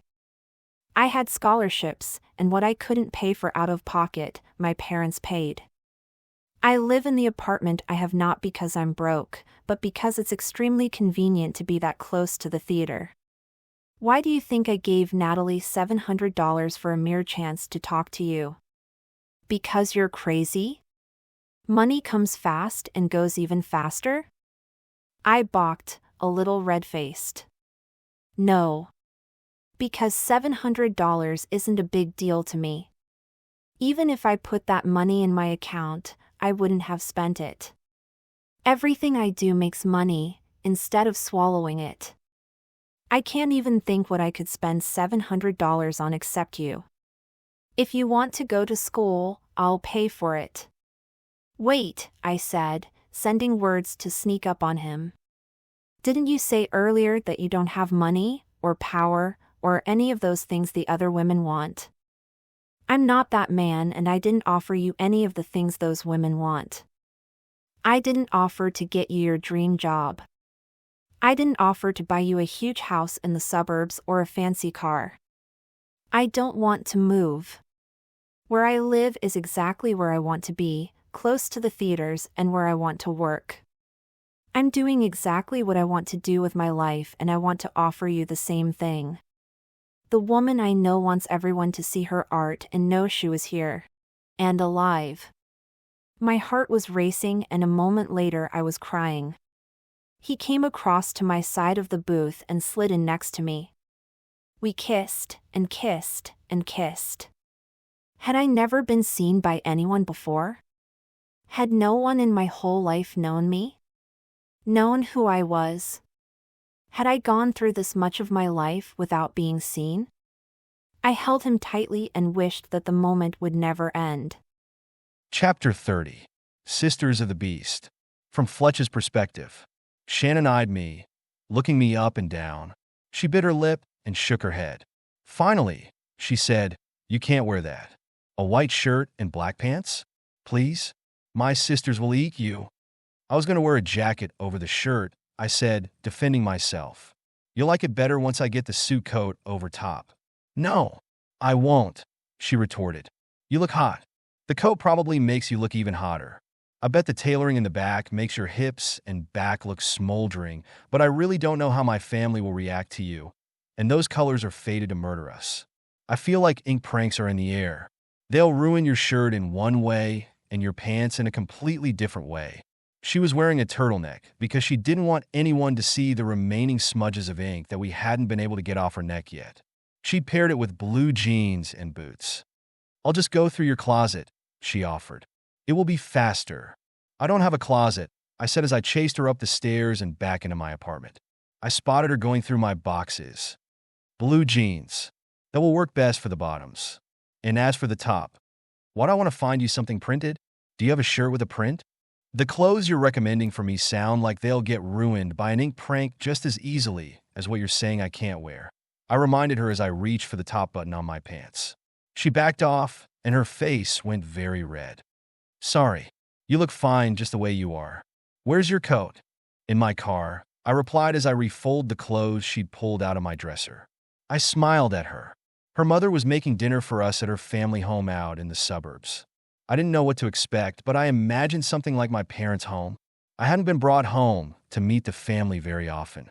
Usually, the woman I was dating ran into her parents when she was with me. We'd be leaving the movie theater, and they'd be there too, and that's how we'd meet. She'd fluster her way through an introduction because she'd had no intention of ever introducing me to them. No Sunday dinner for me, but Shannon was bringing me home for Sunday dinner. I felt a little like squealing. On the drive over, Shannon was agitated and kept moving her hands and talking quickly. "I told you about my family, right? Who knows what terrible surprises they'll have waiting for us. They know we're getting married, right? Of course they know. I took my sisters to buy my wedding dress with me, not you. They asked me a million questions about you, and I did my best not to give them any answers." "What kind of questions?" "Your shoe size, your exact height, your waist measurement. Sage thinks I couldn't be in love with you if I don't know your waist measurement. Shannon took a few quick inhales. Don't open any doors when you're in my parents' house. The only time you can open a door is if you're leaving a bathroom. Otherwise, knock on the door until someone answers it. Don't move a partially open door either. Just don't touch any of the doors. What? You think they prop a bucket of water over a door and let me get splashed? That seems pretty juvenile. And what? I'm a mastermind. Crouching in corners and spray, painting brick walls? We're excessively juvenile. They could fill a hallway with cups of water and make us empty them in order to get to the dinner table. Couldn't we just find another door? Nope. There would be a prank at every door and every window. I don't think they'd splash us with water, but they would definitely splash us with glitter, which might be worse. There is glitter in my parents' couch from 10 years ago. My mother won't get a new couch because what would be the point? It would get some other unspeakable thing on it in no time. Do any of your siblings still live at home? No, but the grandkids come over now, and they're worse than their parents, she sighed. Tell me about your sisters. I want to guess their names when I see them. I coaxed. My oldest sister's name is Tallis. She's married and has 2 kids. Hers are the ones most often in my parents' house because she still works part-time and my mom looks after them while she's at work. Then there's Sage. She's married, but no kids yet. Then there's my brother Ethan. Honestly, we forgot he existed after he married Tiffany. She's just like us. She fits in so well with my family. I don't know if she even remembers she isn't my mother's daughter. Then there's me and my little sister, Quinn. Why is this the first time I'm even hearing these names? They're monsters. If I didn't love my mother, I would have begged you to elope with me, but I know she wants to see me get married. She's not fussy or anything, and she's already told me she has no problem with our wedding plans. She just wants to see me get married, and she's so satisfied with my dress it's ridiculous. She's going to hire a team of photographers to make sure they get amazing pictures of me. And me? No, Fletch, they're going to leave you out of the shots. We're the type of people who don't care about the groom. It's all about the girls and their day. Which is the only sensible thing, I added. Okay, we're here. There were hand signals and muttering on the other side of the vehicle as we pulled up. Did you just cross yourself? I asked her. I didn't know you were Catholic. We're getting married in a Reformation church. I'm not Catholic. I've never crossed myself before. I'm just praying that they didn't unload all the neighbors' garbage across the front lawn and dress Tallis up like the trash heap from Fraggle Rock. Your family sounds awesome, I said as I unbuckled my seatbelt. She cautiously got out of the car and looked around like she was expecting someone to jump out at her. The porch light is off. None of the house lights are on either. It looks like they're going to pretend like no one is home. She glanced over at me. Juvenile enough for you? I pulled my jacket out of the back seat and put it on. No one jumped out at us as we made our way across the driveway and up the front steps. She rang the doorbell. Should we just go in? I asked her when no one answered. I put my hand on the doorknob and she slapped it away. You're acting like an amateur, Fletch. What was the first thing I told you? Don't open a door. I haven't brought a boyfriend home since the guy before Mr. Teenage Romance. Me bringing a man home at all would be weird, but me bringing my fiancé is something completely different. I can't even imagine what zany tricks they have up their sleeves. When Sage brought Richard home, they accidentally set him on fire. You're only telling me this now? She shrugged her shoulders. It was an accident with sparklers. I didn't even know you could set someone on fire with sparklers. If you don't want him to be set on fire, then keep him on the step. We heard a voice call out from behind the bushes. A second later, a firework went off. It was a big pink one like a ball that leaped into the air and then fizzled. Then the music started. It was Eternal Flame by the Bangles. Her family was in a line in the yard. Someone in the back was setting off Roman candles, big pink ones and beautiful ones that glittered, and the music rang out. They were singing along with the music. I reached for Shannon, and she reached for me. We watched as the sparklers and the fireworks lit up the night sky. If it was cold that night, I couldn't remember that it was. The only thing I remembered was how happy Shannon's family was for her, and how the only practical joke was a whoopee cushion that one of the grandkids put on her chair. Chapter 31. Wedding Day. From Shannon's perspective. I stayed over at my parents' house the night before the wedding. All the girls stayed with me, and though there were many jokes, most of them were merely in the form of unusual lingerie. When I woke up, I immediately went to make sure no one had written on my face that night. No one had, which was good, because I had had it with ink pranks. After breakfast, Quinn took charge of getting me ready. She was the youngest and knew more about current trends in hair and makeup than I did. We didn't even talk about how she was going to do my hair beforehand. She made me sit on a chair and narrowed her eyes. Romantic or edgy? What does that really mean, Quinn? Sage came up behind her. If you choose romantic, it will be a symmetrical hairstyle. Probably right down the back. If you choose edgy, it'll be a side thing. Oh, the side thing. My dress isn't symmetrical, so go look at it and decide which side to make bigger. After inspecting it, she decided to do a curled bun behind my right ear. The day was pleasant as we had lunch as a family, and I got hauled away for a manicure afterward. My mother got out her camera and took me to the backyard to get a head start on the pictures, taking cutesy pictures with each of my sisters and my sister-in-law. Sage took the camera away from her when the photographer arrived and took more with me and my parents. We should have had Fletch come over, she complained. That old tradition about the groom not seeing the bride before the wedding is so old-fashioned. He should be here with us, getting a head start on being part of the family.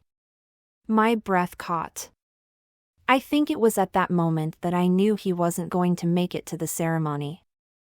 I pushed the thought away at first, but once we were all packed into the car on the way to the church, I got out my cell phone and tried calling him.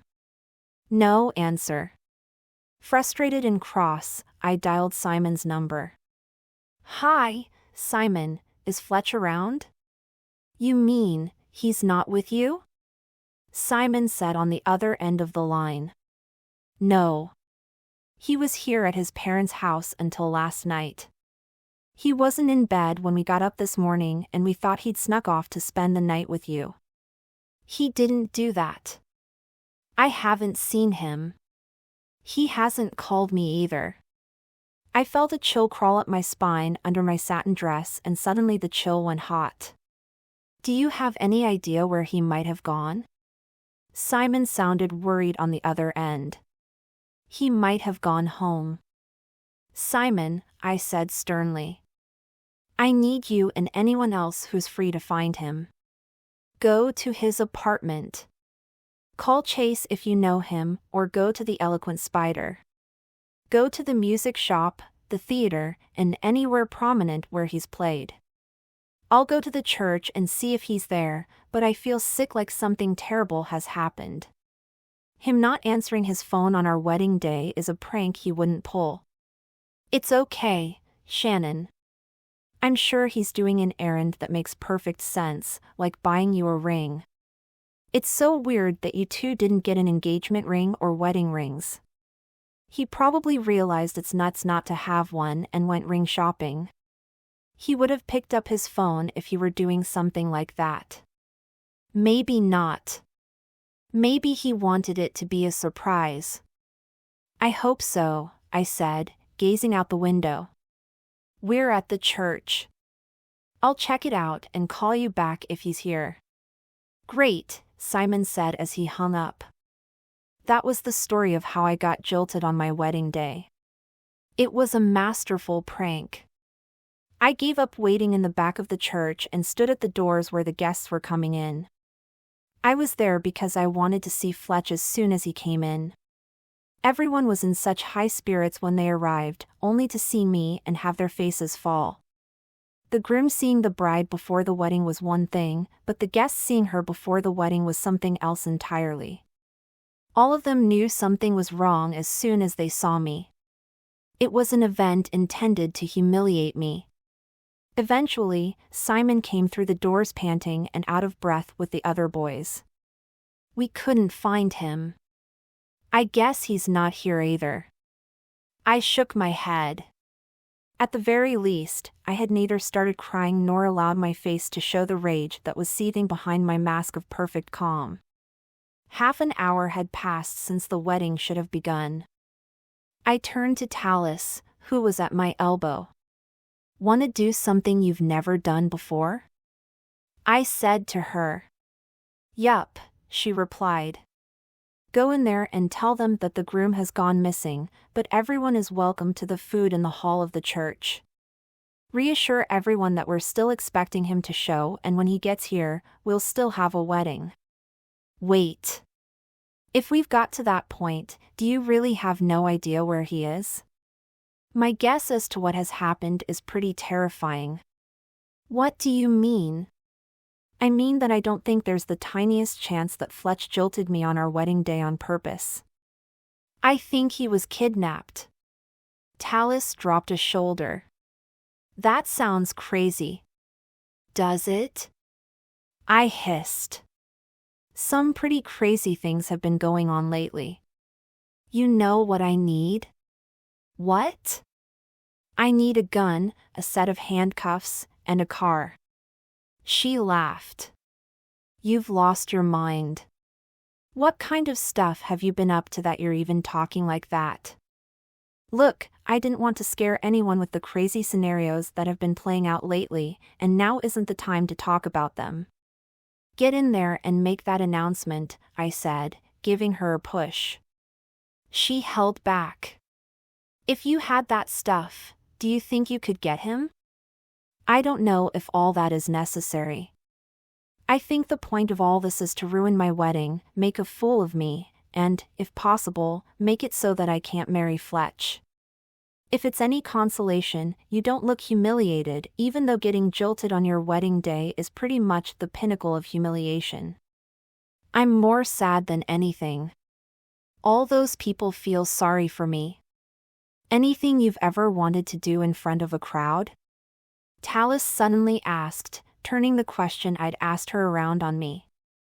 I laughed. It might give him some more time to get here. Chapter 32. 6 hours earlier. From Fletch's perspective, I didn't have that much experience with tranquilizers. Even though I couldn't move my limbs or open my eyes, I knew that was what had been used on me. More than being afraid that I had been kidnapped, I was pissed off. No matter what urgency I felt inside as my body bumped in the back seat of a car, I couldn't move to stop what was happening. I could hear voices, but I couldn't identify them. Soon, I stopped hearing the conspiring voices, stopping feeling the humming rhythm of the vehicle, and stopped sensing anything at all. My sight was foggy and fuzzy as I awoke. Morning sunlight blistered through my eyelids. I breathed and coughed. As I opened my eyes, I saw things that didn't make sense. The ceiling was yellow. No one painted ceilings yellow. Not even my mad mother. I saw a kitchen cabinet, even though I was lying on a bed. I saw a steering wheel. Then suddenly, I realized that I had never been in a car. I tried to sit up, but unsuccessful. I fell back down. I was in a camper, and someone was in the bed with me. A foot hit my leg. I turned to see who it was. I couldn't see their face, but I saw the hair, so purple it could only belong to Ringlet. I didn't want to call her Rin anymore, not after what she'd helped Carver do at the last concert. But using all 7 letters of her name instead of 3 seemed like paying her too much respect. Managing to get to my feet, I bumped my way down the corridor of the camper to the driver's seat. From that vantage point, all I could see were rolling hills and sky. No people and no buildings in sight. We were nowhere, but the keys were in the ignition. When I tried them, the engine turned over, but only once. Looking at the dials, it was easy to see what was wrong. The camper was out of gas. I left it and went back to Rin. I tapped her with my shoeless foot. "Wake up," I ordered loudly. She rolled over and pretended to be as drugged and groggy as I was. But I knew it was an act. I prodded her again. "Look, whatever you're going to say you did to land yourself in this situation, I already know it's a lie." Carver added that mini fruit pizza to our order and paid the pizza boy to deliver it, saying it was a promotional item. My boys didn't eat it because I was the one getting married today, so they left it for me. I felt tired and went to bed early. You and Carver snuck into the house and pulled me out of bed, and I was too out of it to do anything about it. You managed to get me in this camper. He left and you drove around until you ran out of gas. And now you're pretending that you were drugged too. when actually you're fine. You're just here to make sure I stay here for the rest of the day and miss my wedding. You're wrong. I'm as much of a victim as you are, she said drowsily. In a rage, I grabbed the mattress and pulled it out from under her. Don't act like you're drugged. She fell on her butt and righted herself as quickly as a cat.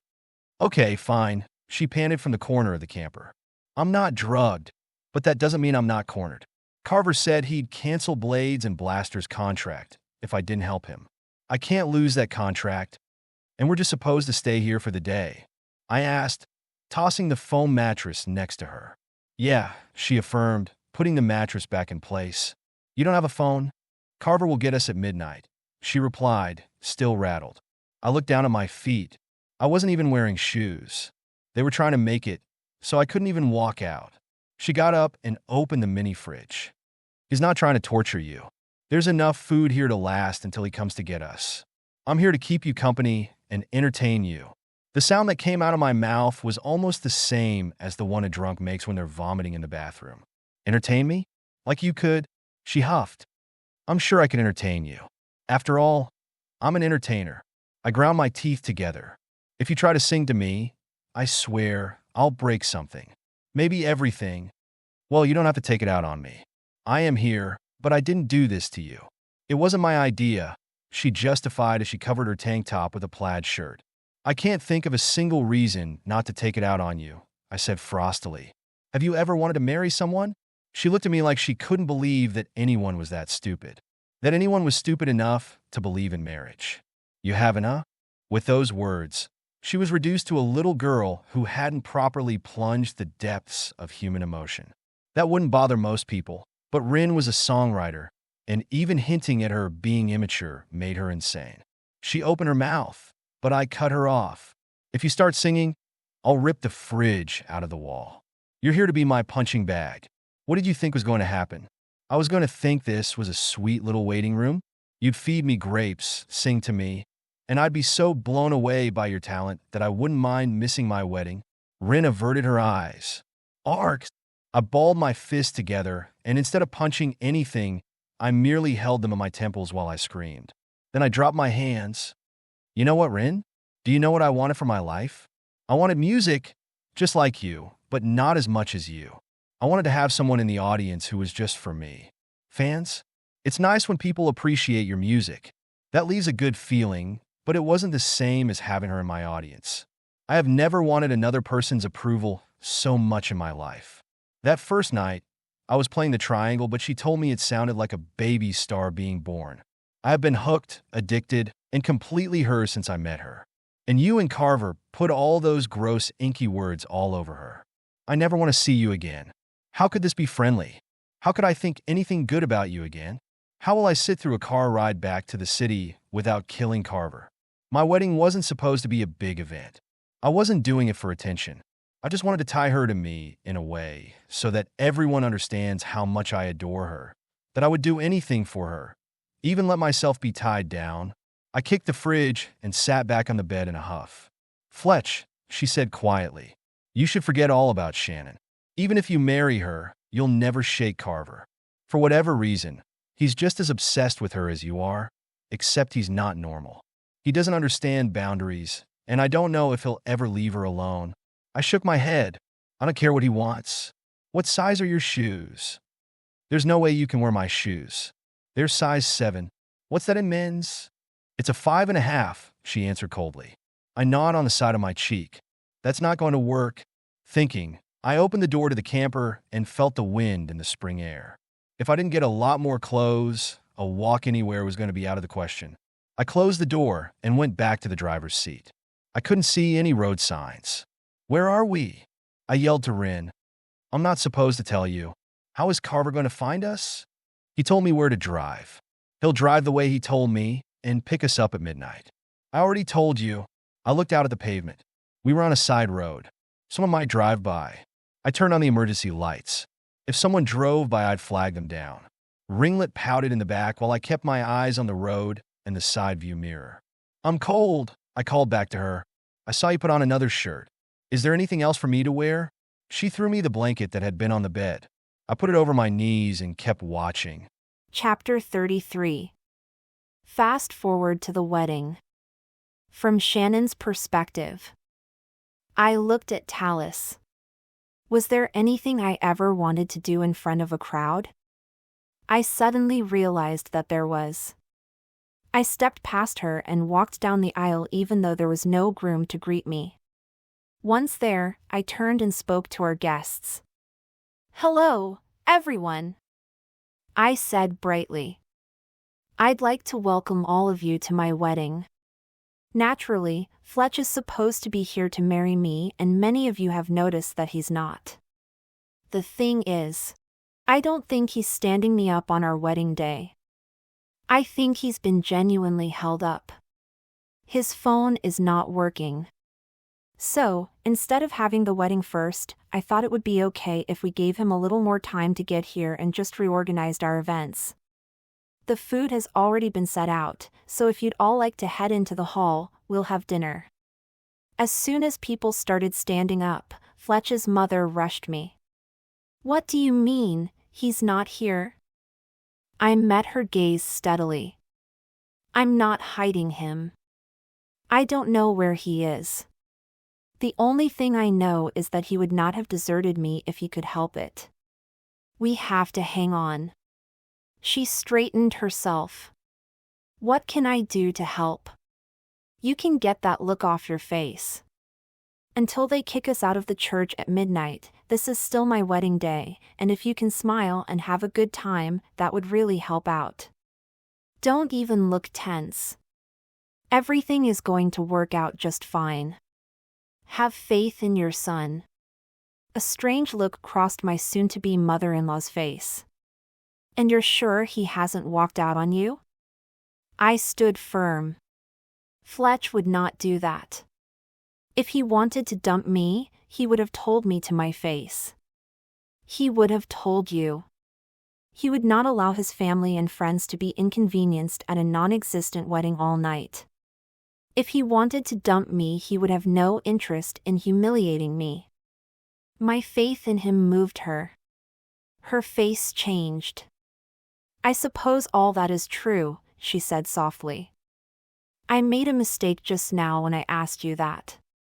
Of course, he would have told us." I nodded at her and sent her to join her husband.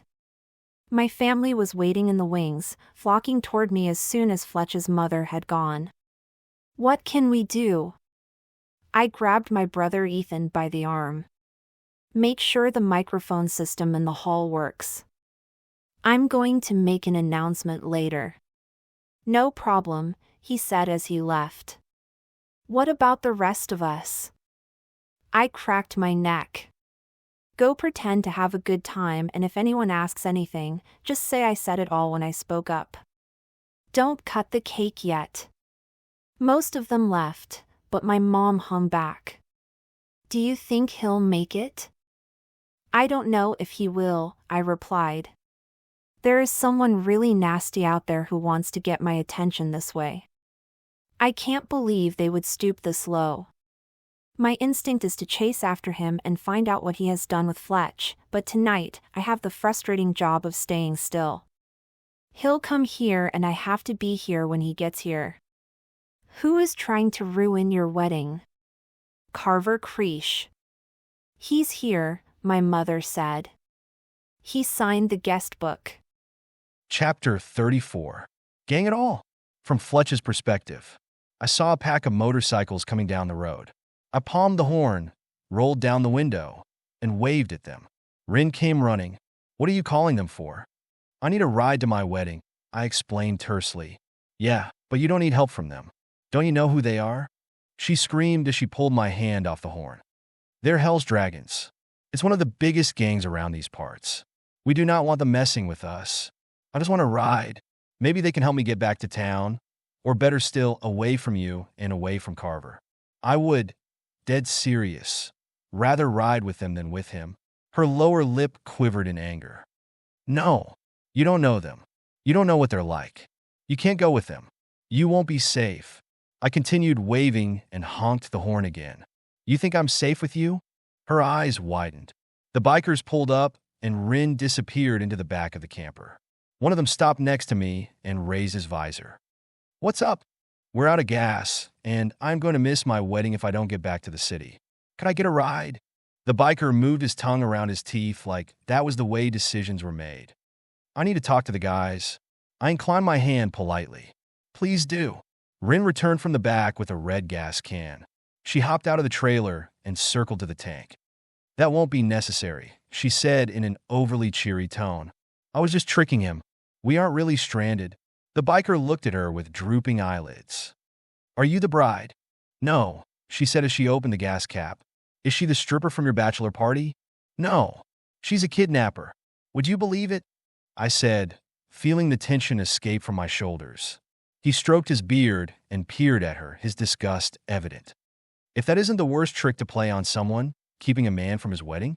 Do you know how many years a man waits to get married?" She put her hands on her hips and tried to smile. "I've been told.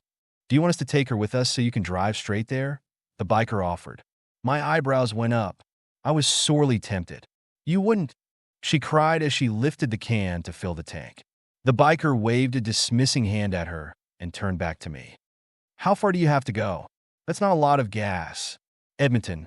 He looked at it and then at the camper. "You might not make it. You got any money?" "Do you have any money, Rin?" I called. "Yup. Loads of money. There's so much of it, it's coming out of my ears." The biker got out his wallet and gave me two $20 bills. "I hope this helps." "Seriously? Want us to take her with us?" "She looked good on the wall." I chuckled. "I think I have to return her to her owner." "Thank you for the money. Think of it as a wedding present." Rin replaced the gas cap and turned to the biker. "Everything is sorted now. You can go." He regarded her with an emotion that was best friends with boredom, except lower on a mood spectrum. "I'll wait until I see him drive away." She eyed the gangsters and rushed to get back in the camper. "What's your name, friend?" I asked pleasantly. "Santa. Are you sure it's not Mr. Claus?" "I go by that too," he said with a smile. "I'm Fletch," I volunteered. "And thank you again." Rin got in the seat beside me. Looking at her, a huge problem just struck me. I turned back to the biker. "Where are we? How do I get back to Edmonton?" He grinned and told me the way. Chapter 35. 5:30 at the wedding. From Shannon's perspective. "Aren't you going to eat anything?" my mother asked as I took a break from working the room. "Nope. I'm just moving around to avoid Carver. He's over there trying to look like Humphrey Bogart in the fedora and failing. Did you see the look on his face? This is clearly not the wedding he envisioned for me." "Why not?" my mom asked huffily. From the pictures I'd seen, her wedding was very similar to what Fletch and I had planned. "He thinks I'm a badass, and this is entirely too wholesome." She huffed again. "Why would he think that about my daughter?" I smiled. "I'm about to explain it to everybody." We had been moseying along, greeting people on the way to talk to Ethan. I stopped to talk to anyone who looked at me. They said things like, "You're holding up well." Like I wouldn't hold up well. "You look so beautiful." I always looked beautiful. I got to Ethan. "Have you got a microphone ready for me?" "You're going to talk more?" he gawked. "No one likes listening to you talk." I know, I laughed like he had just given me a compliment. He was right though. He knew me well enough to know my insides did not match my outsides. My mouth was how my insides came out. But today was the day to let it all hang out. "Can I have the microphone, please? It's my day." "You're always such a glutton for public humiliation." "Should we get Grandma out of the room?" "Why would we bother with that? Someone will just tell her after the fact what I did or show her the evidence." "Are the live streams ready?" He groaned. "You are out of your mind." Nevertheless, he handed me the microphone, got out of the way of the cameras, and I took it. "Is everybody having a good time?" I asked the crowd. I got a few random cheers from the tables with my siblings at them. I glanced at Ethan to make sure he was still live streaming it. When I got the thumbs up from him, I continued. Great. Normally, at this point in a wedding, we would have actually had a wedding, and so it would be customary to toast the bride and the happy couple, but this is not a normal wedding. I want to tell you the story of how Fletch and I met. The thing is, I kidnapped him. Only the fiddle player from Fletch's orchestra made a sound. I put a toy gun to his back and ordered him into a car. I bet some of you are wondering why I did that. It was a case of mistaken identity. I thought Fletch was someone else. I had a friend, who isn't here tonight, who wanted to get the attention of a certain man in the music industry. She asked for my help, and as some of you know, I can't say no to a prank. Except this didn't turn out to be a very good one. Even though we successfully kidnapped Fletch and handcuffed him to a stove in a camp kitchen, he wasn't who we thought he was. We were trying to kidnap Carver Creesh. Our eyes met across the hall. His jaw clenched and he pulled his fedora further down his forehead, but he didn't leave his chair. I went on. My friend and I fought, and she hit me over the head with a brick. I was unconscious and she panicked because she didn't know what to do. Fletch, however, had a cool head and had her bring me into the camp kitchen. Seeing me on the floor, he recognized me. He had never met me, but he knew who I was from the trail of broken hearts I left behind me. I'd hurt someone important to him, and he didn't want to miss the opportunity to let me have it. When I woke up, I was handcuffed to him through the stove and I couldn't get away. So, he told me what he thought of me. I smiled at everyone.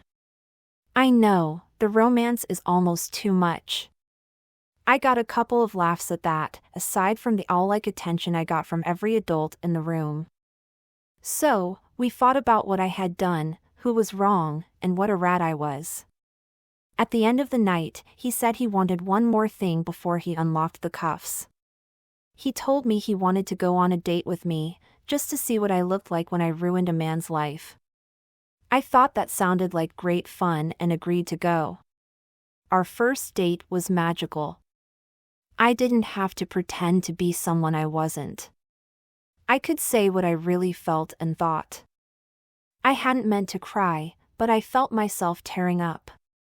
I don't know if any of you understand how it feels when you think that no one could love you, really love you, because your insides are filled with confetti crumbs labeled with your faults. I have always sought to be understood on a level that kept people as far away from me as possible. Communicate with others so they can never communicate back, but they would know I was here, that I thought things, and did things. Fletch changed all that because I could be me, and it was clear that he loved me anyway. Insecurities, fears, fake battle armor and all. I started playing with the strap of my wedding gown.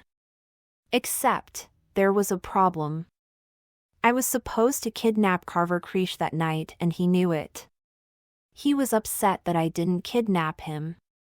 He got a fake gun and came after me, wondering why I didn't do what I was supposed to. When he didn't get what he wanted, he came to my work. When that didn't work, he went after Fletch, and through other people, offered him a job that would take him far away from me. When that didn't work out, he broke into my apartment with a real gun and left me handcuffed to my bed. "How did you get out?" someone from the back yelled.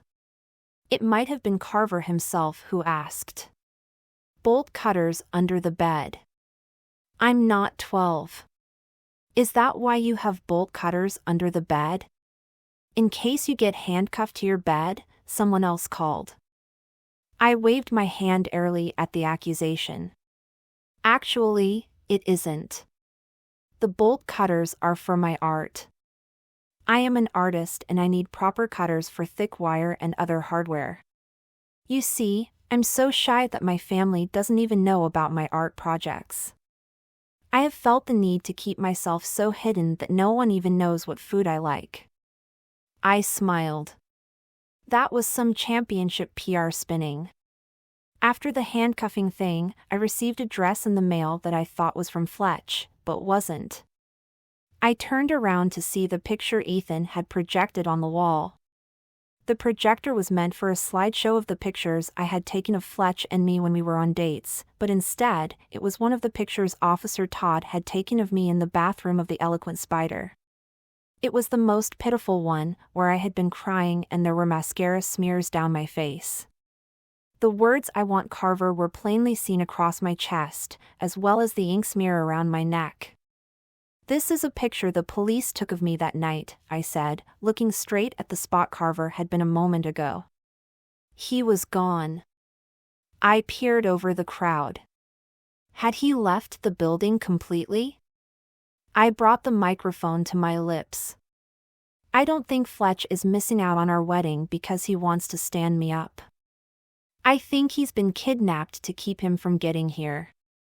Isn't it amazing how a prank with an orange water pistol can elevate so quickly?" In case some of you don't know, my little confession has been filmed and posted to every social media outlet that can support it. I want off this carousel. I looked directly into the camera. Please repost and help my fiancé make it to our wedding. Chapter 36. 5:30 in the city. From Fletch's perspective. I got gas, but $40 in that gas guzzler wasn't going to take us far. Rin's cell phone had magically reappeared, and she had been sending texts the whole drive back to the city. Whatever happened, she wanted to make sure her contract with Carver remained intact, so she was giving him everything she could. I would have let her drive to stop her from texting, but she would have turned the camper around and gone in the wrong direction. Since you had a gasket in the camper, I guess Carver was never going to come back to get us, and that was another one of your lies. At midnight, you were going to fess up to the truth and drive us back to the city then? Yep, she said with a pop of her lower lip while she stared at her phone. Does Carver have my wallet and keys? I persisted. I don't really know, she said coldly. From that, I had to assume that he did. In that case, I wasn't going to drive back to my parents' house. My place was on the way to the church, whereas my parents' place was out of the way. If I made it back to the fragrance store, the lady who ran it had a spare key to my apartment in case of an emergency. I just had to make it back before she locked up. I pulled up in front of the shop.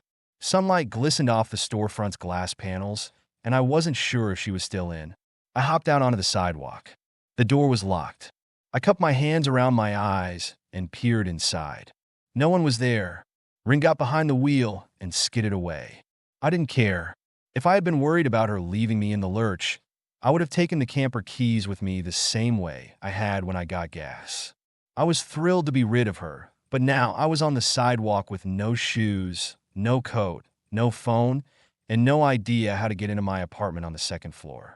The music store wasn't that far away, but it would also be closed. I banged my fist against the wall and shouted. A siren went off behind me. "Sir, you can't beat up buildings." I turned around. A police cruiser had pulled up to the curb, and an officer had sprung from it.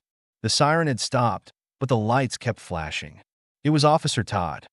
"I thought that was you," he said in a friendly way. "Aren't you supposed to be at your wedding?" "I am," I replied, so relieved I couldn't explain it. "Yeah, the guests at your wedding are going nuts. Shannon has been posting every 5 minutes asking if anyone has any idea where you are. You look like you could use a hand. You are aware you're still wearing your pajamas." "I know. I came home to get a suit.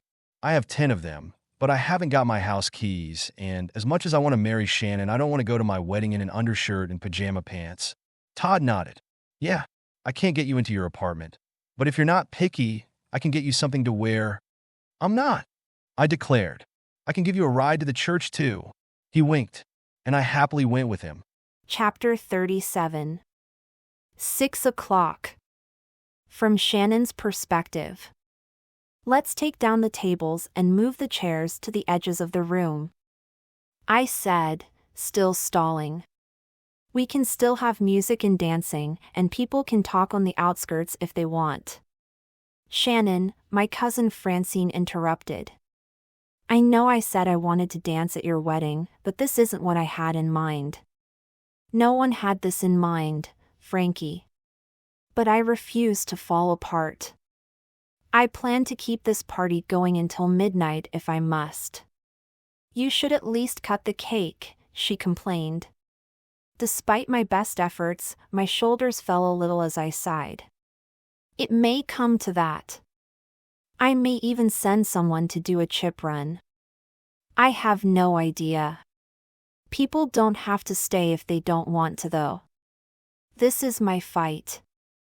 Oh no, she said quickly, shaking her head and hands in unison.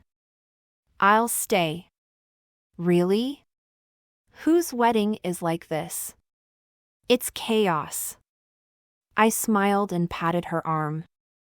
I appreciate the support.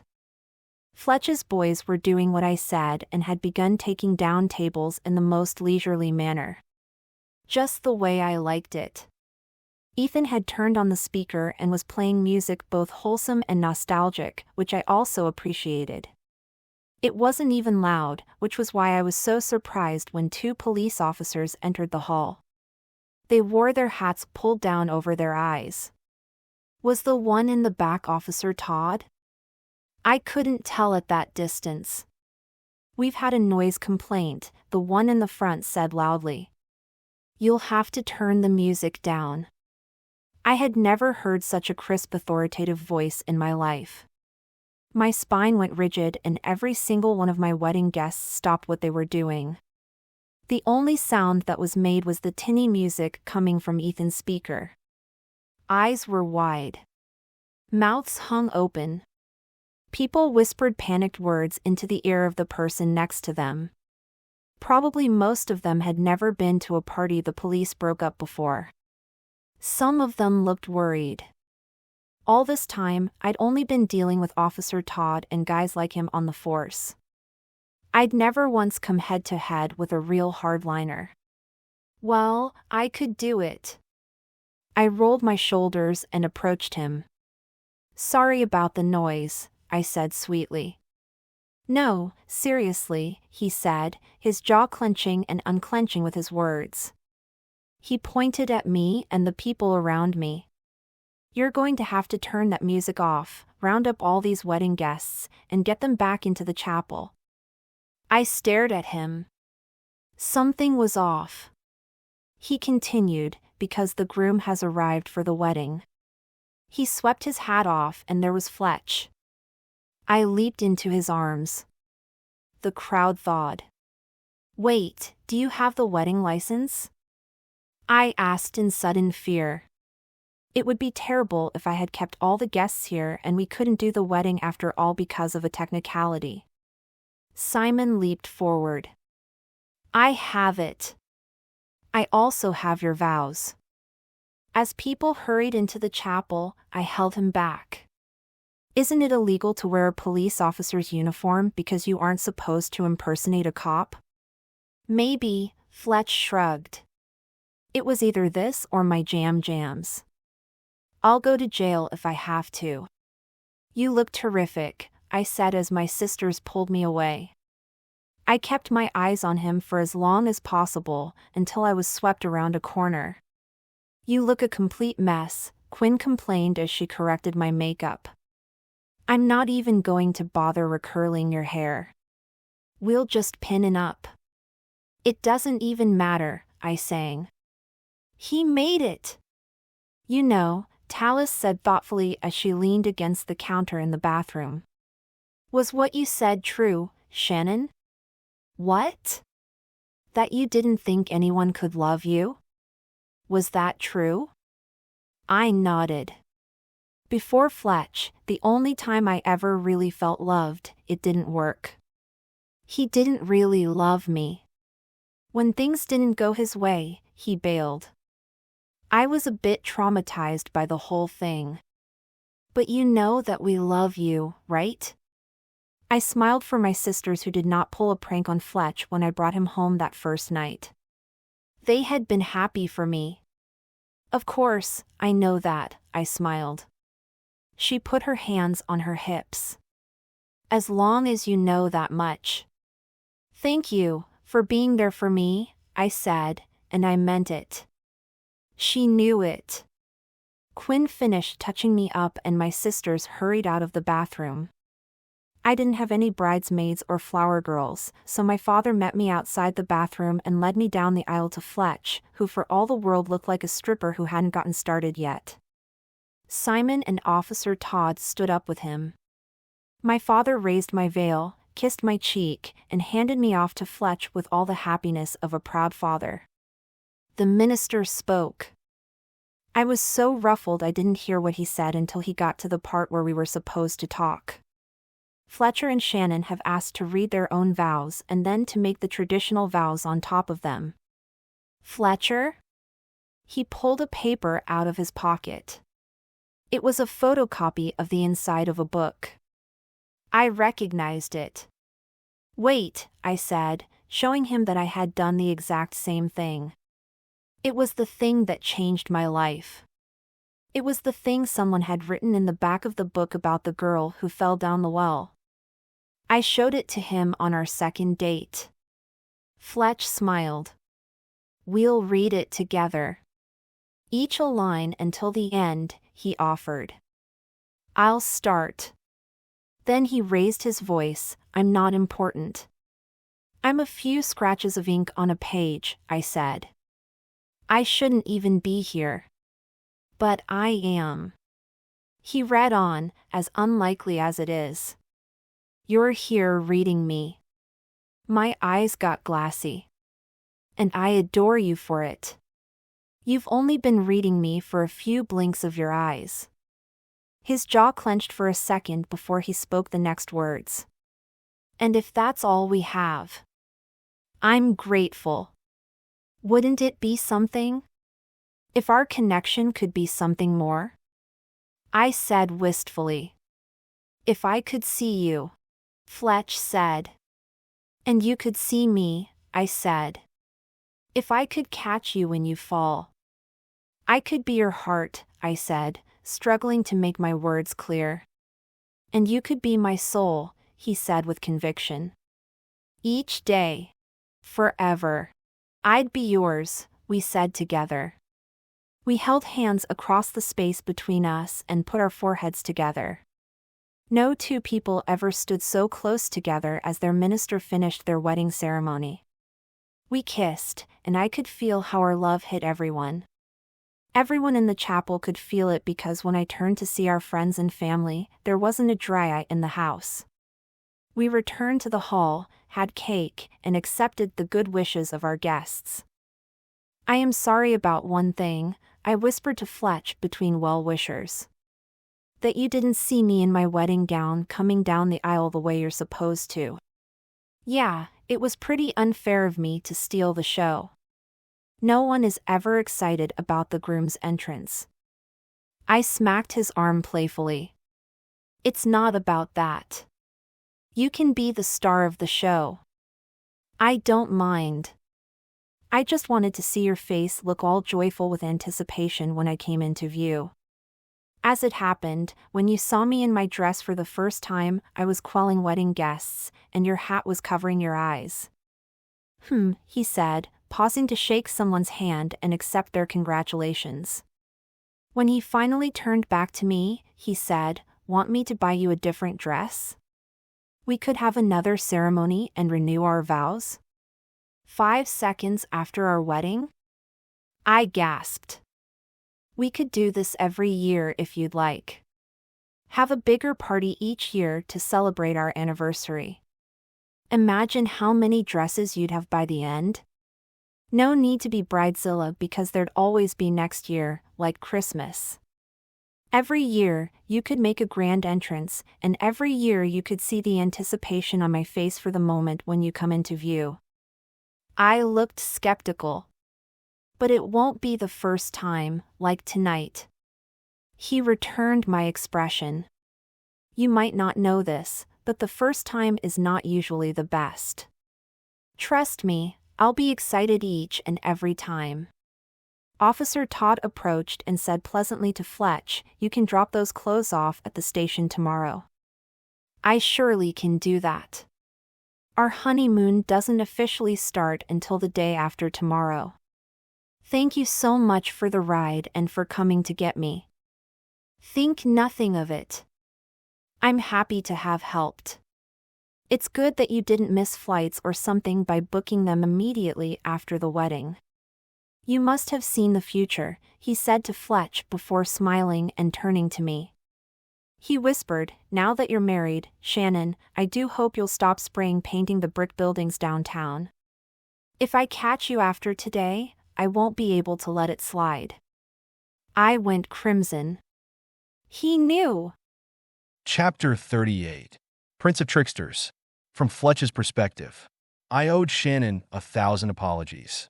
I had a room booked at a hotel downtown for our wedding night, but I didn't have a car, money to pay a taxi driver, or money to tip anyone. I had no luggage and no way to get into my apartment if we went there. I had paid for the hotel room in advance, so she didn't have to pay for that, but we had to leave in a cab. As we pulled up to the front of the hotel, she whispered, "You're going to have to tell me what happened today." It was the worst. Must have been, she said breathily before she kissed me. She paid the cab driver, and we went into the hotel. Our room was on the second to the top floor. We took the elevator up.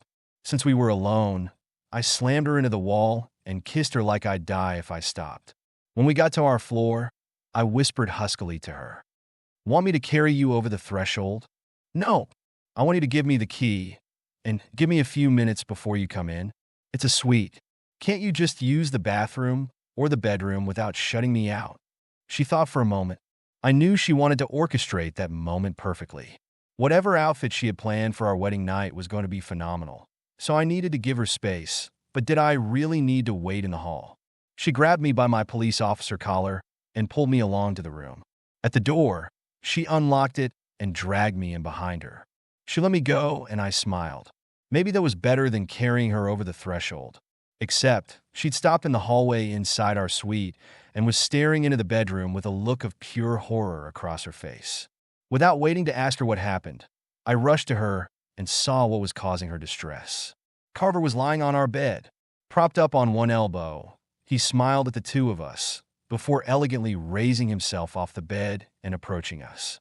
"Shannon," he said slowly, "I want something from you. I think you know what it is. Give it to me, and we'll be finished." I wasn't sure what he was talking about.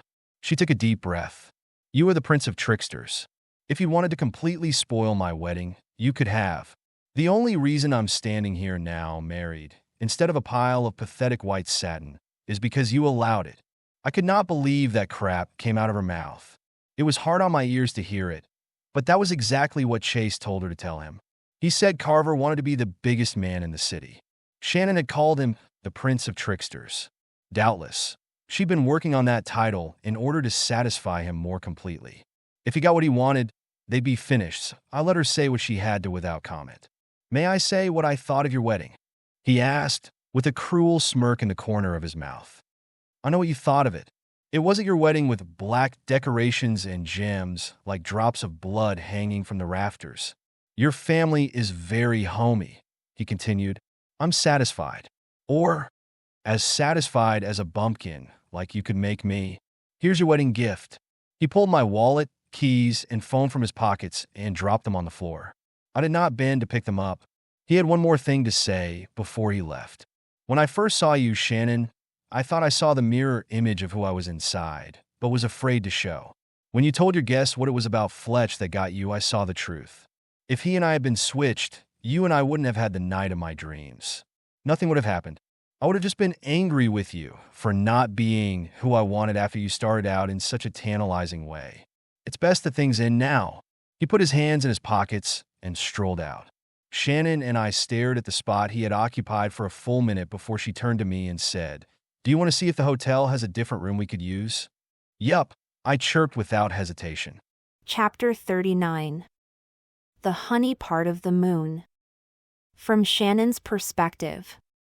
When I was a little girl and dreamed about romance, I thought about where my lover would put his hands. I imagined one hand holding my neck while his other hand was at the small of my back. I imagined being eased onto the bed that way. His knees would gently part mine as he bent over me and kissed me. I didn't give a thought as to where I'd put my hands or what I would do. I just assumed he'd know everything, like a man leading a woman on the dance floor. He'd know where we should go and how we should move. When Fletch and I were finally alone in a new room, I had been about to dive into the bathroom to get myself ready, when I suddenly realized I was wrong. I'd never get out of another wedding dress as long as I lived, despite his reassurance that there would be many dresses and many nights where we undid each other in the dark. This was my wedding night. I heard him lock the door behind us. "Aren't you going to go change?" he asked, his voice husky as he waited. "No. I thought you could help me undo my zipper." His lips and breath were on the back of my neck and I felt his fingers on the zipper. And suddenly, I was that girl again, who didn't know that sex could be terrible and cruel. Instead, I could be handled carefully. Fletch was going to handle me carefully. I could relax, and the heat of his mouth and hands on the hard knots in my neck helped ease me to a place in my mind where I could let go of everything. The satin fell and I let go of something indelible that I had been holding on to so tightly. Chapter 40. Settling Down. From Shannon's perspective. Niagara Falls was little more than a hotel room in my memory, but I liked being there because no one was going to walk in on me, demand something from me, or want to see me. I could have stayed there with Fletch forever. I also liked getting on the plane with him and going back to his apartment. That would be my apartment, and our apartment.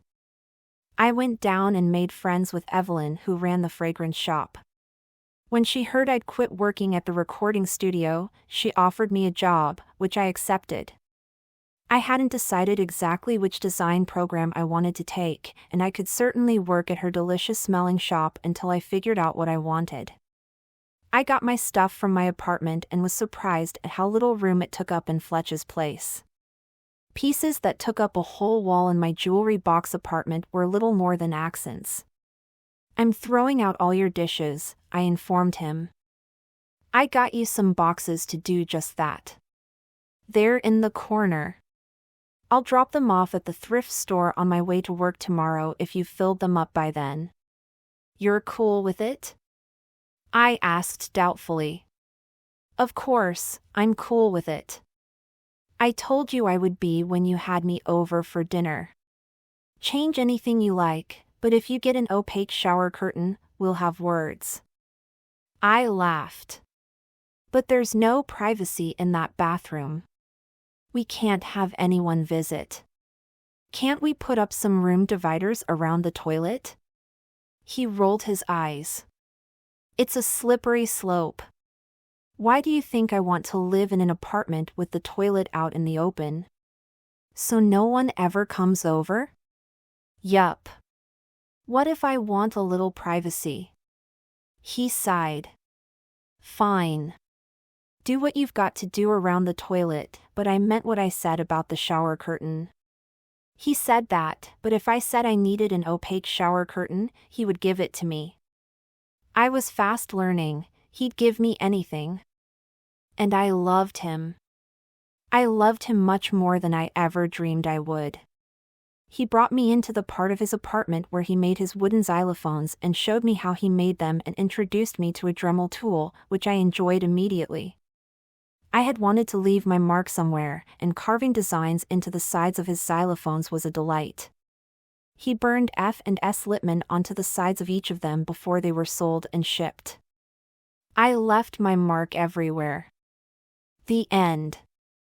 Author's thank you card and invitation. Thanks for listening to my novel If I Tie You Down. I'm Stephanie Van Orman and I hope you enjoyed the book. Thanks again for reading. Come visit again and read more of my books. There's a whole catalog coming soon. Urban fantasy books like Behind His Mask, Hidden Library, Kiss of Tragedy, The Blood That Flows, His 16th Face, If Diamonds Could Talk. Science fiction books like my Sleeping Beauty Incorporated series. Rose Red Sleeping Prince, Beauty of Aries. Followed by all 4 of my Octavia Girl books. Or you could read my contemporary romances. Whenever you want tiny wishes born in January, cut like glass, The Land of Umbrellas. Or one of my fairy tales. Heart's Key, The House with Two Halves. There is so much coming in the next few months. There may even be something new tomorrow.